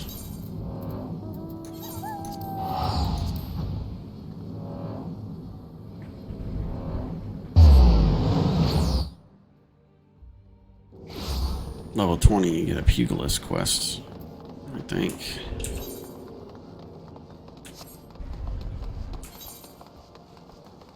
I mean, I'm guessing. You know?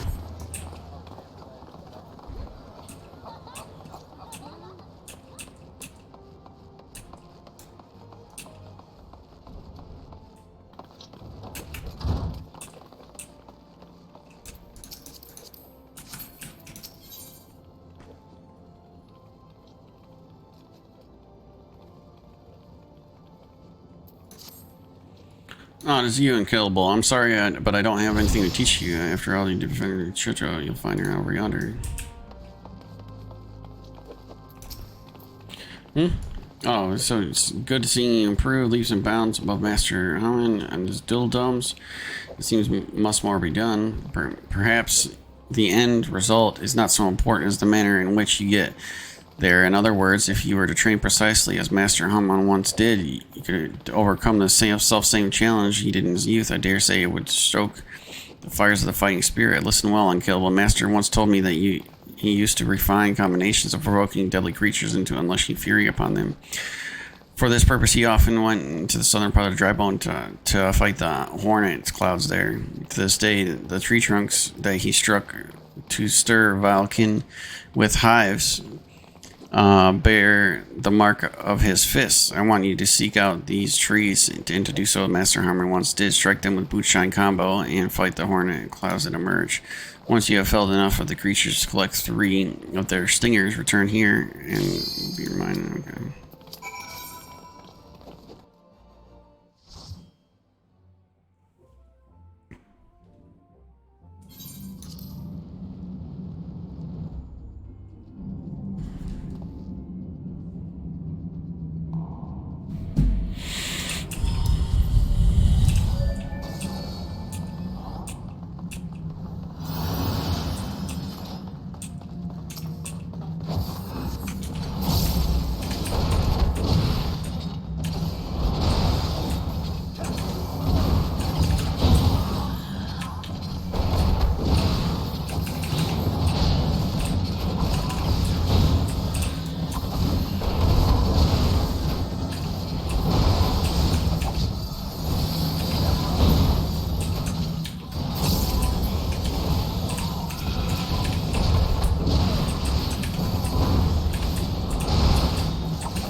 Is this what we're doing, guys?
Oh shit, I remember this one.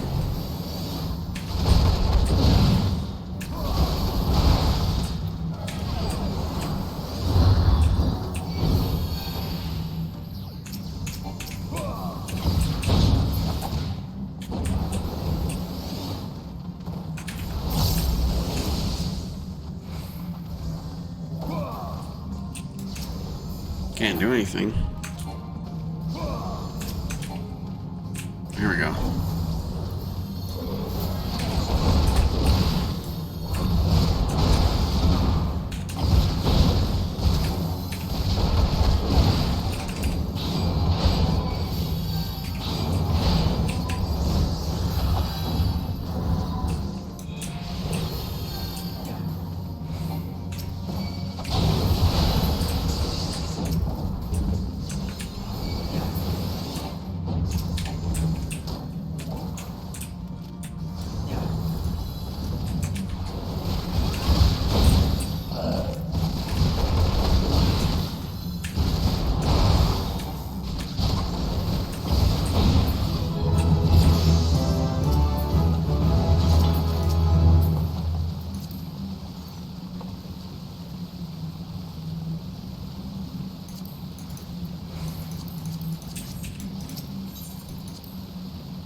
I'm not gonna do this one.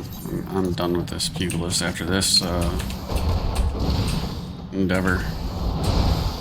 I remember why I stopped playing it. It makes no sense to me, but...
Scholar.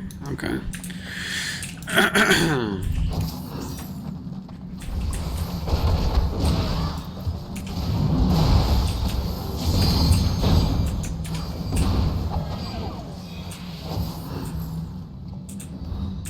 is that? Oh, we gotta kill these things. That's right.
Oh yeah.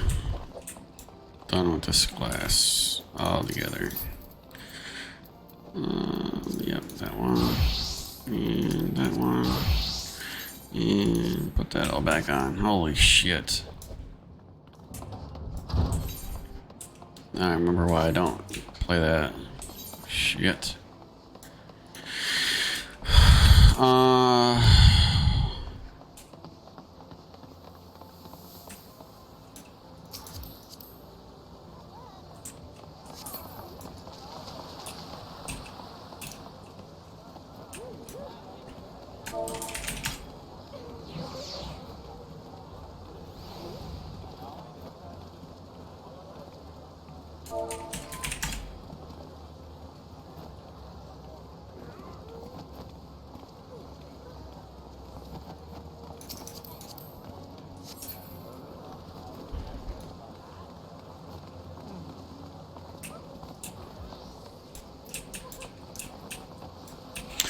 Alright, so the other thing is too is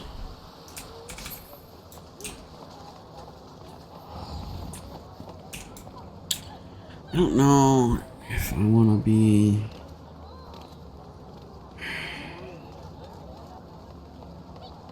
as you can tell I have very bad commitment issues.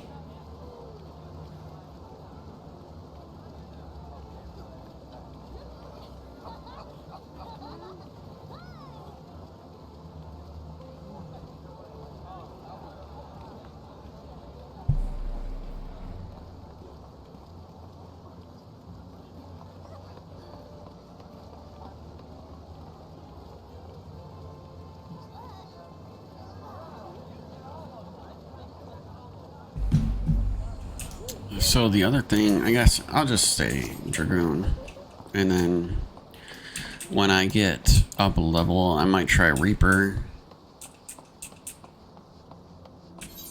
I don't know.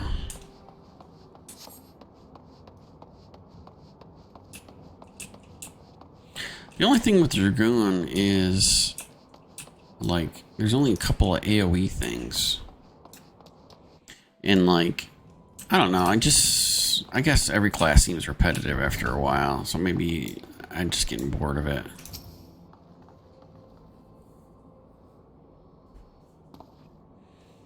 Shh, friend, look over yonder. Behold those exquisite legs, those stylish tentacles, the unearthly undulations of squirmy, squishy body. Yes, our friend Ulti is a most fascinating creature indeed. What's talking about?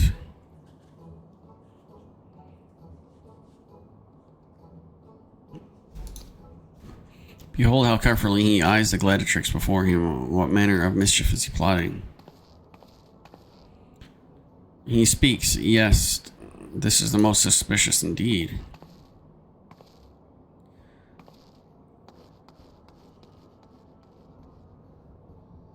Oh, what is this? The girl has fled in panic. Our friend Ulti appears discouraged. Look at the way his shoulders sag. Oh, how they would sag if he had shoulders. Our quarry is on the move. Quickly, Nashu, we must pursue. What? So fucking... Okay. This guy's insane. Honestly.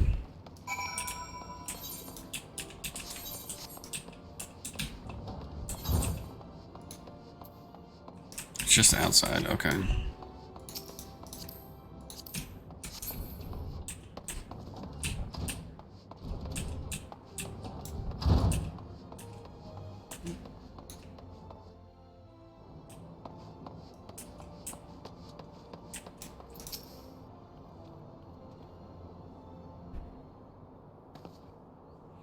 Mr. Ulti seems to have found himself another Gladiatrix. What might he be plotting this time?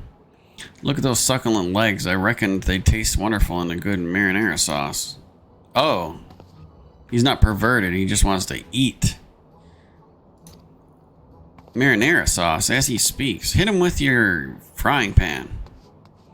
And another girl rushes off. Whatever did he say? He looks so sad. Shall we douse him in lemon butter and put him out of his misery, Inspector? Whatever is he doing with these girls anyway? Call me crazy, but I think he likes them?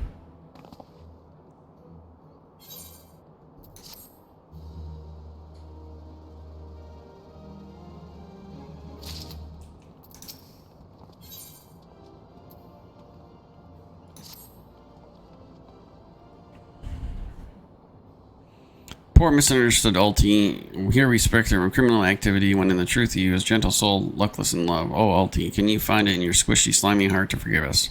Yes, now perhaps we should return to our own investigation. If Avela is as suspicious as they say, perhaps we should follow her around for a bit. Dower Meadow back at the Coliseum should we enlighten her to whereabouts. An excellent idea, Miss Ellie, but I have a better one. Let us return to the Coliseum and speak with Dower Meadow. From him we shall... Oh, God... We shall ascertain Miss Avale's whereabouts, upon which we shall follow her about to see if she is indeed as suspicious as they say. Come now, shall the investigation calls. Literally just what she just said. Don't think Uncle Ulti didn't see you following me. Uncle? What's the big idea? I'm nothing more than a stupid octopus. But I slice off some appendages, or am I? Come on now, I just want what any octopus wants. A cute girl, untold riches, and the intermarriage of millions. Can't Uncle Ulti dream? Well, kids hate to ink and run. Then again, I do. The fuck? What are you talking about, man?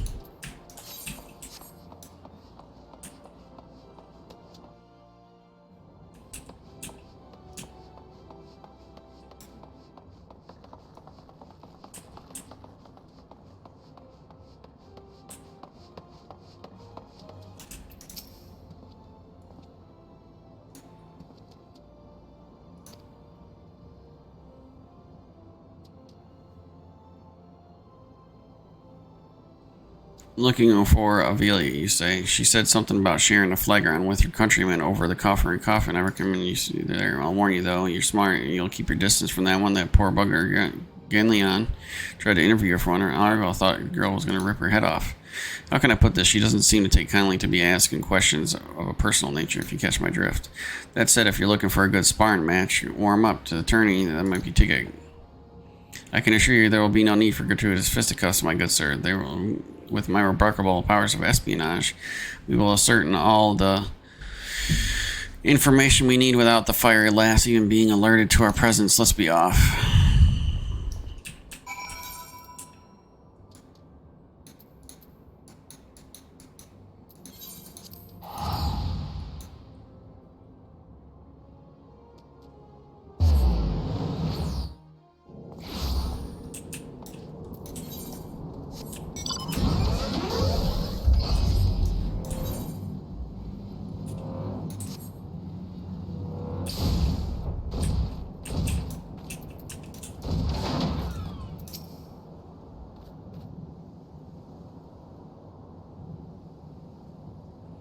Behold, the lovely Miss Avila, just as predicted. Let us watch from here. How many times must I tell you? There is no cause for concern. The spoil shall be mine. It may be, as well be written stone. You realize what this means. We have suffered and suffered long, but my victory shall mark a new era, just as Ruban Aldan won a new life for himself in the Colosseum. I shall win a new life for our people. The prize that I shall claim will bolster of wealth for our people 10,000-fold. In a land where wealth is power, we will be kicked to the gutter by the Eldonlings no longer. And with that, I must be off to Nanawa Mines to meet my sister. Miss Avella's self-assurance is ever to be a sight to behold. I deduce that my own chances of felling her on the battlefield are in something. I could have told you that before you signed up. Come on, we have a suspect to pursue. Like, she wouldn't see all four of us behind a fucking rock, but okay. Octopus, what are you doing? Now there's an octopus. This quest is getting stranger and strangers. Trying to steal Avella from Uncle Ulti's tentacles, are you? I'm afraid that isn't going to happen. Yes, Uncle Ulti's homemade explosive will see that this is the end of rotary for you. Does that make me a bad octopus? The distinctive spell of fire sand, another one of your handcuffed explosives, I take it now, shall? Heavens no, Inspector, this is far too elaborate to be one of mine. Do you think whoever crafted it will be willing to give me a lesson? They're onto me, preposterous. Could it be Musclehead isn't as stupid as he looks? I see. In any event, I shudder to think what might happen if an unsuspected passerby chance upon a hazardous object. Allow me, He-fo.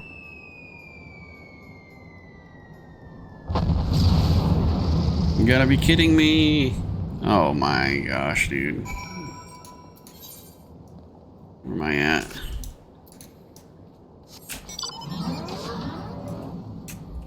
What is that? Level 90 Bard. On a cube. Okay. That's a cool cube you're wearing there, Hellraiser.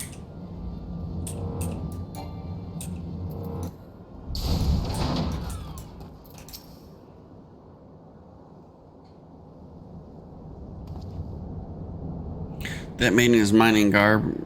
Must be the sister of Miss Avelia spoke. Let's listen closer. I thought we agreed no hard labor until your leg is healed. I swear, sometimes I think you were born solely to give your poor sister headaches. Says the girl who once fought off 10 Imperials with one good arm. Perhaps someday you'll understand that your little sister can take care of herself just as well as you. Speaking of which, what news of the tourney? Worry not, Hagalina. I have taken all the necessary precautions. The Warden's grace is as good as ours. Even the most modest estimates value its worth. It's some 30 million gil. Do you realize what this means? Necklaces from Ashtamin's sunsilk dresses. All the luxuries we ever wanted will be yours. The poor little girl's shabby clothes, object of pity and scorn for the Aldan upper crust. Those days are over. After I claim victory, we will take our rightful places at the top of society.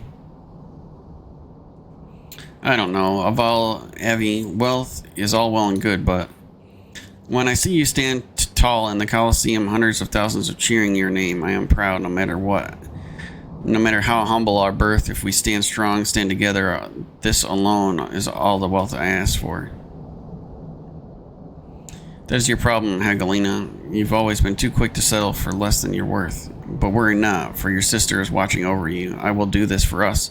Now I must return. God's forbid one of those prying reporters overhears us. That's my Avi, unfazed by a duel to the death, yet terrified to be caught in a moment of tenderness. May the gods smile upon you, sister, and be safe.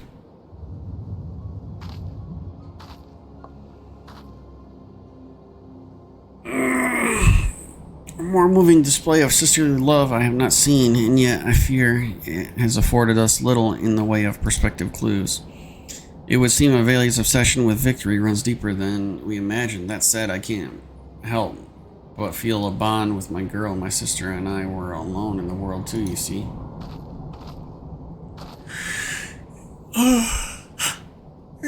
Inspector, did you hear what I just heard? Look, kids, Uncle Uzi has had it up to here with you. Do you think you could just fall into the pit and die like a good little boy? I'm talking to you, Mr. Warrior of Light. Hear that sound? Just one step closer.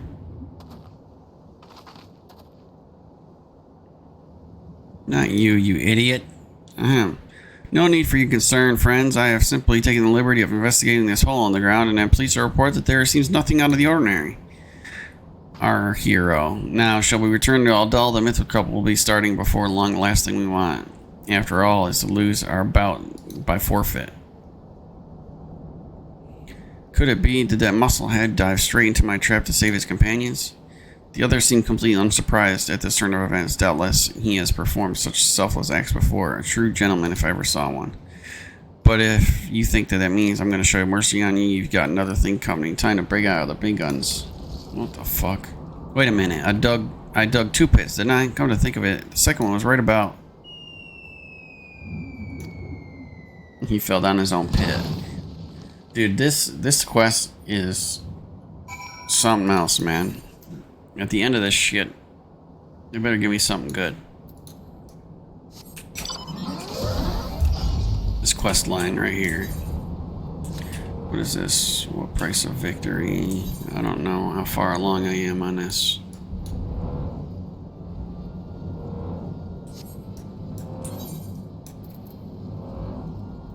Mark bills.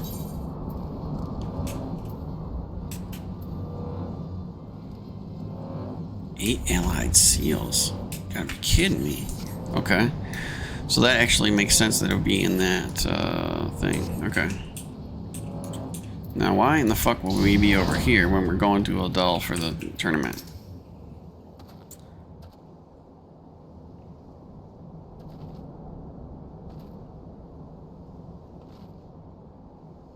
Yes. Is something a matter? We're on something of a tight schedule here, Inspector. Stand back, miss. Ali, my well-honed inspector senses are tingling. I feel a most fearsome adversary lurking about.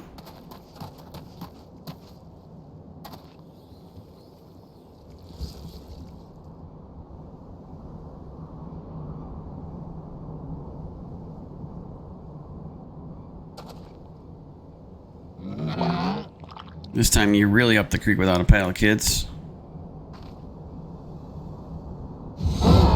Say hello to my not-so-little friend of mine, Coliseum. He's large, he's in charge, most of all, he's hungry.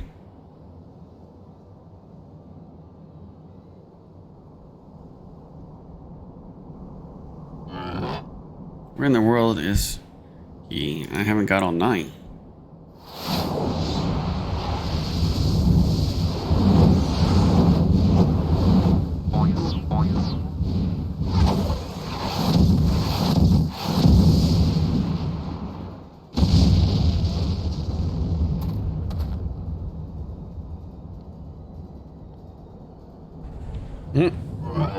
My Charmira, who is that half-naked fool?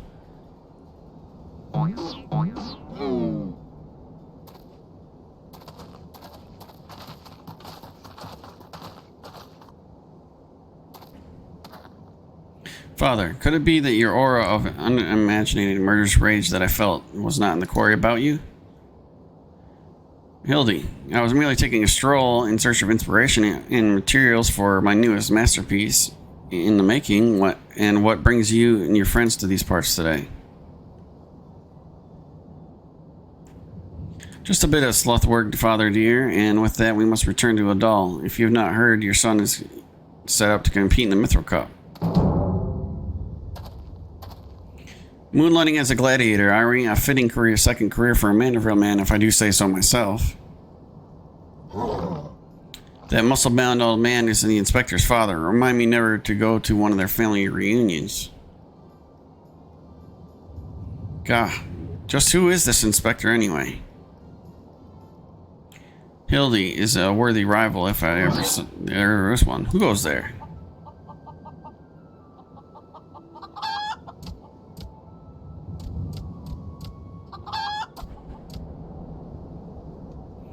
Hildy, unkillable. I have been waiting for this day. Well, look who you have here. You're quite an intimidating gent yourself. A friend of the inspector, mayhap? I am Gilgamesh, wandering duelist, and I am not so much the inspector's friend as his enemy. Well, that makes us the two of us. Perk up, Gulliver, because just might be your lucky day. If there no one is this accursed realm who can remember my... Call me what you will, friend, but heed my words. Unkillable is a formidable foe. That sounds like high praise coming from a big fellow like yourself. To have such a powerhouse as his sidekick, that inspector must be something else indeed. I know not what brings you to do battle with those two, but I warn you, you will end up seafood soup if you face them alone. And with that, it must be off for reasons I do not entirely understand. I'm considering something of a fugitive. Considered. Unkillable. I will not fall so easily this time. Okay. Well, if you're a fugitive, they can't accept you to the Coliseum. Well, it takes... Looks like I've got my legs full, all 8 of them, but if that adventure is too strong to take on alone, I have to bring along my friend.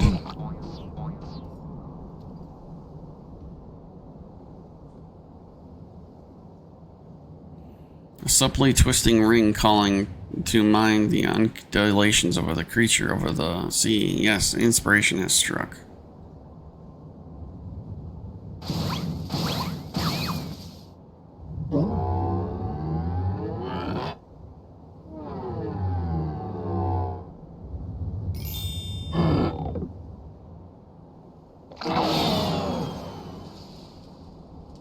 Nobody here but us octopuses. Look forward to your next life as a masterpiece, fiend. Oh, God.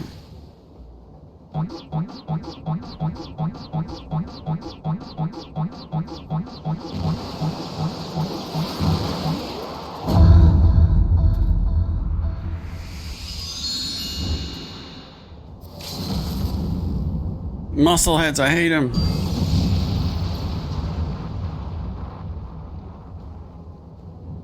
Alrighty. That is interesting, to say the least.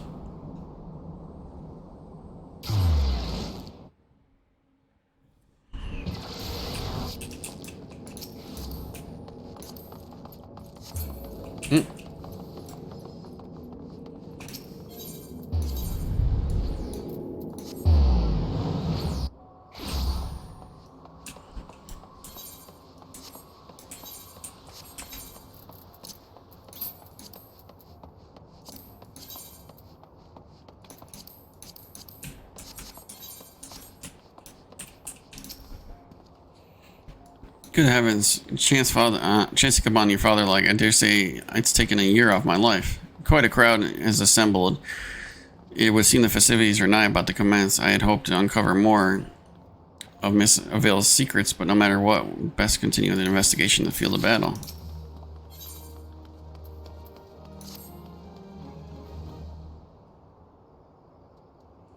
Good heavens, we haven't much time before the tournament begins. We must hasten back to the Coliseum and apprise ourselves of our own rules, ourselves of the rules of engagement.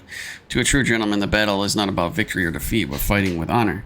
Whatever treachery or guile my opponents might employ, I must not and will not lower myself to their level. Okay. Well, whatever.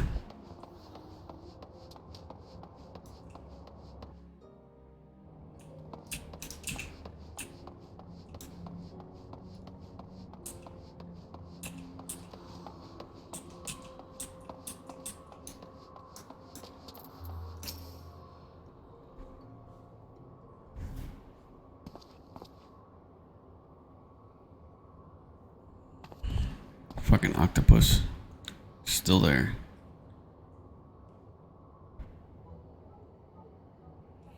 Bumps on the head, chipped teeth. I'm one shabby looking octopus. I tell you, they don't pay me enough for this. But that's all gonna change soon, isn't it, buddy? Ah, Mr. Ultros, just the octopus we were looking for. I was hoping you might enlighten us. To eat gas. Who gave you those ghastly bruises? Bruises, I fell down the stairs, that's all. Now get lost, I'm busy. Ouch. You have my sympathies, good sir. It is a challenge enough to coordinate 4 limbs, let alone 8. Is there something inside your office? No, whatever gave you that idea. I'm simply fumigating the place for pests. Pests like yourself. Now, don't you have a battle to go fight? Inspector, I think something's alive in there. There's just me talking to myself. God, working as a receptionist is fun. Battered, bruised, beset by vermin, and still find joy and fulfillment in your work. I say, Mr. Ultros, your passion for your chosen profession is truly an inspiration to us all. Unkillable, if you would come with me for a moment, I fear stupidity in the air may be contagious. Okay. I don't want to get caught with stupidity. Whew.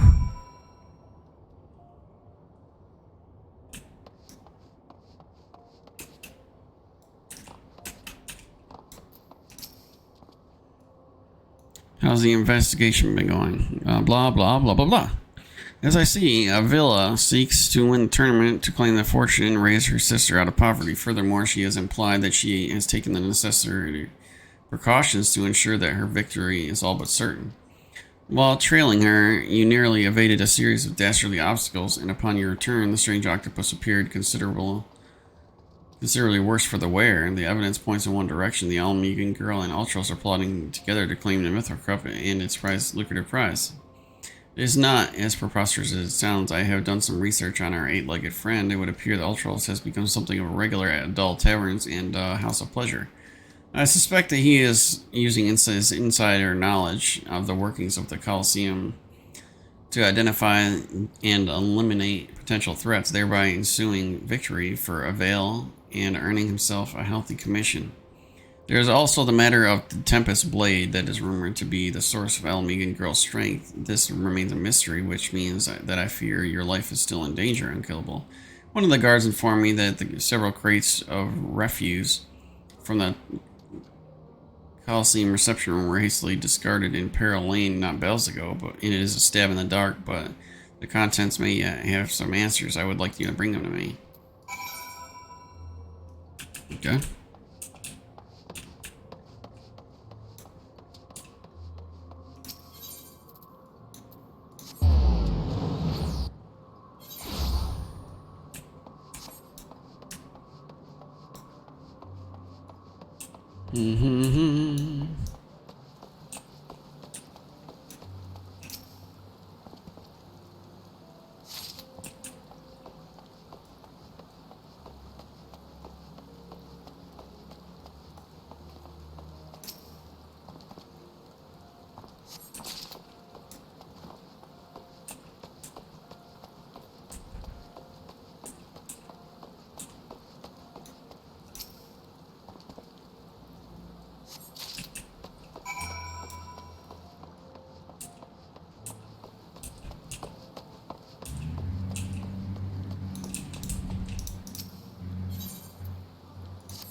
Whoops.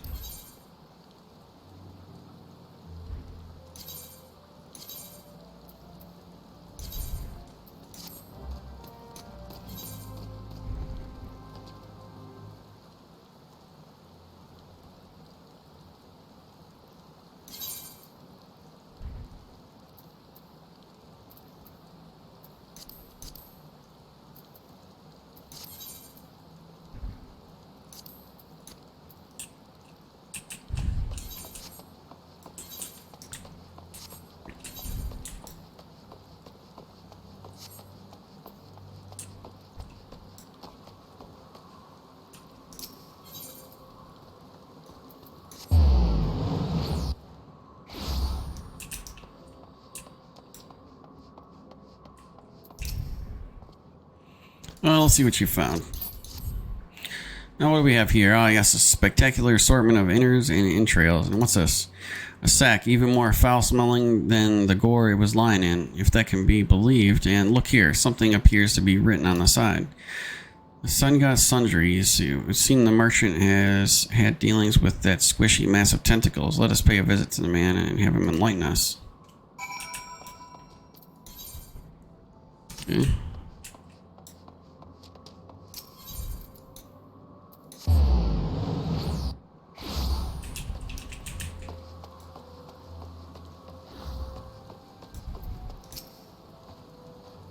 Welcome, welcome. This is gentleman looking for today.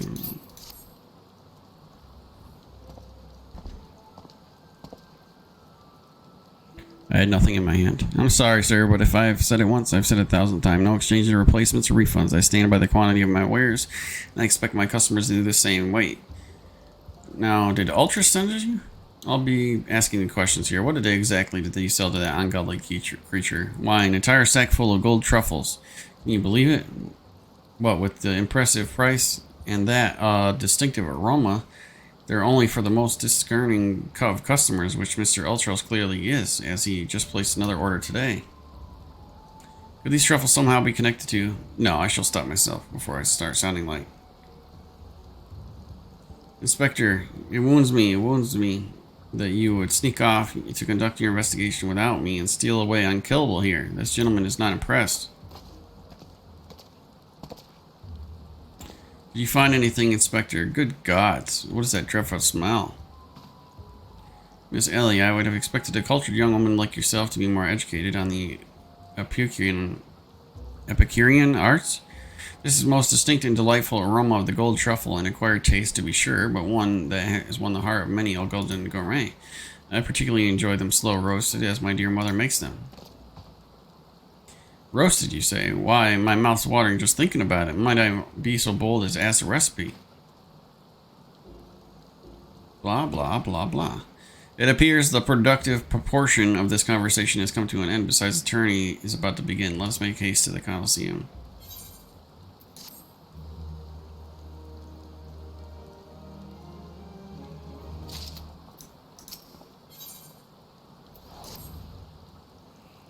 Well, that merchant proved a spectacular waste of time. We must return to the Coliseum. Here's the plan, Unkillable. I shall find a suitable vantage point to observe Miss Avail in combat until I have asserted the trickery behind her abilities. You are to keep a wide berth of her blade, understood?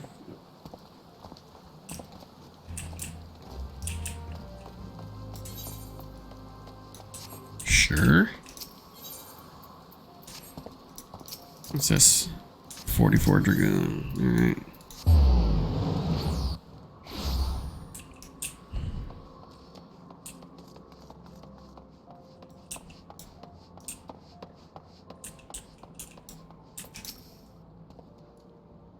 There you are. I was this close to starting the melee without you. I'd be remiss not to tell you that there's been a slight change of plans. Another concessor silver last minute to none other than very own Ultras has stepped to take place. With everyone's favorite octopus joining you two in the fray, spectators are just pouring in, and bookmarks across town are raking in the gill, which ain't a bad thing for us. Word has it that the Master Figus himself is quite taken with the promotional skills. Aye, the future's looking bright for old Dower Meadow it is. So what say ye? Are you ready to get your ass kicked? Please. Let's go. Aye, that's what I like to hear, ladies and gentlemen. It's time for the blaze to whirl and limbs to fly.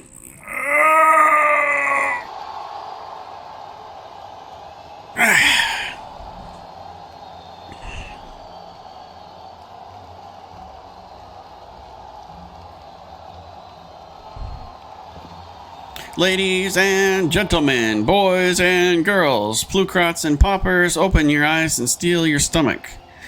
The Mithril Cup brought you to our ever charitable friends at Amalja Sons and Minerals. Your concern is our concern. It's about to begin. Who will stand atop the heap of maimed bodies and twisted limbs to claim victory? Will it be the temptress Avail of El Amigo, Unkillable, the famed warrior of light, or who was that grim and fool again? Oh, that's right, Humbeck's agent of infamy, the imbecile extraordinaire.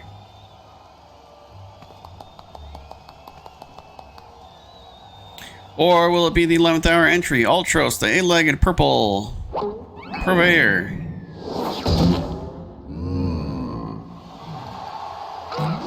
Did you miss me? No. Aye, I'd say we have a battle for the ages, folk. Combatants, take your position and let the battles begin.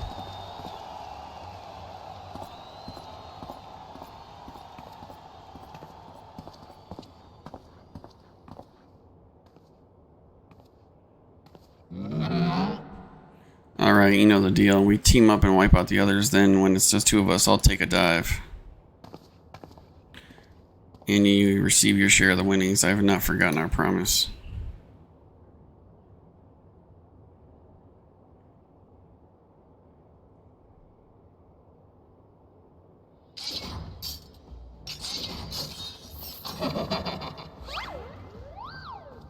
He doesn't even have a weapon. What's he gonna do? Run around?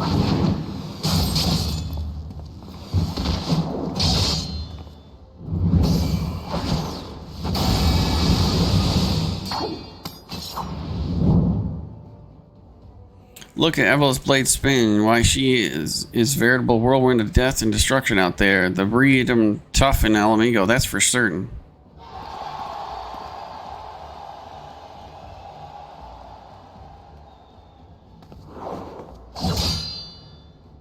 You are next. Okay. Try me.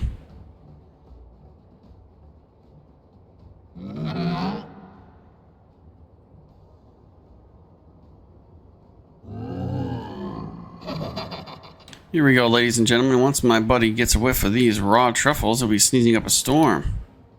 What?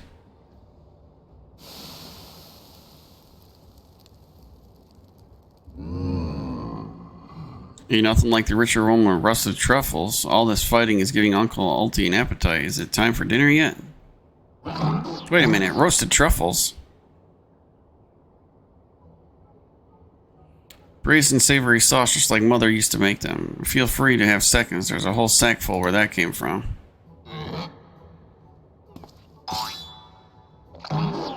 That meddling musclehead. What's taking him so damn long? The girl gives gaze, give it away. Open the gate at once.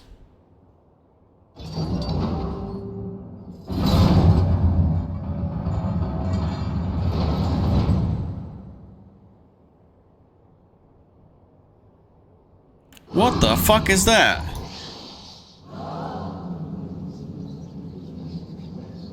What is that monstrosity?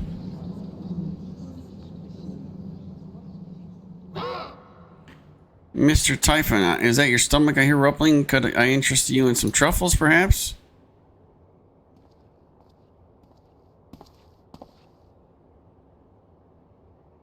What fascinating friends you have, Ulti. Why, just look at this charming little nose. Is he perhaps suffering from the case of the sniffles?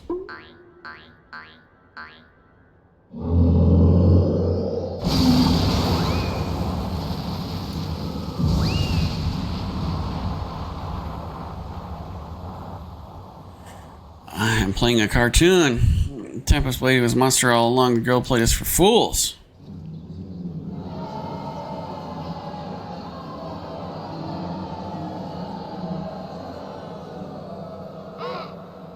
Don't look at me, it was her idea. I'm just a stupid octopus. You were the one who approached me, you double-dealing fiend. I just wanted the experience of the thrill of battle, you know, for my work and... Oh, come on, Dower. Has Uncle Ulti ever lied to you? What did I tell you? I knew there was something fishy about that Alamegan whore.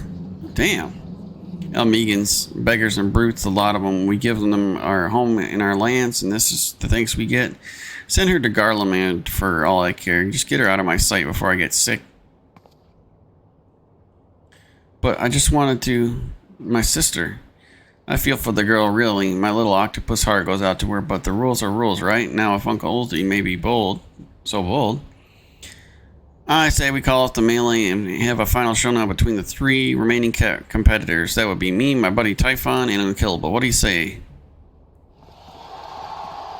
Aye, that's what we want to see. Okay.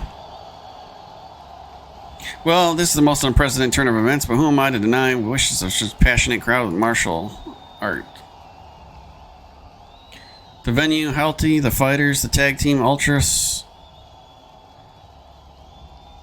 And Typhoon versus the Warrior of Light. Who will be left standing in the storm? Be there a myth's battle for the ages. Okay.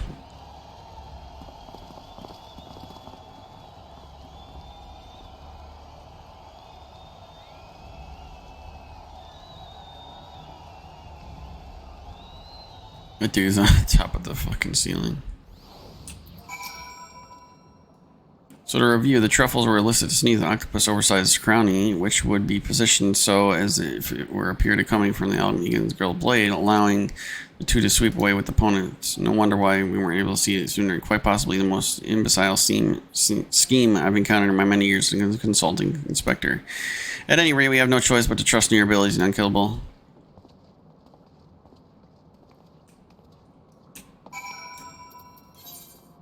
Woo.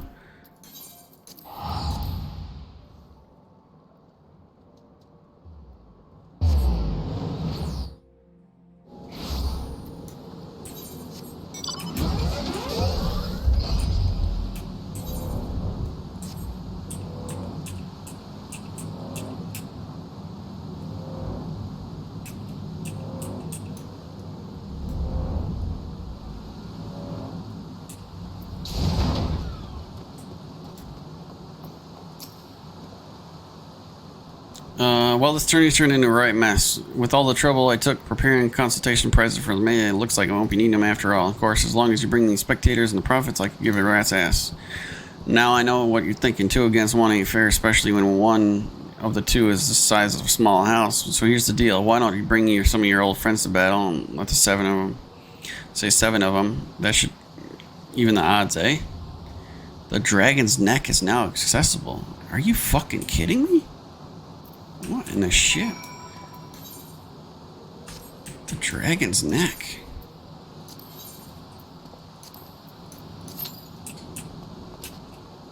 Okay. I gotta pee while I'm waiting.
This one probably be off.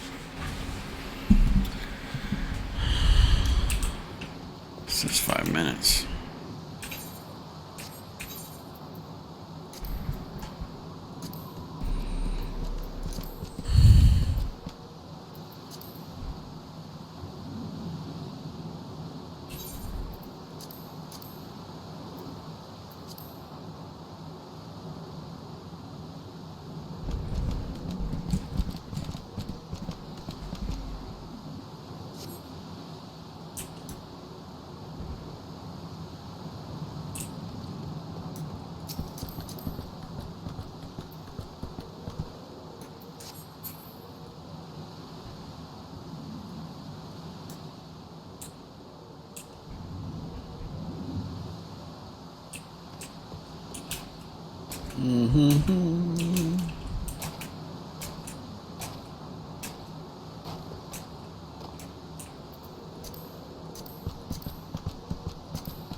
No, let's do water float.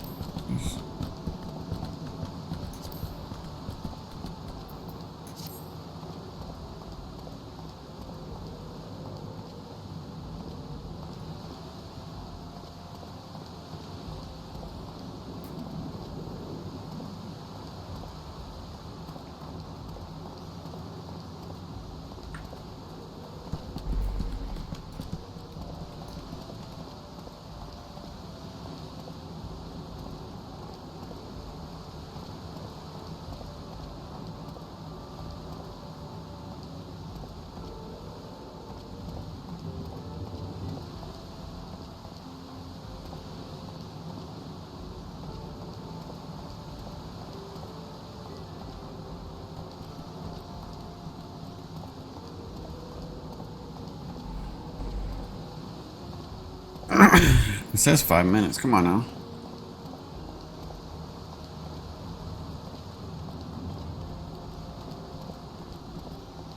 Where do I go to get a haircut anyway?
Hmm.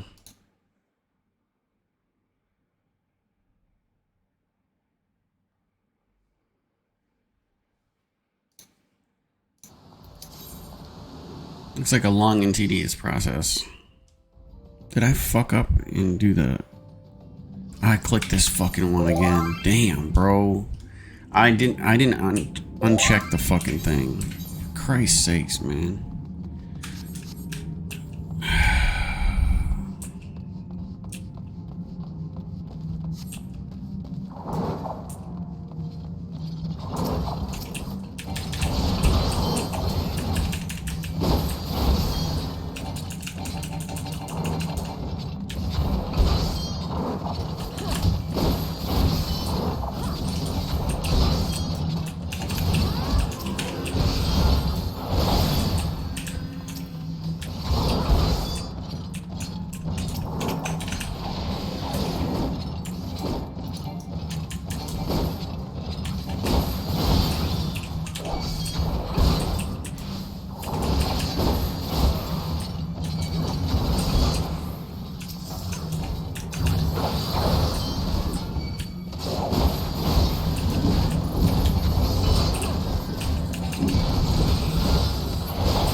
Is that paladin? Sage, okay.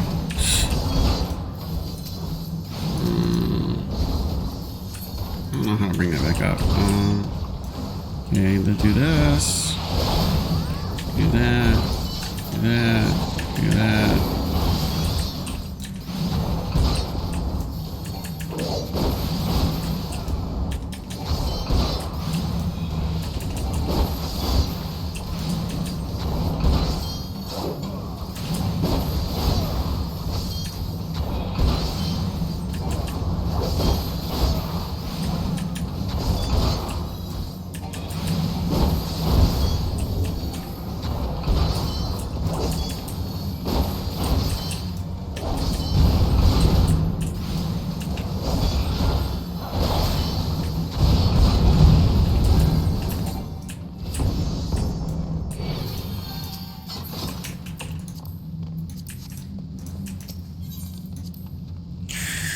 Oh boy. As soon as this dungeon's up, I gotta go.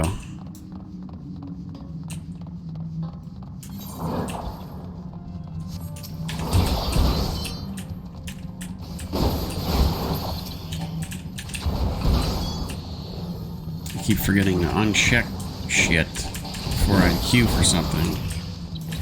And of course, this is my punishment. I don't want to quit because that would be unsportsmanlike as a player.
$269.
$209.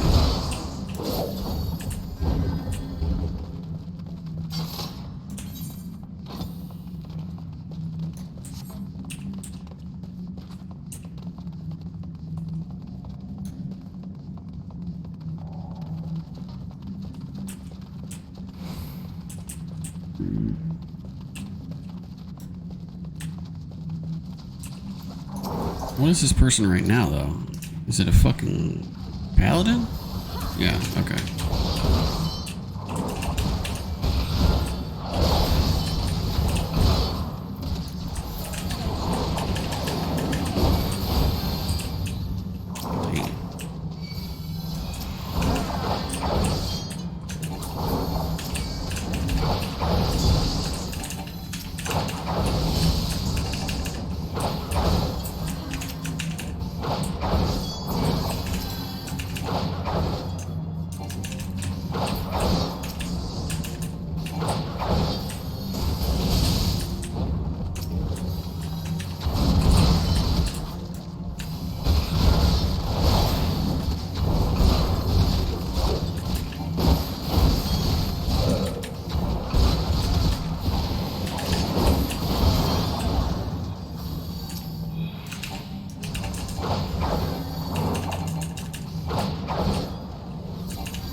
Let's get this over with.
Somebody tried to use limit break at the last second.